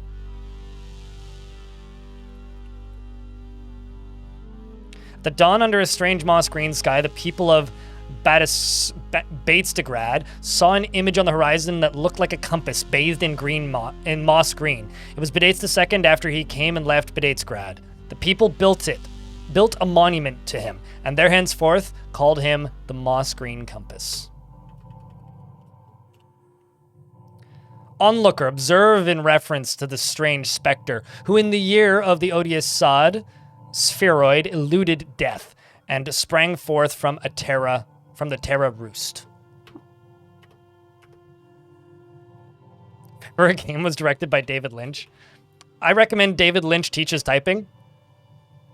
It's not directed by David Lynch, but it's got a really good David Lynch impersonator in it. And it's like 6 minutes long. It's free and it's on itch. It's great. On the salt-worshipping province of Hamu, Bedates II lost control of his iCab and crashed it into a hold. He was presumed dead at 49 years old. Damn. Died young. Or was presumed dead young. In the year once prayer, Bedates II and the strange specter, the Moss Green Compass, laid his body to rest and crossed into Brightshoal. He was 88 years old. Yeah, I'm also always very excited when I see people streaming in this area, because I'm going to see something I've never seen before. Quickened Vine. Can those move? That's interesting. These ones are all average strength versus me. This one I could fight, but I don't want to piss off the cherubs. In the year of the maimed nomad, Bedates II subdued the last clan who stole the farewells from him as Slag Furrow. Let the emptiness of the otherworldly ruin serve as a testament to the power of Bedates II and for warning to those who would challenge him. Also, chat, who here hasn't seen the end of the Tomb of the Eaters before? Because if you're sticking around, you're in for a treat. In the year of the Mangolia Reach, Bedates II triumphed over the Cinder Companion, who usurped his flower who usurped his flower chariot and let the emptiness of the time-worn Badland serve as a testament to the power of Bedates II and in the ambition to those who would provoke him. Love Bedates II, friend to trees and savior of the otherworldly ruin, who led an army to its gates and rested from the liminal tears of the shale-toppled spire in jubilation, roared Bedates II's name, and renamed the otherworldly ruin to Bedatestabad in his honor. It's hard to say, because it feels like it should read as Degrad, like, I don't know. And the tomb depicts a significant event from the life of the ancient Sultan Bedates II, the moss green compass. Thank the noble trees of the salt-worshipping province of Hamu, who came to Bedates' rescue when he lost control of his eye buggy and crashed it into a hedge. So you notice how in these statues it always says chariot? We're getting the actual word of what it is. Whatever the fucking eye buggy is. It always says chariot, but it's not actually chariots. It's just the people making statues don't know no better. The tomb mural depicts a significant event from the life of the ancient Sultan Bedates II, but the child of campfire ashes and defender of Bayritum, who led an army to its gates and ousted its debauched lords. The people of the city rested from the liminal tears of the shale-toppled spire in the giddy downward, in gaiety. Downward Bedates with the second of the Levant face, and proclaimed him Sultan of Cud. In honor, they renamed Buritim to Bedatesdegrad. Also, another thing is, like, this is another reason why I didn't want to do that. I love how there's graffiti everywhere in here. Press C to quest the faction of relationship. Steli's story, I was puffed on. Where are you now? This is... How do I word this? This area is the reason I didn't want to do that speedrunning contest that happened. Or is happening. I don't know if it's still going. It might be done. But the reason I didn't want to do that speedrun contest is this. I want to sit here and read all this nonsense.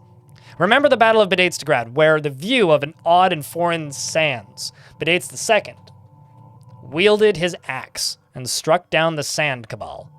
And in his name of equality, remember afterward how apes and comrades cried out in sorrow for days and days. On the night of the full moon, a nomad found a babe with a strange pair of sandals in each hand outside her yurt. And her fellow nomads adopted the babe and named him Bedates II. Did I do this one? Yes. But this one's no longer legible.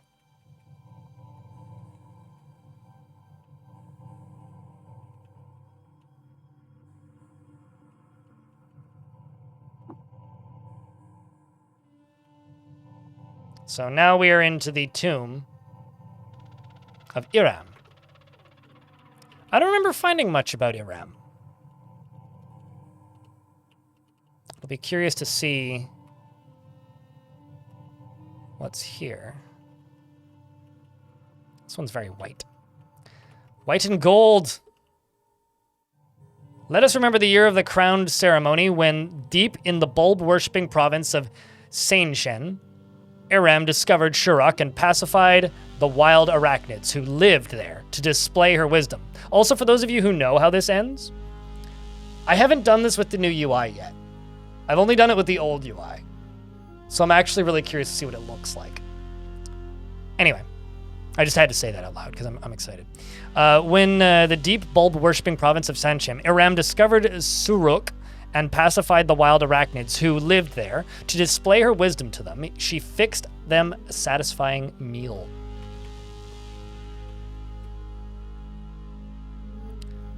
Remember, ye skeptics, in the year of the punctured star, Paraboloid. Paraboloid? Paraboloid. in an alliance of trees and worms, committed treason against Iram and hijacked her knot wagon. Remember, the rebunking put upon them by Iram, the Terror of Tuva. Okay, no, I have read a bit about Iram, because I always know him as the Terror of Tuva. At daybreak, the summer of solstice, a babe was found swaddled with a cusp of sacred trees with brine in its eyes. The babe became known as Iram. Stirred by a prized dram of brine and rescued by ore fishers from the trash sea, Iram visited the ordained laboratory and my finger got heavy. The ordained laboratory and commissioned a group of scientists to formulate a hypothesis. She named it Brinicus. Also, if you're playing through this and you're like, fuck, I forgot stuff, or I think I'm reading stuff out of order, go to the journal. And it's like Sultan Histories. This will give you the full chronological or order. So you'll get the statue engravings and the tomb engravings. So you can go read through your whole story, basically. I wish that you could just like print that out to a PDF file. Or like, that would be a mod I would install. The game looks so good. Oh, this game's great. We're kind of in a big like story moment, but if you know nothing about CUD, I'll warn you when the thing happens. In the meteorite-worshipping province of Dushan, Iram lost control over her sickle wagon and crashed it into the farmstead. She was presumed dead at 39 years old. Recall, ye doubters. In the year of the adopted star, blimp, a union of fish and flowers deceived Iram and stole his briny water from her dust altar. Recall the rebunking put upon them by Iram, the dissected specter of the meteorite-worshipping province of Dushan. What the fuck are you?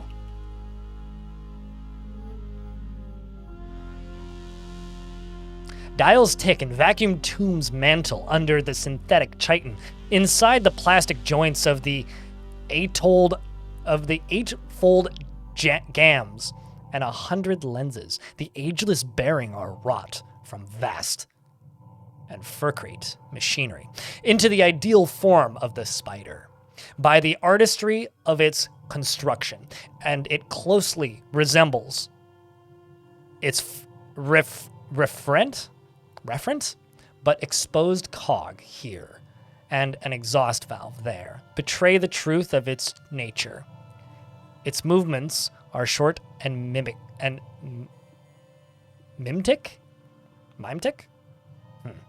And it inhibits the valley between mountains of life and imagination. Spooky. So all of the lore that I'm reading here is procedural. This is procedural. All of this text that I'm reading, yeah, this is what I mean. I haven't found very much of them. So this is all procedural. This text. So from run to run, this text changes. Basically. All of it. There is one character in this tomb that is completely written. One character. The rest are all procedural.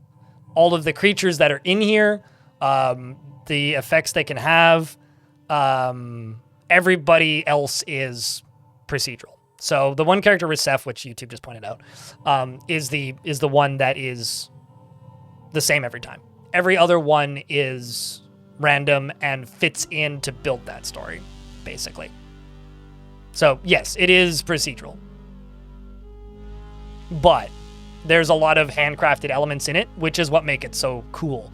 Because you expect the handcrafted elements, but the journey of getting to the handcrafted elements is so freaking rewarding that it's worth it. Even though, like, yeah, you'll reread 5 paragraphs of text that's the same every time, but it's the 70 that you get before that are random that makes it interesting.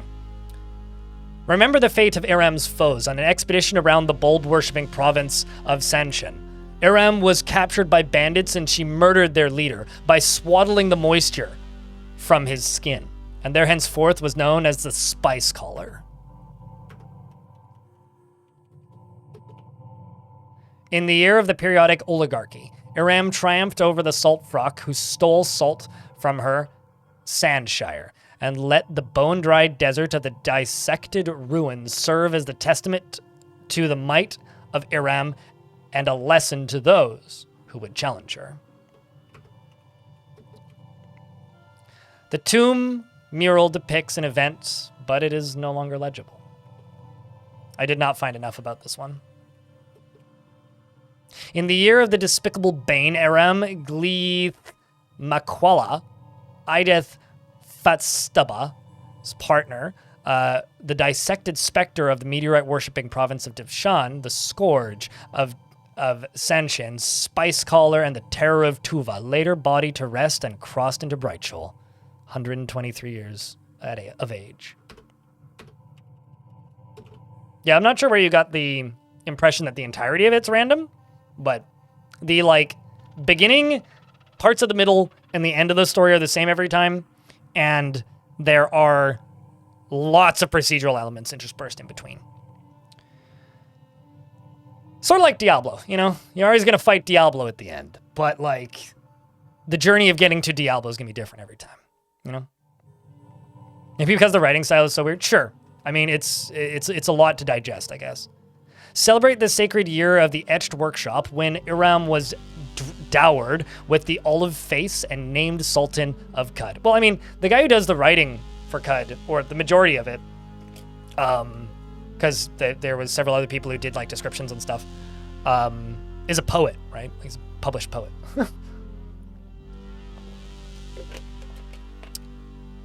Not that I'm aware of, Drovin. I'm pretty sure Resef is just hard-coded. Pretty sure. Oops. That was a misbump. Celebrate the sacred year of the Etched Workshop when Iram dowered with an olive face and named the Sultan of Cud. Her ancestors fossilized the Sods and looked on approval since. Just like them, she was known by her briny eyes. Okay, so that one is no longer legible, I think. Yeah, no longer legible.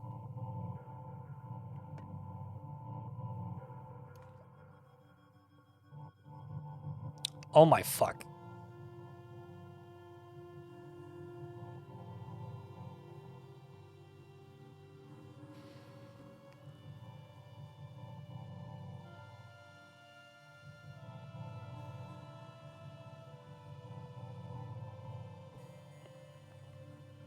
I'm not even sure if I can look at these.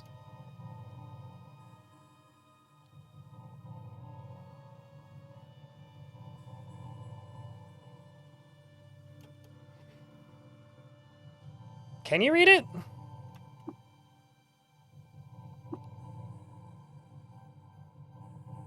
Read one of the legible excerpts by a bright blade.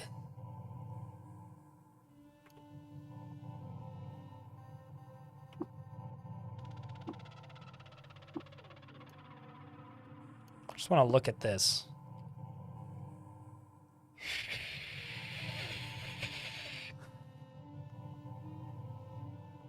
That would make, from what I've heard about the moon stair, that would make getting through the moon stair difficult, hey?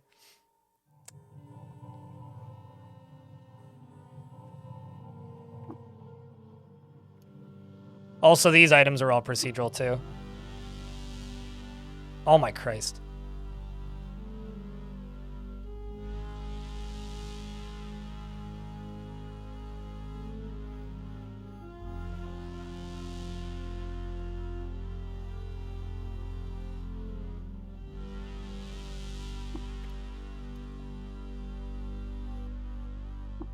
I want that so friggin' bad.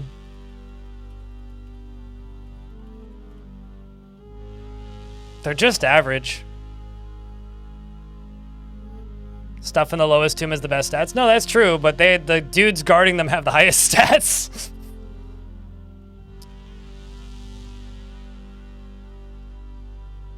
I mostly want to donate that to the library. I will probably come back here at some point. I don't remember there being water in the tomb.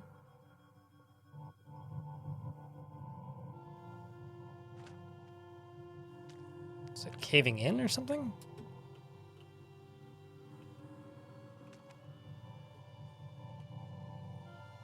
Well, we've reached the Sultanate of Rusef.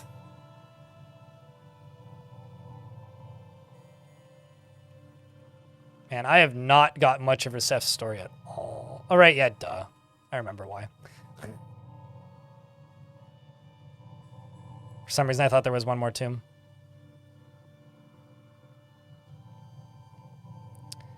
All right. It's time to go speak to the person who does the etching.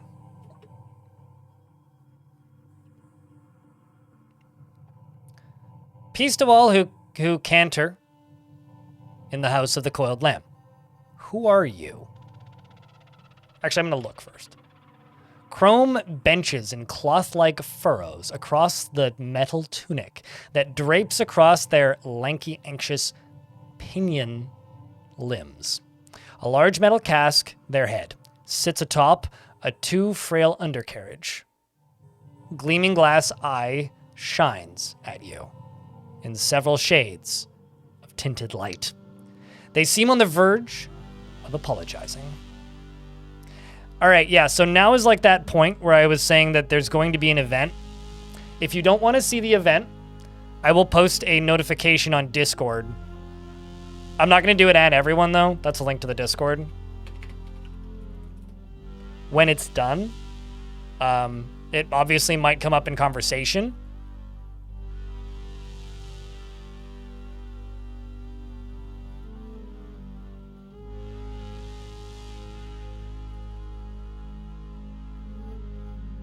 So, just saying.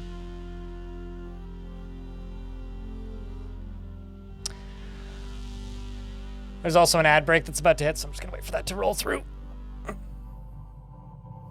But yeah, no, this game is, like, kind of deranged, but in the best possible fashion. I absolutely adore the writing and just everything about this game. But it's kind of a lot. So I get why some people are just like, nah, this is too much. Because I do see that. Like, enough that... Like, I see enough of that sentiment around this game that, like, I get it. You know? Like, it is a lot. It is a lot. But it's cool. Like, you know, I think... There's a lot of people out there who Baldur's Gate 3 is like their RPG of the decade. This is fine.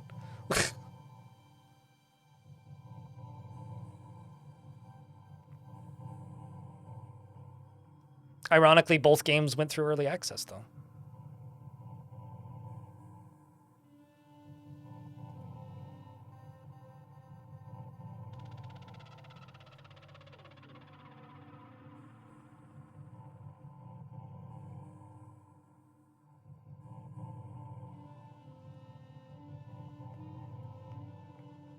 All right, chat. Can I get a round of beers?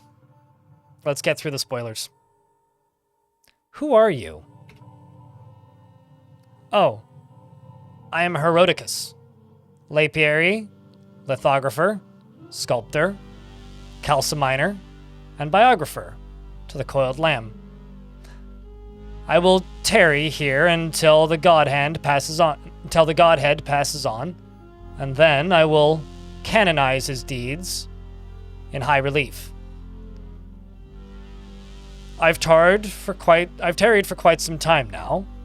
What prodigious what a prodigious reign.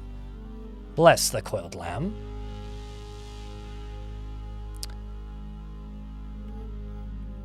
The Sultanate is dissolved and Rusef rules no longer. Oh, poor friend. The Iron Shank must be upsetting your digestion. The darkness must be blooming in your brain, making you slow and doltish. The Sultanate dissolves, tidings would have reached me. Someone would have said so. Oh, poor doltish friend. You cantered too long outside the house of the Coiled Lamb, and now you are a dolt. Do you know the Mark of Death? I do. It's required to know the Mark of Death. Otherwise, I wouldn't know when the Coiled Lamb was dead. No, it is no long. When if he bore the mark. Oh, it's this. Is this a test? Do you know the mark? It is a test. Tell me the answer now. The mark is that. How do I get to Brightshoal? Brightshoal is the forever braid of life, the garden behind the high gate. Why, you must rank among the crowned echelon of the machine and folk. And you must, well, you must. You must start to decompose. You must. You must be dead. Dead and entombed. The body remains, but the mind wanders. Why is this tomb unfinished? 'Tis saying among the stonemasons, never finish a job too early. By the decretum of Sagitar, old as it is, they have until the coiled lamb is decomposed. Dead-like. To compose their work on the tomb, or to complete their work on the tomb. Bless the coiled lamb, and peace to those who canter in his house. And let us pray. Let us pray the day never comes. I bear the mark. Entomb me. You should be... I don't rank myself among the doyen on the matter of organic life, but my understanding is that the dead do not speak. Besides, you aren't the coiled lamb, are you? Wrong on both counts. Resef stands before you, entomb me. Or Resef is Bon, biographer. I am here. I need to travel to Brightshoal, entomb me. Do I be honest or do I pretend to be, you know? What do you think, chat? Option 1 or option 2? What do you want to see? What? This one seems better. I like the honesty approach, but bullying the artist is kind of funny to me. It is more dramatic, yeah, but I'm also a giant slug. So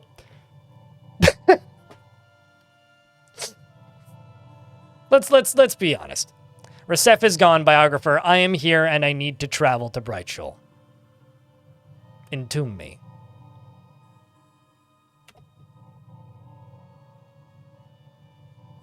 That is not even how it works. First, I image your head. Read yourself's narrative from the folds of your brain.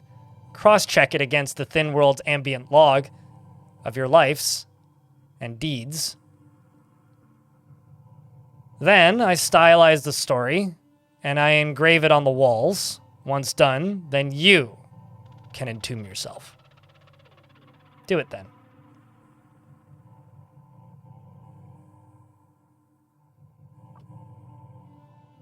Horticus shines a cone of blue light at you.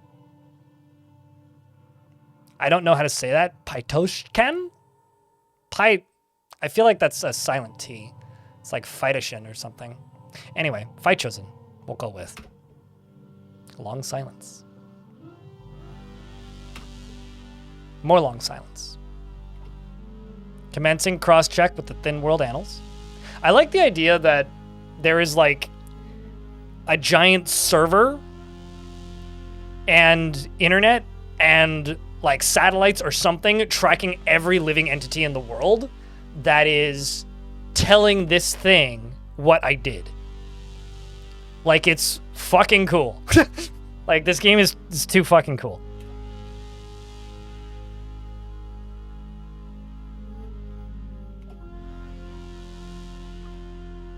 Crosscheck complete. Your narrative is compiled. Now to engrave it. Peace. Peace to all who canter in the house of the coiled lamb. So now I can follow it. And it's going to write my history.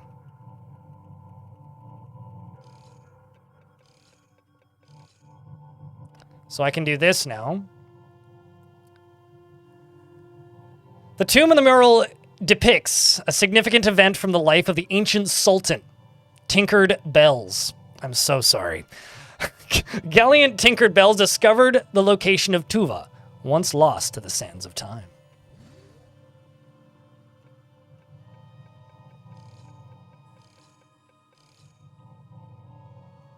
This is how this game's a story generator, right? And the shadow of the steel beneath the high salt sun, Tinker Bells taught the old man the virtue or the value of chrome.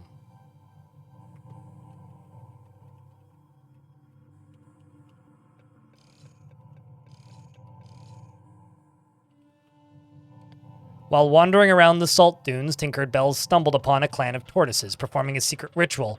Because of their mirrored eyes, they accepted them into their fold and taught them their secrets.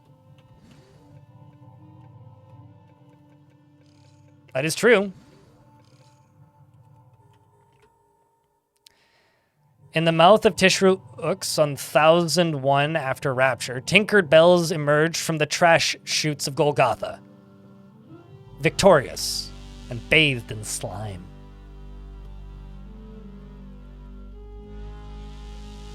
It's like, this is what I mean, it's not exactly spoilers for the story, because it's my story, but it is an event that's really fucking cool.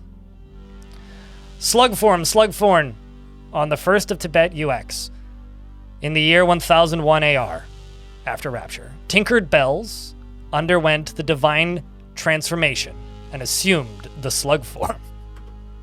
I did that. Well, that's a cool image, too.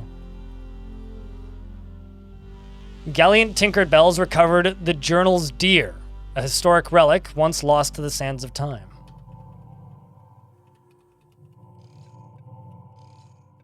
This also looks a lot nicer, right? I don't know when this got an art overhaul, but it did. On the Ides of Sharadux, the fallen cherub gifted his broken wings to the traveler, Tinkered Bells. It's true, and then I sold them, I think. In the mouth of Shamat UX, 1001 AR, Tinkered Bells founded the village of Euroclip to fix my... I founded a village?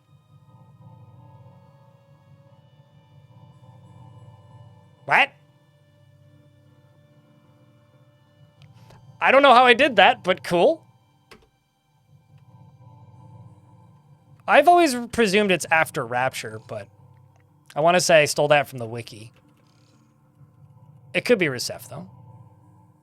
In a sacred ritual, Tinkered Bells shared their holy water with a noted luminary.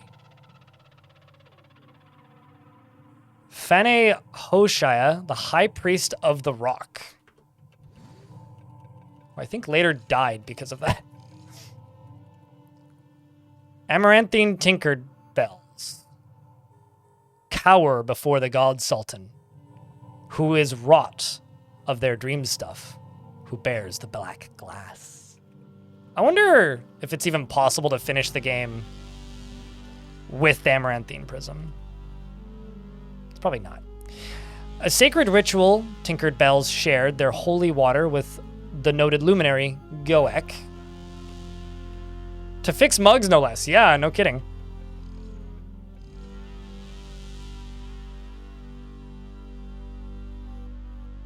I've found many villages, though. They take what you say to make a better story. I mean, sure, probably. In the void of space, Tinkered Bells the Mason constructed a coral path out of starbrick and conversed with the mushroom in the sacred tongue. This is true. I did, in fact, get very stoned on mushrooms. It was a great experience.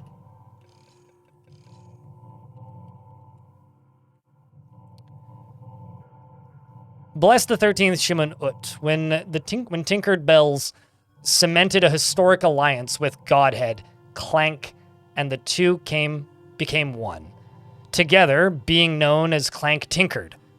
Clank Tinkered Bells puffed the royal vapor onto every nook and crevice of Cud.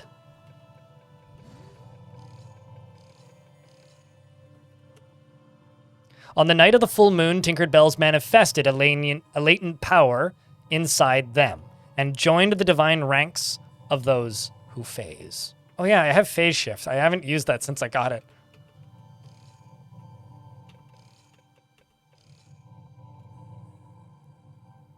In the mouth of Tomb UT of 1002 after Rapture, Tinkered Bells trekked to the Tomb of the Eaters and traced the signal across the Death Gate, O wise Sultan. I'm just sitting here meditating the whole time, which is kind of great. And in the mouth of Tuvum, the year 1002 after Rapture, Tinkered Bells founded the village of Mapir to clean glasses. I founded a village to clean glasses and a village to fix mugs. They love me in the kitchen.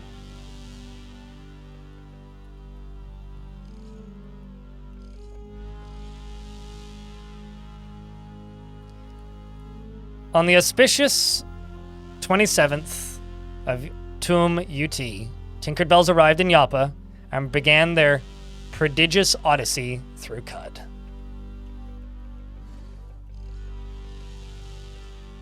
They're pretty fucking dope, eh, Ronzi? Isn't that the Napping Worm Village? Correct. The tomb mural depicts a significant event from the life of the ancient sultan, Tinkered Bells. On the 14th of Ubu UT, Tinkered Bells died peacefully and was laid to rest in the tomb of the sultans. Herodicius says, I'm done! Now, hop into the sarcophagus. Safe travels. Actually, let's trade. No, you have nothing to trade. Farewell. All right, it's time for the end. Because there's no more. There's only one place to go.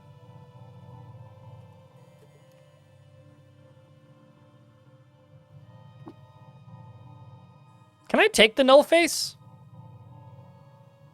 Genuine mechanics question.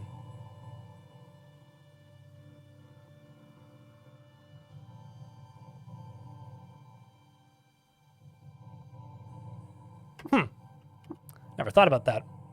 Robber chimes ring throughout the vaults, and you hear a grating stone as the other Imperial reliquaries slide into the unreachable recesses of the tomb.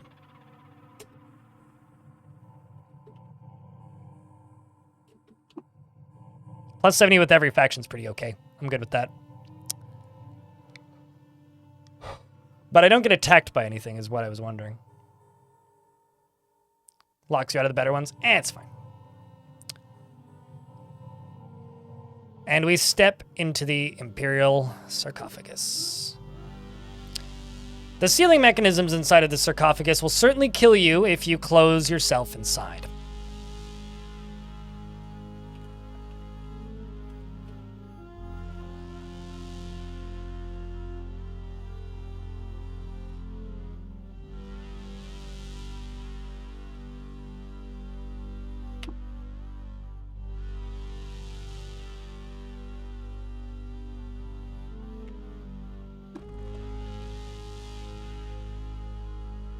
We done did it. So this is where you want to close your eyes if you're scared of mechanical spoilers. This is the big one. The colossal limb's lid slams shut, and darkness engulfs you.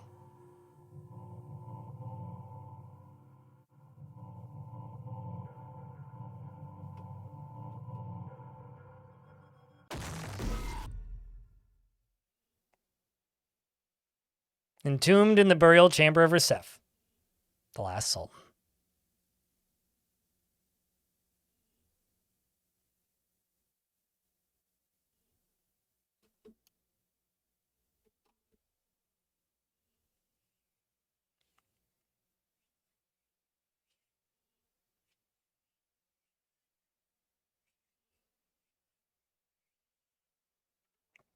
So,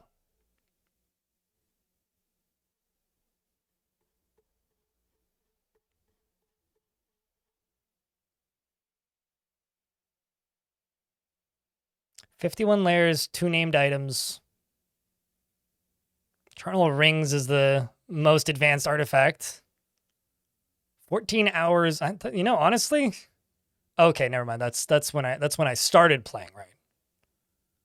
Or no, that's when it ended, not when I started. Chronological events.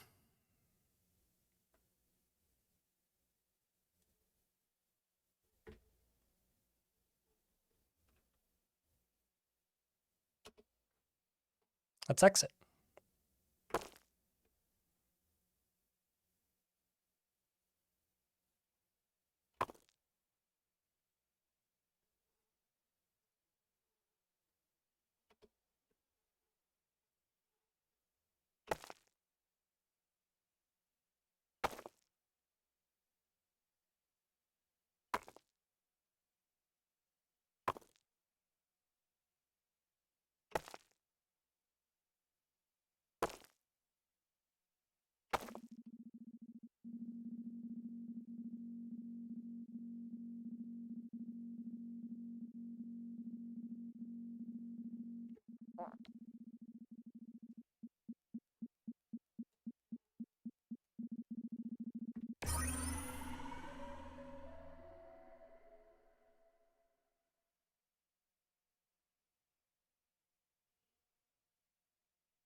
I'm kind of surprised it still uses the old UI. Yeah, for those of you who've been tricked, yeah, no, we're not dead. By the way, we're not dead. There's more. A lot more. The darkness recedes and a new light breaks on the shores of your mind.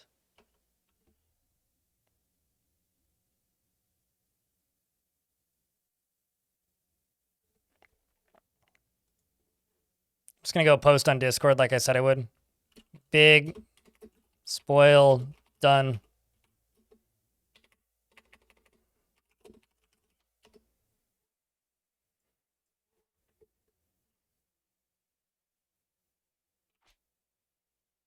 What's ironic is I don't actually have a face.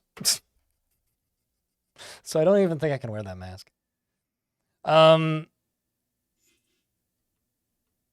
now we move. We've entered the holodeck. Sad, welcome, Sad. From then, here's shaken, the wet ol' liff. Sad into a small vessel, and pouring hit. Sad to thin sash attraction, attaching the vessel. Sad crossing now through Highgate into Bright Shoal. Am I dead? Sad, the body dying, the mind roaming. Have I met any of them? No. I haven't gone that far east. What is this place? Stand on thou high gate to Bright Shoal. Here's been wet ol' liff. Sad shaken, thine had cross to new life. Is Resef here? No, Sad. Resef residing here. Why do you call me Sad? Artos Sad of old Salom, and now stoden thou at high gate to Bright Shoal. Is that another name for Cud? Yes. I've come from the thick world with a mission to disable the spindle's magnetic field. Can you do this for me?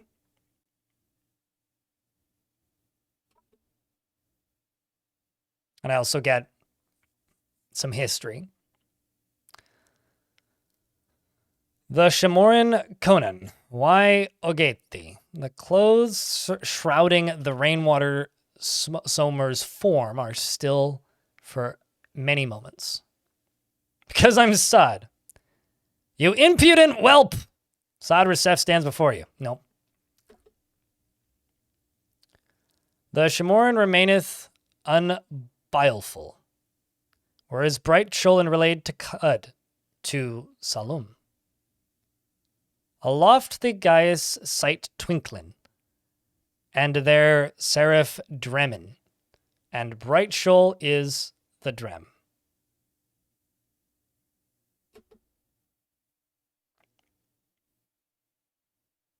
The shower rainwater claims that Bright Shoal is the dream of Seraph, who lives atop the spindle. So essentially, there's somebody's brain on top of the spindle that's allowing for eternal life or something. Something changed atop the spindle. If Bright Shoal is indeed connected to the city there, then this may suggest it is in peril. Clothes shrouding rainwaters remain still. 1 year ago, someone began broadcasting a signal from atop the spindle. I have a recording of it here. I ask you, disable the magnetic field so that the spindle can be ascended and the signal can be investigated. Sad Seraph Sprayson, sad thou asken, and the Shamorum Ascentin, sad will to return to Salam or crossing into Bright Shoal. If it is done, return me to Cud. I wish to ascend the spindle myself. Can you actually die here? I never thought about that. I bet you there's an achievement for that. Huh. Anyway, another run. Game ends. Nifty. I'm not going to do that. Anyway, if it can be done, return me to Cud. I wish to ascend the spindle myself. Saved, now then return. I am ready. It's the old game end? Well, the old game end also let you go home. But I guess that's just what I always did.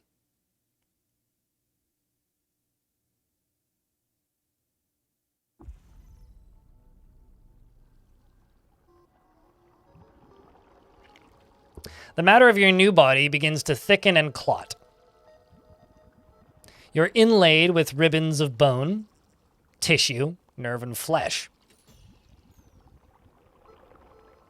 You discover the becoming nook at Gil.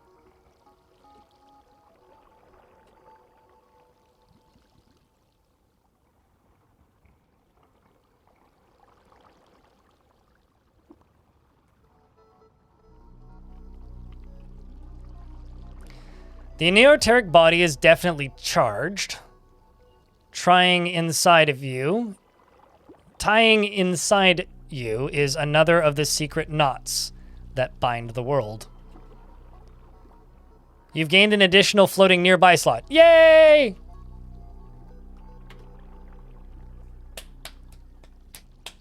Anyway, chat, we made it. I am now elsewhere, wherever the fuck that be. There's all my stuff.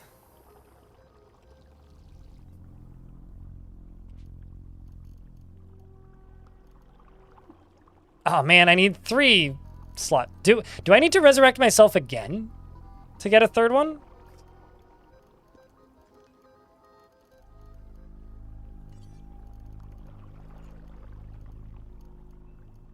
Scrap that. Scrap that. And that. Yeah, do it, definitely. Mm-hmm. Okay, that explains it. Cause like I'm staring at that going like, how the hell do I get a third one? Cause like I know that you can get 2, but like what?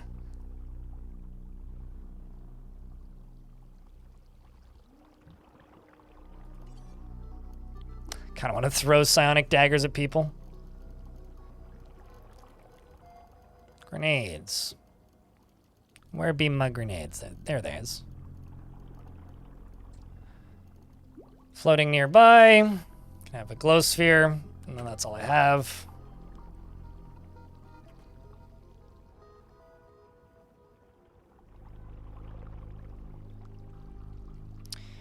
All right. What else do we have here?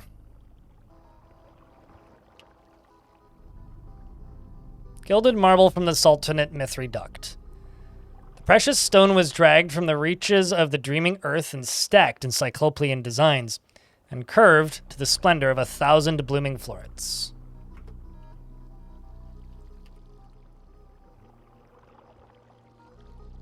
Vessel of the first sip. Life and drink.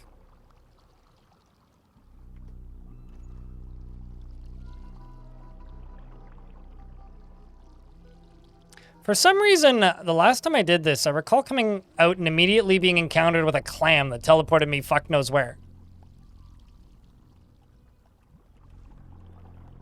Not so much this time, though.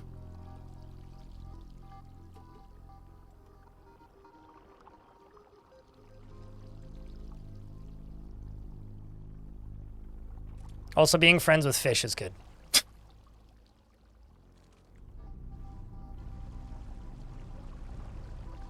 It's a shame that I'm not. What was that? Oh, hello, you. Just walking around with an EMP? You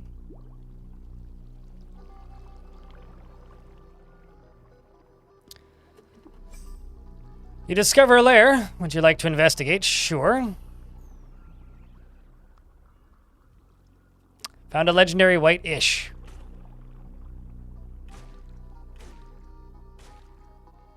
Just to have an angry Sultan croc to kill. It's like a king crocodile. Very thick crocodile.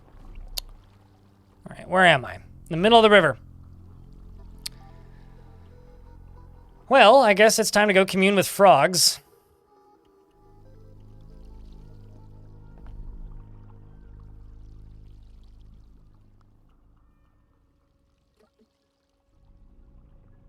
Hello, Goek.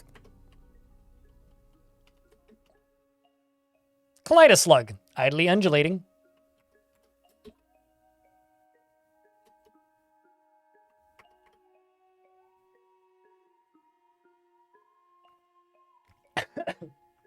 Excuse me.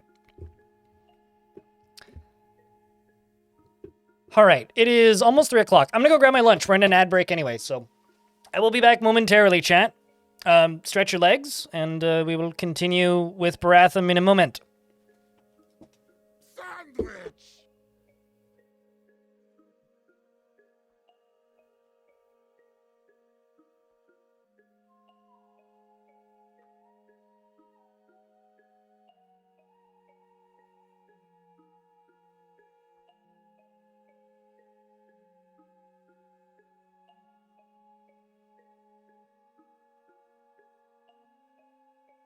It's a unit system.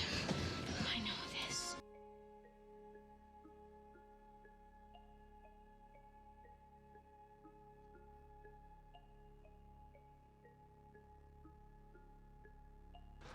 Nuclear vessels.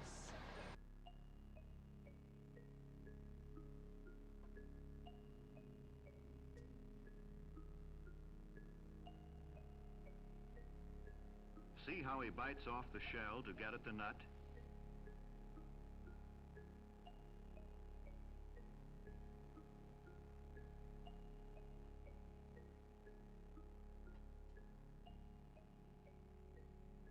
Cheese for everyone!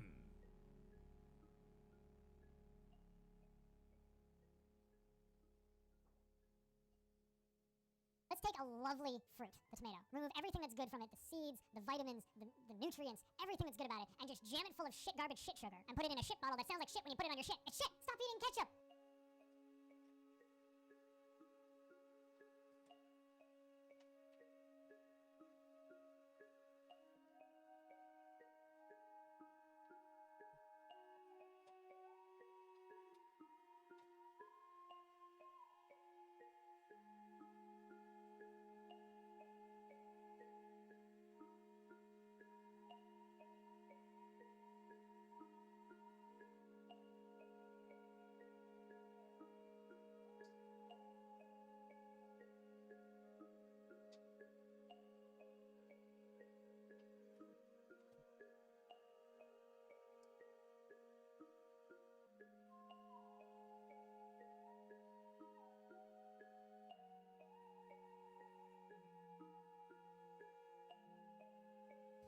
Isn't that interesting?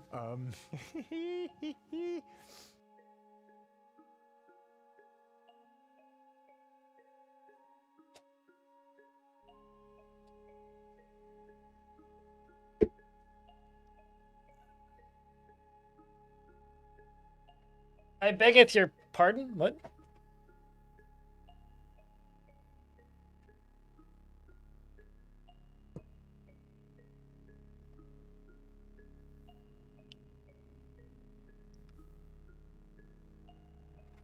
Are you asking if you can play with Madness, friend? All right, since we're at a kind of a calmish spot, I'm gonna enjoy this sandwich. But I have to say thank you to those of you who've stuck around. Hey, you know it's been a long day. There's a lot of reading. This isn't the most engagement heavy kind of stream, but just want to say thanks to those of you who've helped keep it funded for the day. We're currently about $15 below my daily minimum, but I'm sure we'll make it there between ad revenue and Prime subs. But just as a reminder, I don't do any kind of sponsored time. I actually got offered like quite a bit of money to stream a game yesterday, which was funny because they didn't email me. They emailed my team's group email, which was kind of awkward. I just kind of like sent them an email directly. I was like, no, go away. Always lurking. Enjoy the lurks, mate. What'd you eat for lunch? I have this tomato, sausage, cheese, zucchini sandwich because that's what I had in my fridge.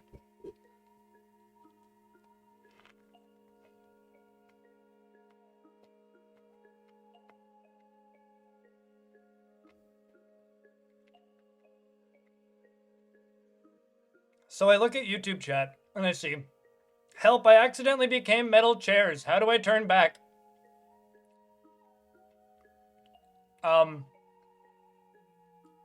Don't.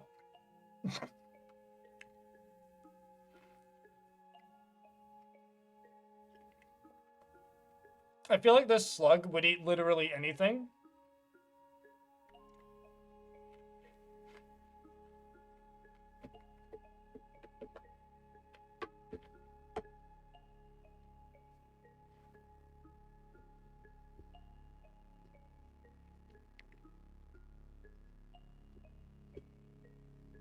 You can't insta-kill any pro wrestler, but you can insta-take-down any pro wrestler.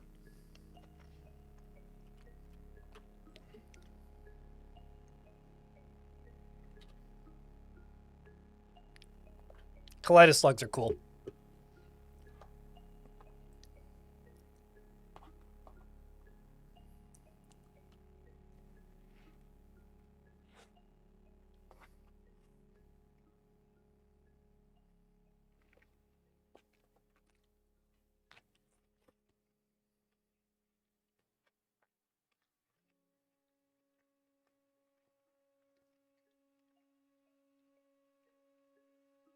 Little Caesar, since you're stuck in the office for 10 hours a day, I would try and bring lunch if I was there that long.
It always shocks me, Deep Sea Fish, and how many people like don't have basic human survival instincts for the current year.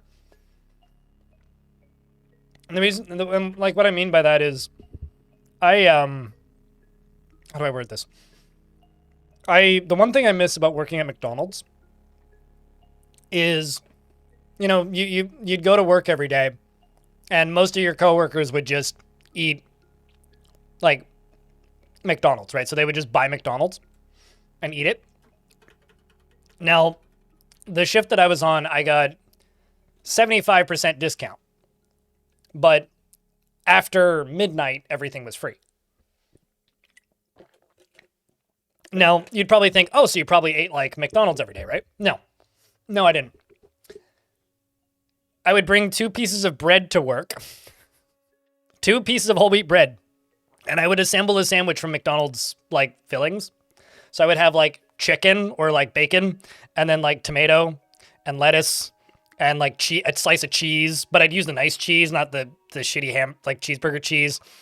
I would put, like, whatever we had, a little bit of sauce. And, like, I would make these, like, kind of awesome sandwiches, but, like, minus this hyper-processed meat. And if I did use meat, it would just be a small amount of chicken.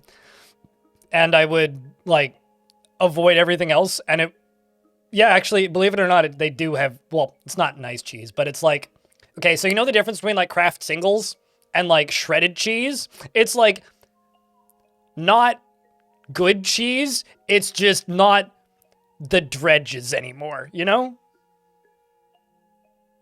Make sense? So no, it's not good, but, like, less terrible. Yeah, and then I'd bring an apple or something.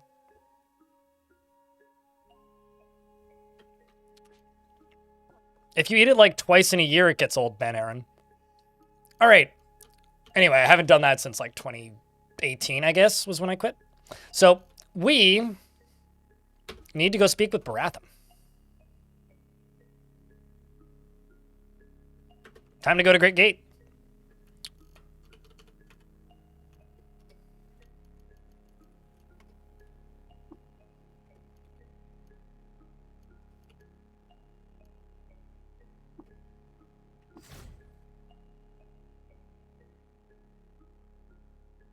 So, to me, fast food is like a 1 out of 10.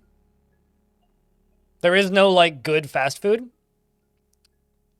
Because if you go worse than that, it's just guaranteed food poisoning. Like, fast food is the worst edible food that you can get. You are transported.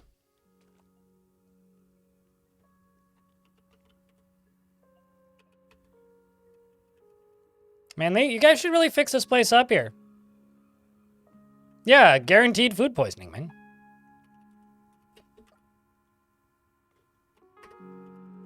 Actually, hold on. Who likes you? Disliked by Bears, disliked by the Merchants Guild, disliked by the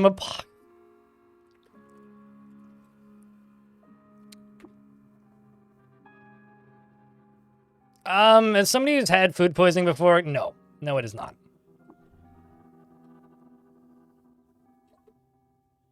Is that you, nestling Tinkered Bells? Are you returned from Great Gate in the tomb? Come closer, I say. Yes, Baratheon, I've returned. You appear refreshed.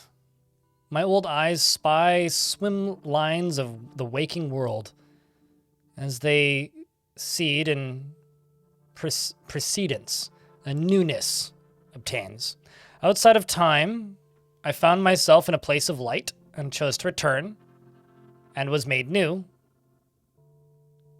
Where it lies beyond the tomb, I spoke with the Shomer there and arranged the disablement of the spindle's magnets. I did that. Also, Pax Clank is up there. You are ever a courier of bright tidings, Tinkered Bells. I am fond of this fact. Categories and types are decoring these historic times. Nonetheless, the ritual nourishes us, rather. And you raised the Maven? You are raised to Maven, Tinkered Bells, the one who understands. So I'm now a Maven. Take this, too, a shoot of morphing gel from my personal collection. You've arrayed yourself in the artifacts of time, and we have little left to give you. but still, this may be useful.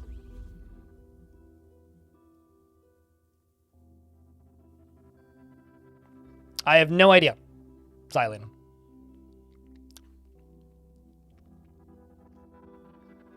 I've said it once, I was dying and my appendix was going to explode and we were on the road to the hospital before... Oh, really? Like you thought you had appendicitis from food poisoning? Oh god, that's rough.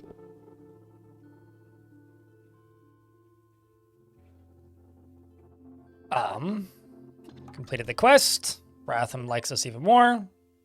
I get the achievement for completing the thing. Now, matters have evolved in your absence. Do you choose to learn more? I do. High on the mount above Almond Porch, the Pudis Templar watch us through their war lenses and prepare an attack. The Nephalim too stir from their cradles on the moon stair and slump with infernal purpose. The short of this is due to the dearth of prep, time, and inadequate armament. Pax Clank no longer believes the viability of Q-Girl's climber design. We must take Clank at his word here. This disheartens us, but there is another hope. Clank has offered up a new design, something unconventional, at all angles, and despite our early misgivings, Q-Girl and I now work in assistance to the project. A new creature struggles to be born, Tinkered Bells, and you will help birth it. Oof, that's wording. And then it will carry us. You and I to the top of the spindle.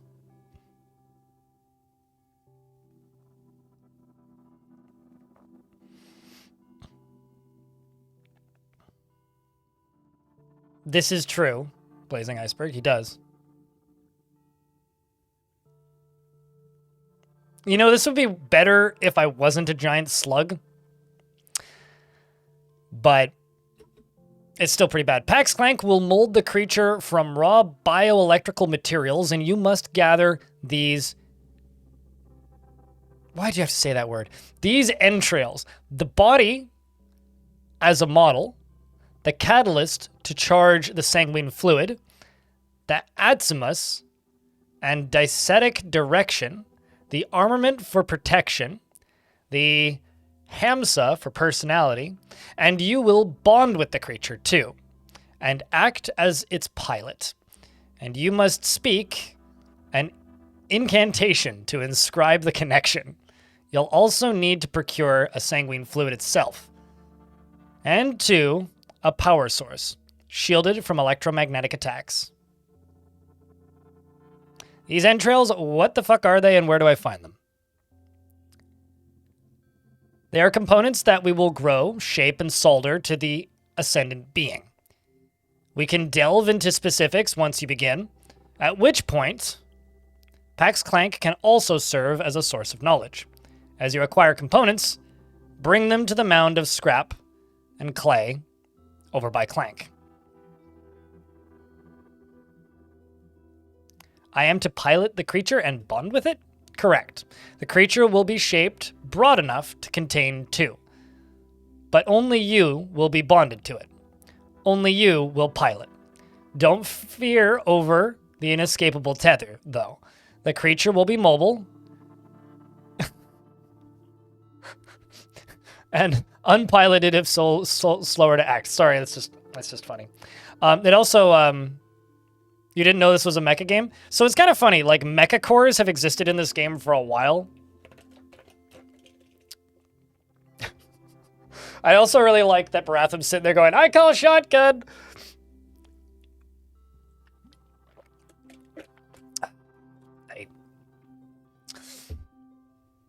The creature will be mobile and unpiloted as if slower to act. Sanguine fluid? Primordial soup. Don't I just straight up have some of that in my inventory? Primordial soup, to be catalyzed and ran through its arteries as the animating substance. Now I'm thinking, where the fuck was primordial soup? Because I know there was primordial soup, Also just received a power source. Question of power is trickier. Our standard power sources might suffice, but they would be vulnerable to electromagnetic attacks. And we believe that it is within the competency of the Puta's Templar to execute such an attack. This leaves us two options. Clank and Q-Girl have worked on a design for a neurotronic battery, free from vulnerabilities on the EM spectrum, but requires 3 dram of neutron flux. Well, I saw 1 dram of neutron flux. The alternate is remote power, but to carry us across the spindle's length and source, it would have to be extraordinary. I would look to Chava, the Tree of Life, for psychic quickening. All reports of the resumption of their roaming across the moon stair. All reports tell the resumption of their roaming across the moon stair. There we go. Seek the trunk at Aaron Raj to begin your investigation. And if that's the path you choose.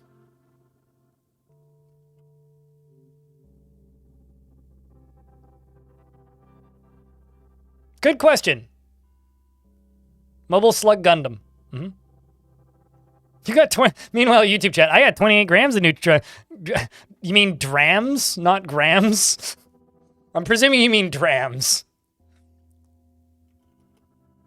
Let's begin then. Yes, begin gathering, and the molding will follow. The materials you choose will influence the being we create, but any such being will be suitable for ascent. This is our last task before we make our historic climb, Tinkered Bells. Be safe and well in doing it. If you have more questions, return here. I will be available.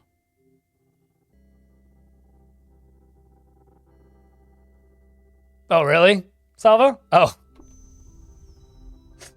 Right. And I received a weird artifact. What it?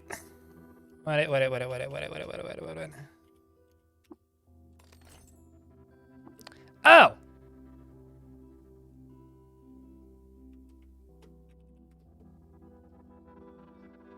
So that's something I'm just gonna go look up on the wiki, because that's just gonna be easier for me. Pink slime needs the inner wall of glass bottle and starts to take shape of what's on the other side.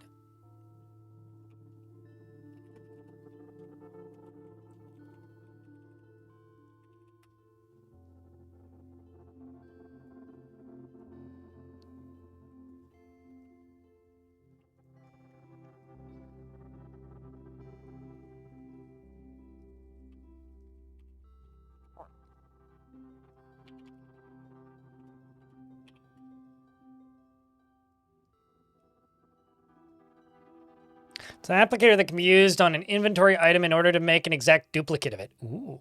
Polygel is only usable once and turns into the item in question. It can only be used on equipped items. Cannot be used on equipped items, but can be used on otherwise unique items such as salt and relics. And it cannot be used if broken or rusted. Duplicating a chest does not duplicate its contents, but duplicating a liquid container does. Okay.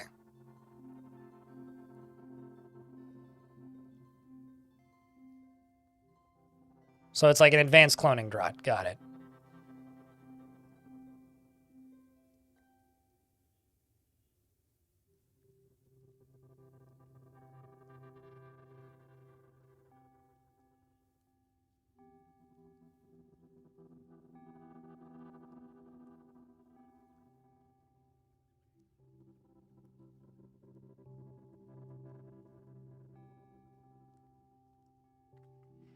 Well, I do have a pretty good item.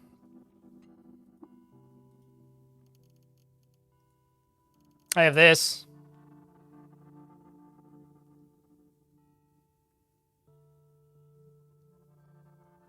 That's a pretty solid buff.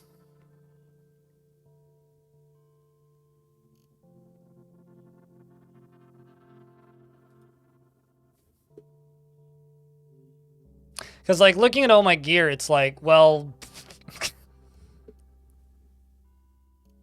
So yeah, I think I'm going to use it on that.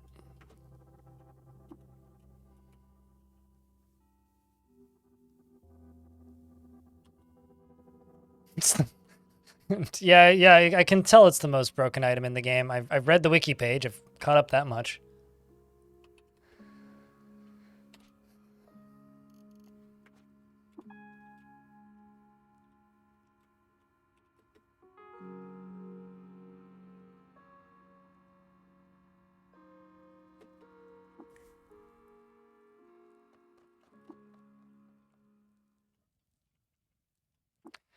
Although,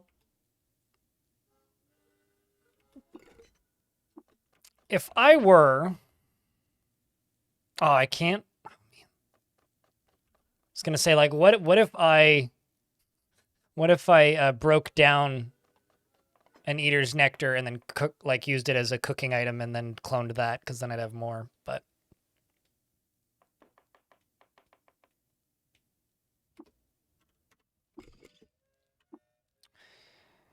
All right. Let's just eat some porridge. I can't, no, because it's not a normal Eater's Nectar. It's a named one, so I can't break it down.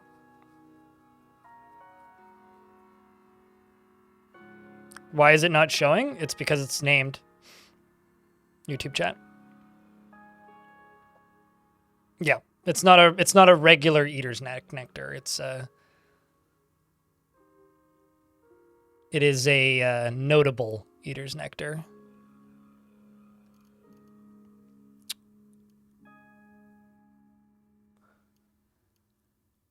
I think I'm just going to use the applicator on it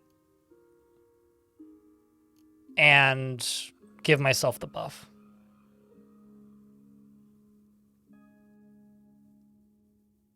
Because of the 25%? Yeah, no, I'd have to use the enlightened meals, right?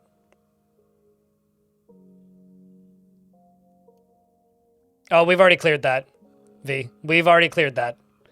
We've already cleared that and we've already used it. You missed it, but we did that.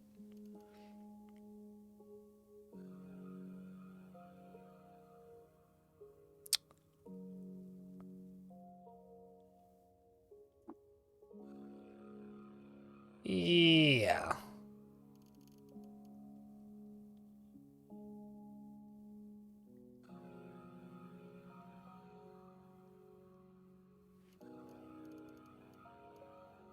Strange meat of Tuar.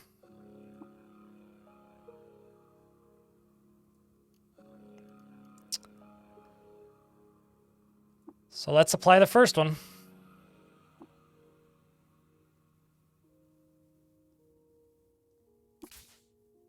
I gained 2 points of willpower.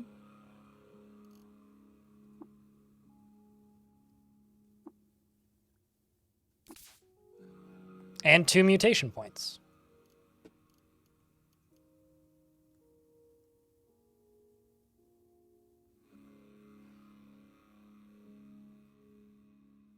Although willpower is actually pretty good. Because I've had pretty low willpower this run, actually. I almost wish it went into ego or intelligence.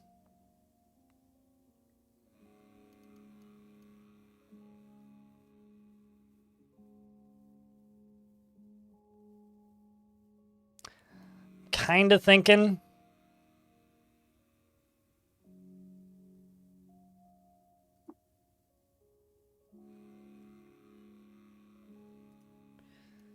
I could just keep leveling up Carapace. Or just wait till I have 4. Yeah, I think we'll do that. Because my Carapace is pretty tough right now. Alright, so, the fuck do I need? Provide a follower... Man, that's fucked up. Provide a follower at level 30 or higher.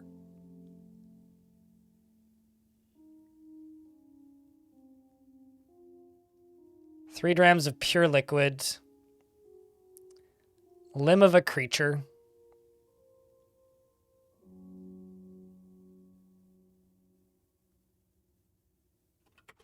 Where the fuck was primordial fluid, though? It's like, I want to just go do that first. I don't think I have any primordial fluid. I may have grabbed some. Nope, I have convalescence. Because it was yesterday that I found primordial fluid. I'm just trying to remember where it was. Like, what the fuck did I do yesterday? Is it at the bottom of Bethesda Susa? Oh, it's Rainbow Wood? Okay. Yeah, we could go there.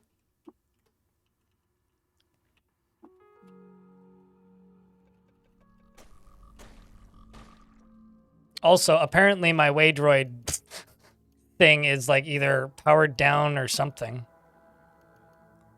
Or I lost it somewhere? I guess I did. Well, that sucks.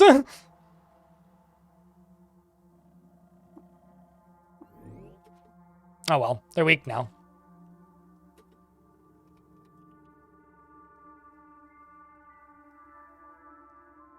It makes everything suck. It's a funny way of putting it.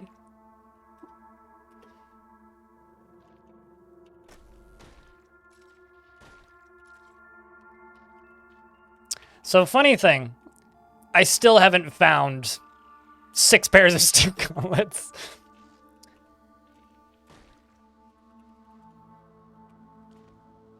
It's like I've been looking for them for a while. It's like there's one right here that I left. It's a bunch of boots. Some ashes and some other non-gauntlets. More steel boots.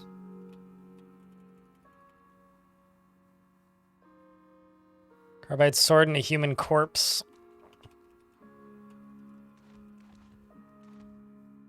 So I'm in new territory for me. I've never seen any of this before, by the way.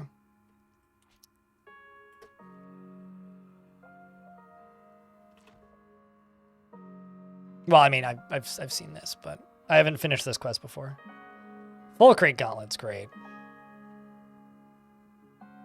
Can also grab that fire suppression system and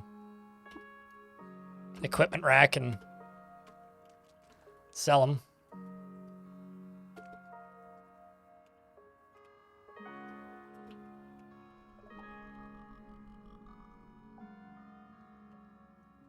How's this game? Buy it. Also, I have, like, a dumb amount of time in this game. Maybe not dumb, but I have a lot of time in this game. That's my take. Buy this game. That's how it is. If you don't own it yet, go buy it. If you can't afford it, wait until you can. Then play CUD. It's very good.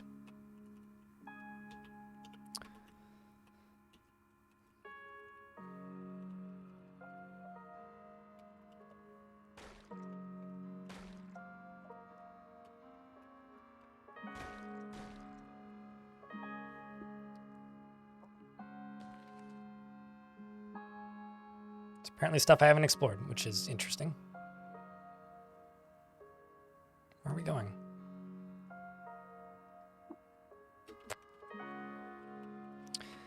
All right, let's go down to here. Oh, cool.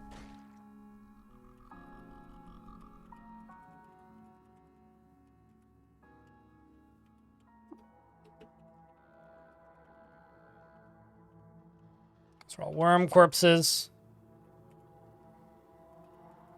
I'm just going to go right here. I only just realized I've never actually pulled anything out of these.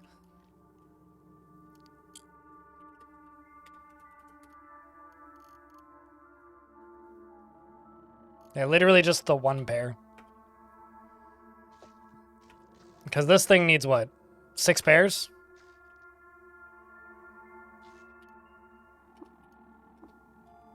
Take those.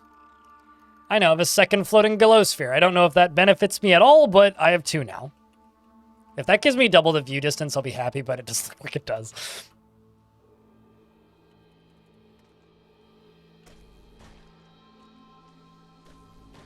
Sorry, Waydroids. You attacked me.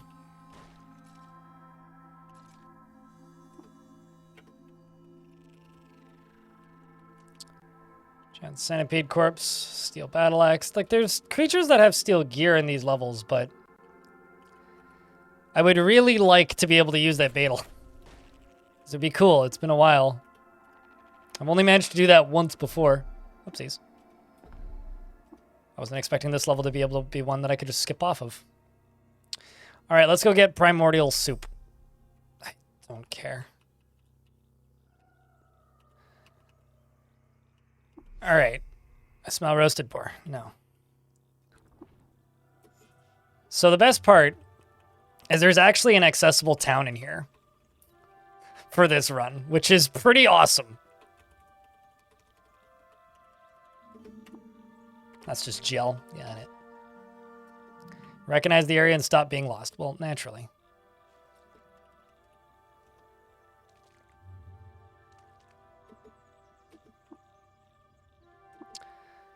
Well, I have 130 grams of primordial soup now, so...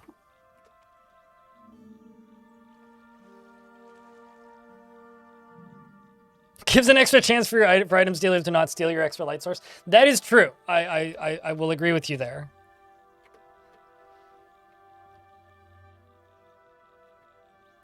This area is nifty. It's like... It's a town in the mushroom forest that is mostly full of oozes.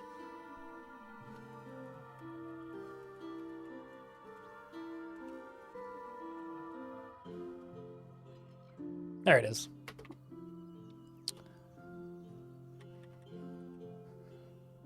Like, they've got a legendary spiced monosludge. I'm not friends with oozes. No, this is just a town populated with oozes. See? I am certainly not friends with oozes. These just happen to be oozes.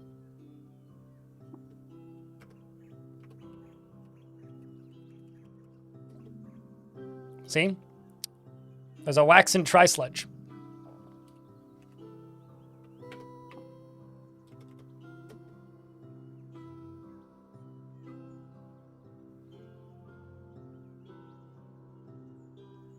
And where's the other one?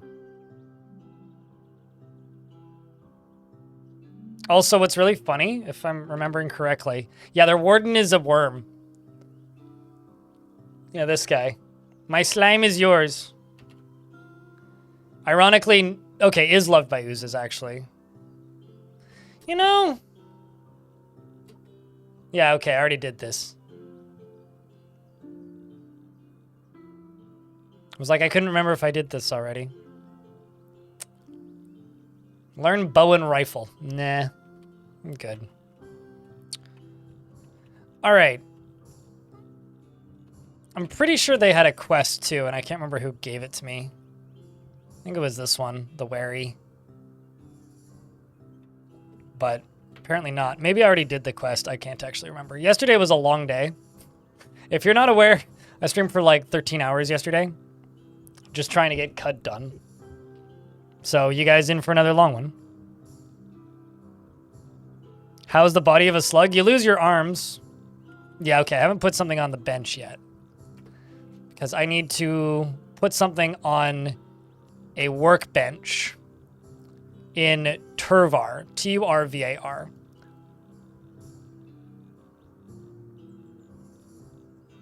Oh, sorry. No, I need to travel to Black Bosk, which is a goat folk village. Let's go do that. Oh, I see. I'm in the... No, I'm not in the locations.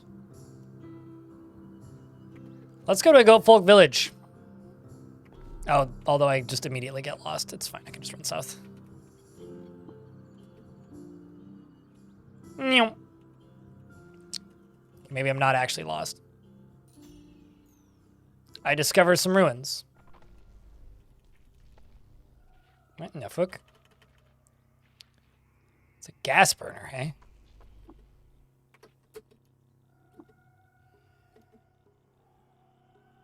Contains plumbing, which enables it to function as part of the power grid, consuming electrical charge.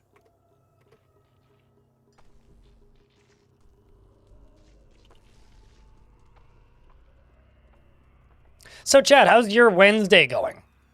It's been a lot of reading for a while, but like, Now we're gonna go on some item hunting, questing stuff things. Which means, I don't know, I could probably talk a lot easier without having to stare at stuff all the time. But, we're all having a good Wednesday. Stop spitting honey at me. You twit. Oh, there's many of them. Of course there is. There's always many of them. Eat my lasers and my pistol. Just don't want to do this close to the... You know. Mushroom that's right there. Also, they're shooting sap at me, not honey. Close enough. Honey is kind of sap. You gotta... Yeah, you know, honestly, that's a problem that I have with buying monitors, is I always have more enthusiasm for large monitors than, like, the space I have on my desk.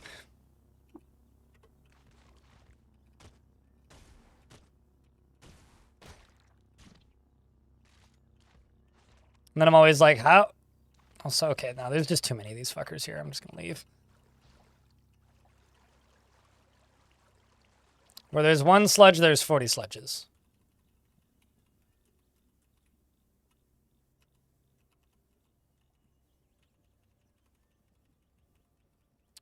Wine weep. I swear I was close to the edge, but I must have taken the long route. Have a bean green casserole and a spinach casserole in the oven. Ooh. I'd ask what the occasion is, but I'm presuming there is no occasion. No, I'm gonna go plunder some different goats.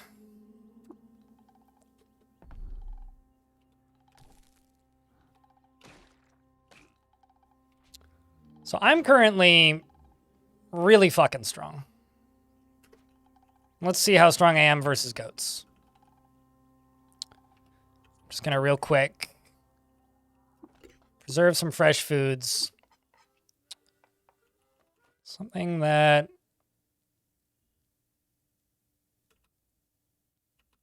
gives me a decent boost. That's an easy one, but let's do that. What's up, GDF Bane?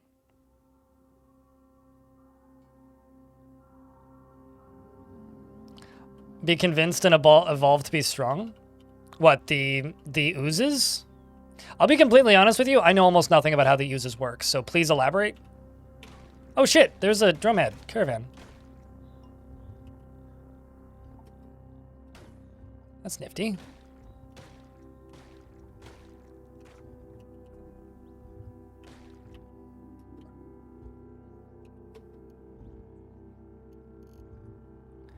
Guy's got some weird artifacts on him.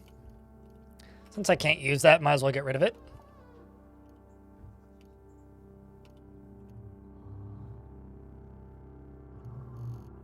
What else do you have? Oh, he's got a fried capacitor core. Scaled steel shield, nuggets. Flexivest.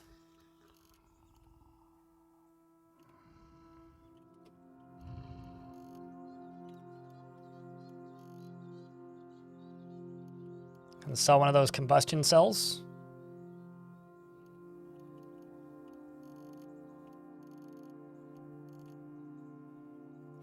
Always amazed by how expensive Yonder Cane is. Or rather, how valuable Yonder Cane is, I guess.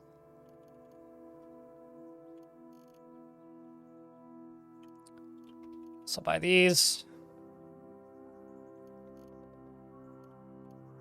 Because I has lots of value in here. Also, I somehow obtained a second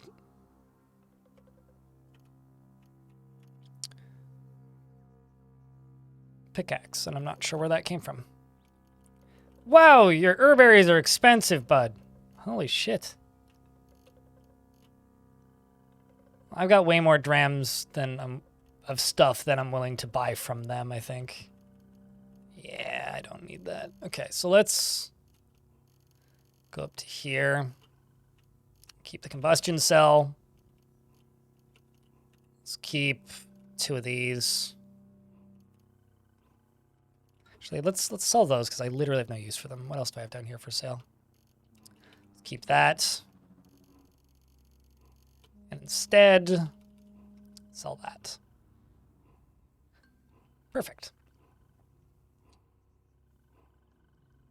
They mutate and increase their level. They absorb different liquids. If you convince a mono sludge the weakest, and give it different liquids, it will evolve into an eco sludge, as is a level 40 creature with almost unkillable stats except from insta-kill attacks over other sludges. Yeah, I could do that. I mean, I got Prostalize.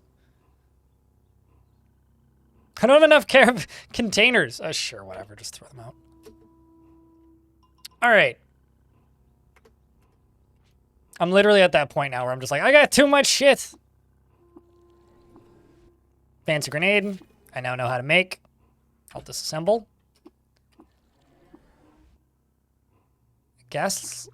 Well, I can't learn how to make it, but a gaslight flysa. It's a cudgel. Or 1d2. That's not great.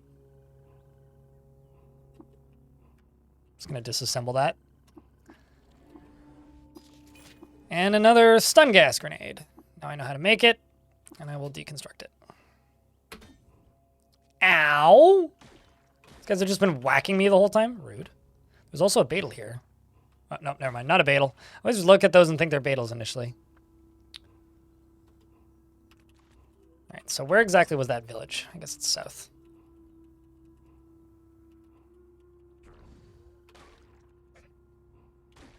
Hello, Goaty.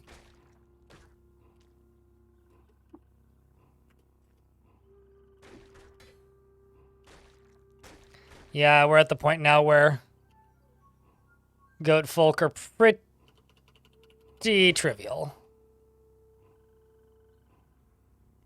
All right, so I guess we'll do that then, Dark Blake. Maybe we'll use that as the thing's body, because, like, I'm presuming it counts as a body.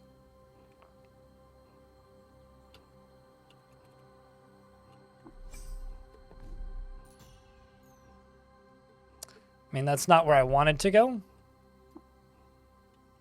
To go to Black Bosk. Oh, why didn't you take me to Black? Oh, maybe I didn't hit center. Maybe I hit center the first time instead of take me here. Man, it's annoying that it's always chain gauntlets. Like, these goats have so many chain gauntlets. But they don't have steel gauntlets. That's all I need. Steel gauntlets. Ow. Wow, I just one-shot you. I feel like I should leave and come back during the day when I can see. And there's another one right there! Goddamn. Well, so much for leaving and coming back during the day.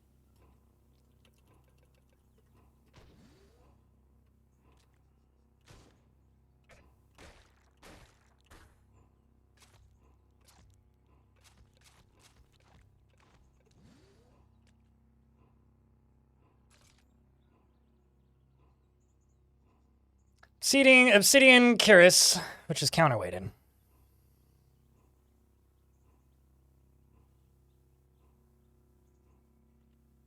Are flux and lava? Can I ask why?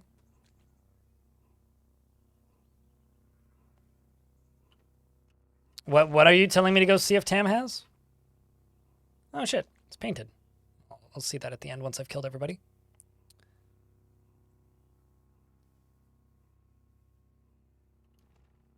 It's kind of a shame that I'm probably not even getting much XP for this. Oh, steel gloves. I want to say I've already looked and he doesn't, but I've definitely checked the silk clovers. I mean, I need 6 pairs and I've got 1. Although admittedly, there's definitely been fights where I haven't been paying that much attention to see if they're popping up. Okay, so I just have to put something on this workbench. That's it. So let's just put this shawl here. Take that back. Finish exploring.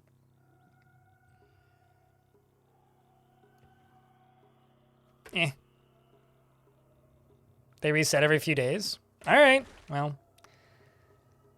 That doesn't mean they're going to have new stock, but we can check after I go here. Or after I finish this quest. Because I have to go back to the Mushroom Village anyway, so I can proselytize one of those oozes.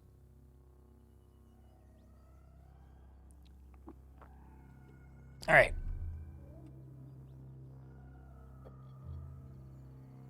Make tentacle explode as bad as cooking of flux.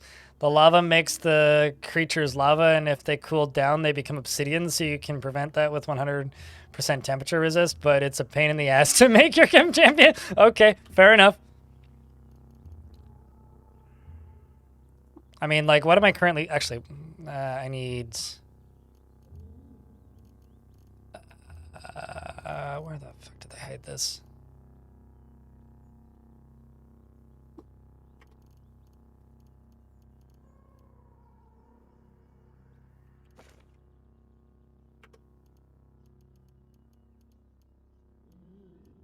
I mean, I am at 90% heat resist.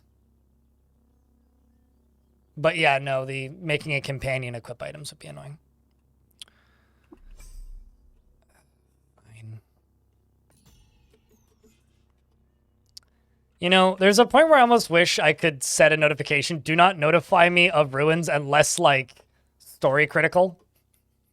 Because I'm kind of at that point now where it's like, well, I can one-shot basically anything I'm going to run into in 90% of ruins. But sometimes they still have cool stuff. Very rarely. But sometimes they still have cool stuff. So it's like, you know, still want to, you know, see that.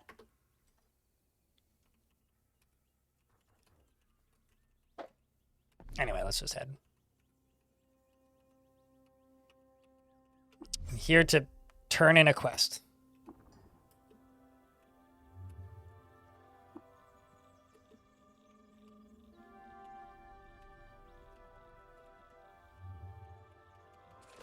Oh gosh. Well, this is a tri-sludge.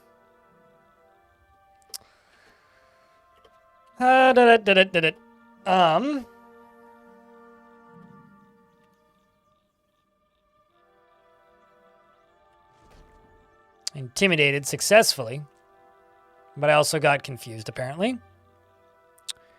And let's convince you to join me. No valid targets. Well, it's not next to me. Shit. Okay, there it is.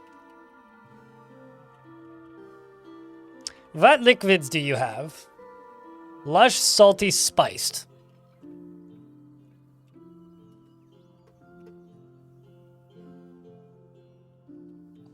There you go. You're mine now. I have a pet sludge. A very slow pet. Okay, you know what? Pet sludge, you dissolved in acid. Cool. I will get another sludge. It won't take too long. Let's just finish this first.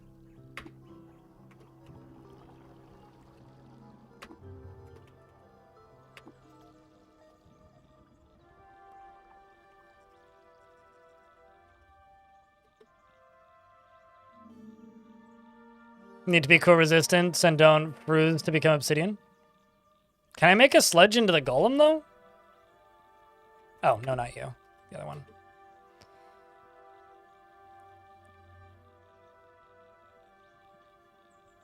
Soapy? Yeah, I'm not sure which one gives them soapy, but...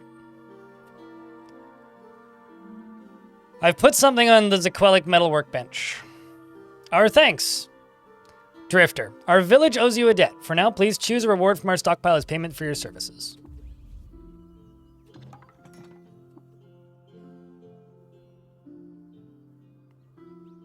Kind of tempted to just take the bonus Super Nostrum. Actually, no, I'm going to take the hover sled. Because I actually have somewhere to put it now.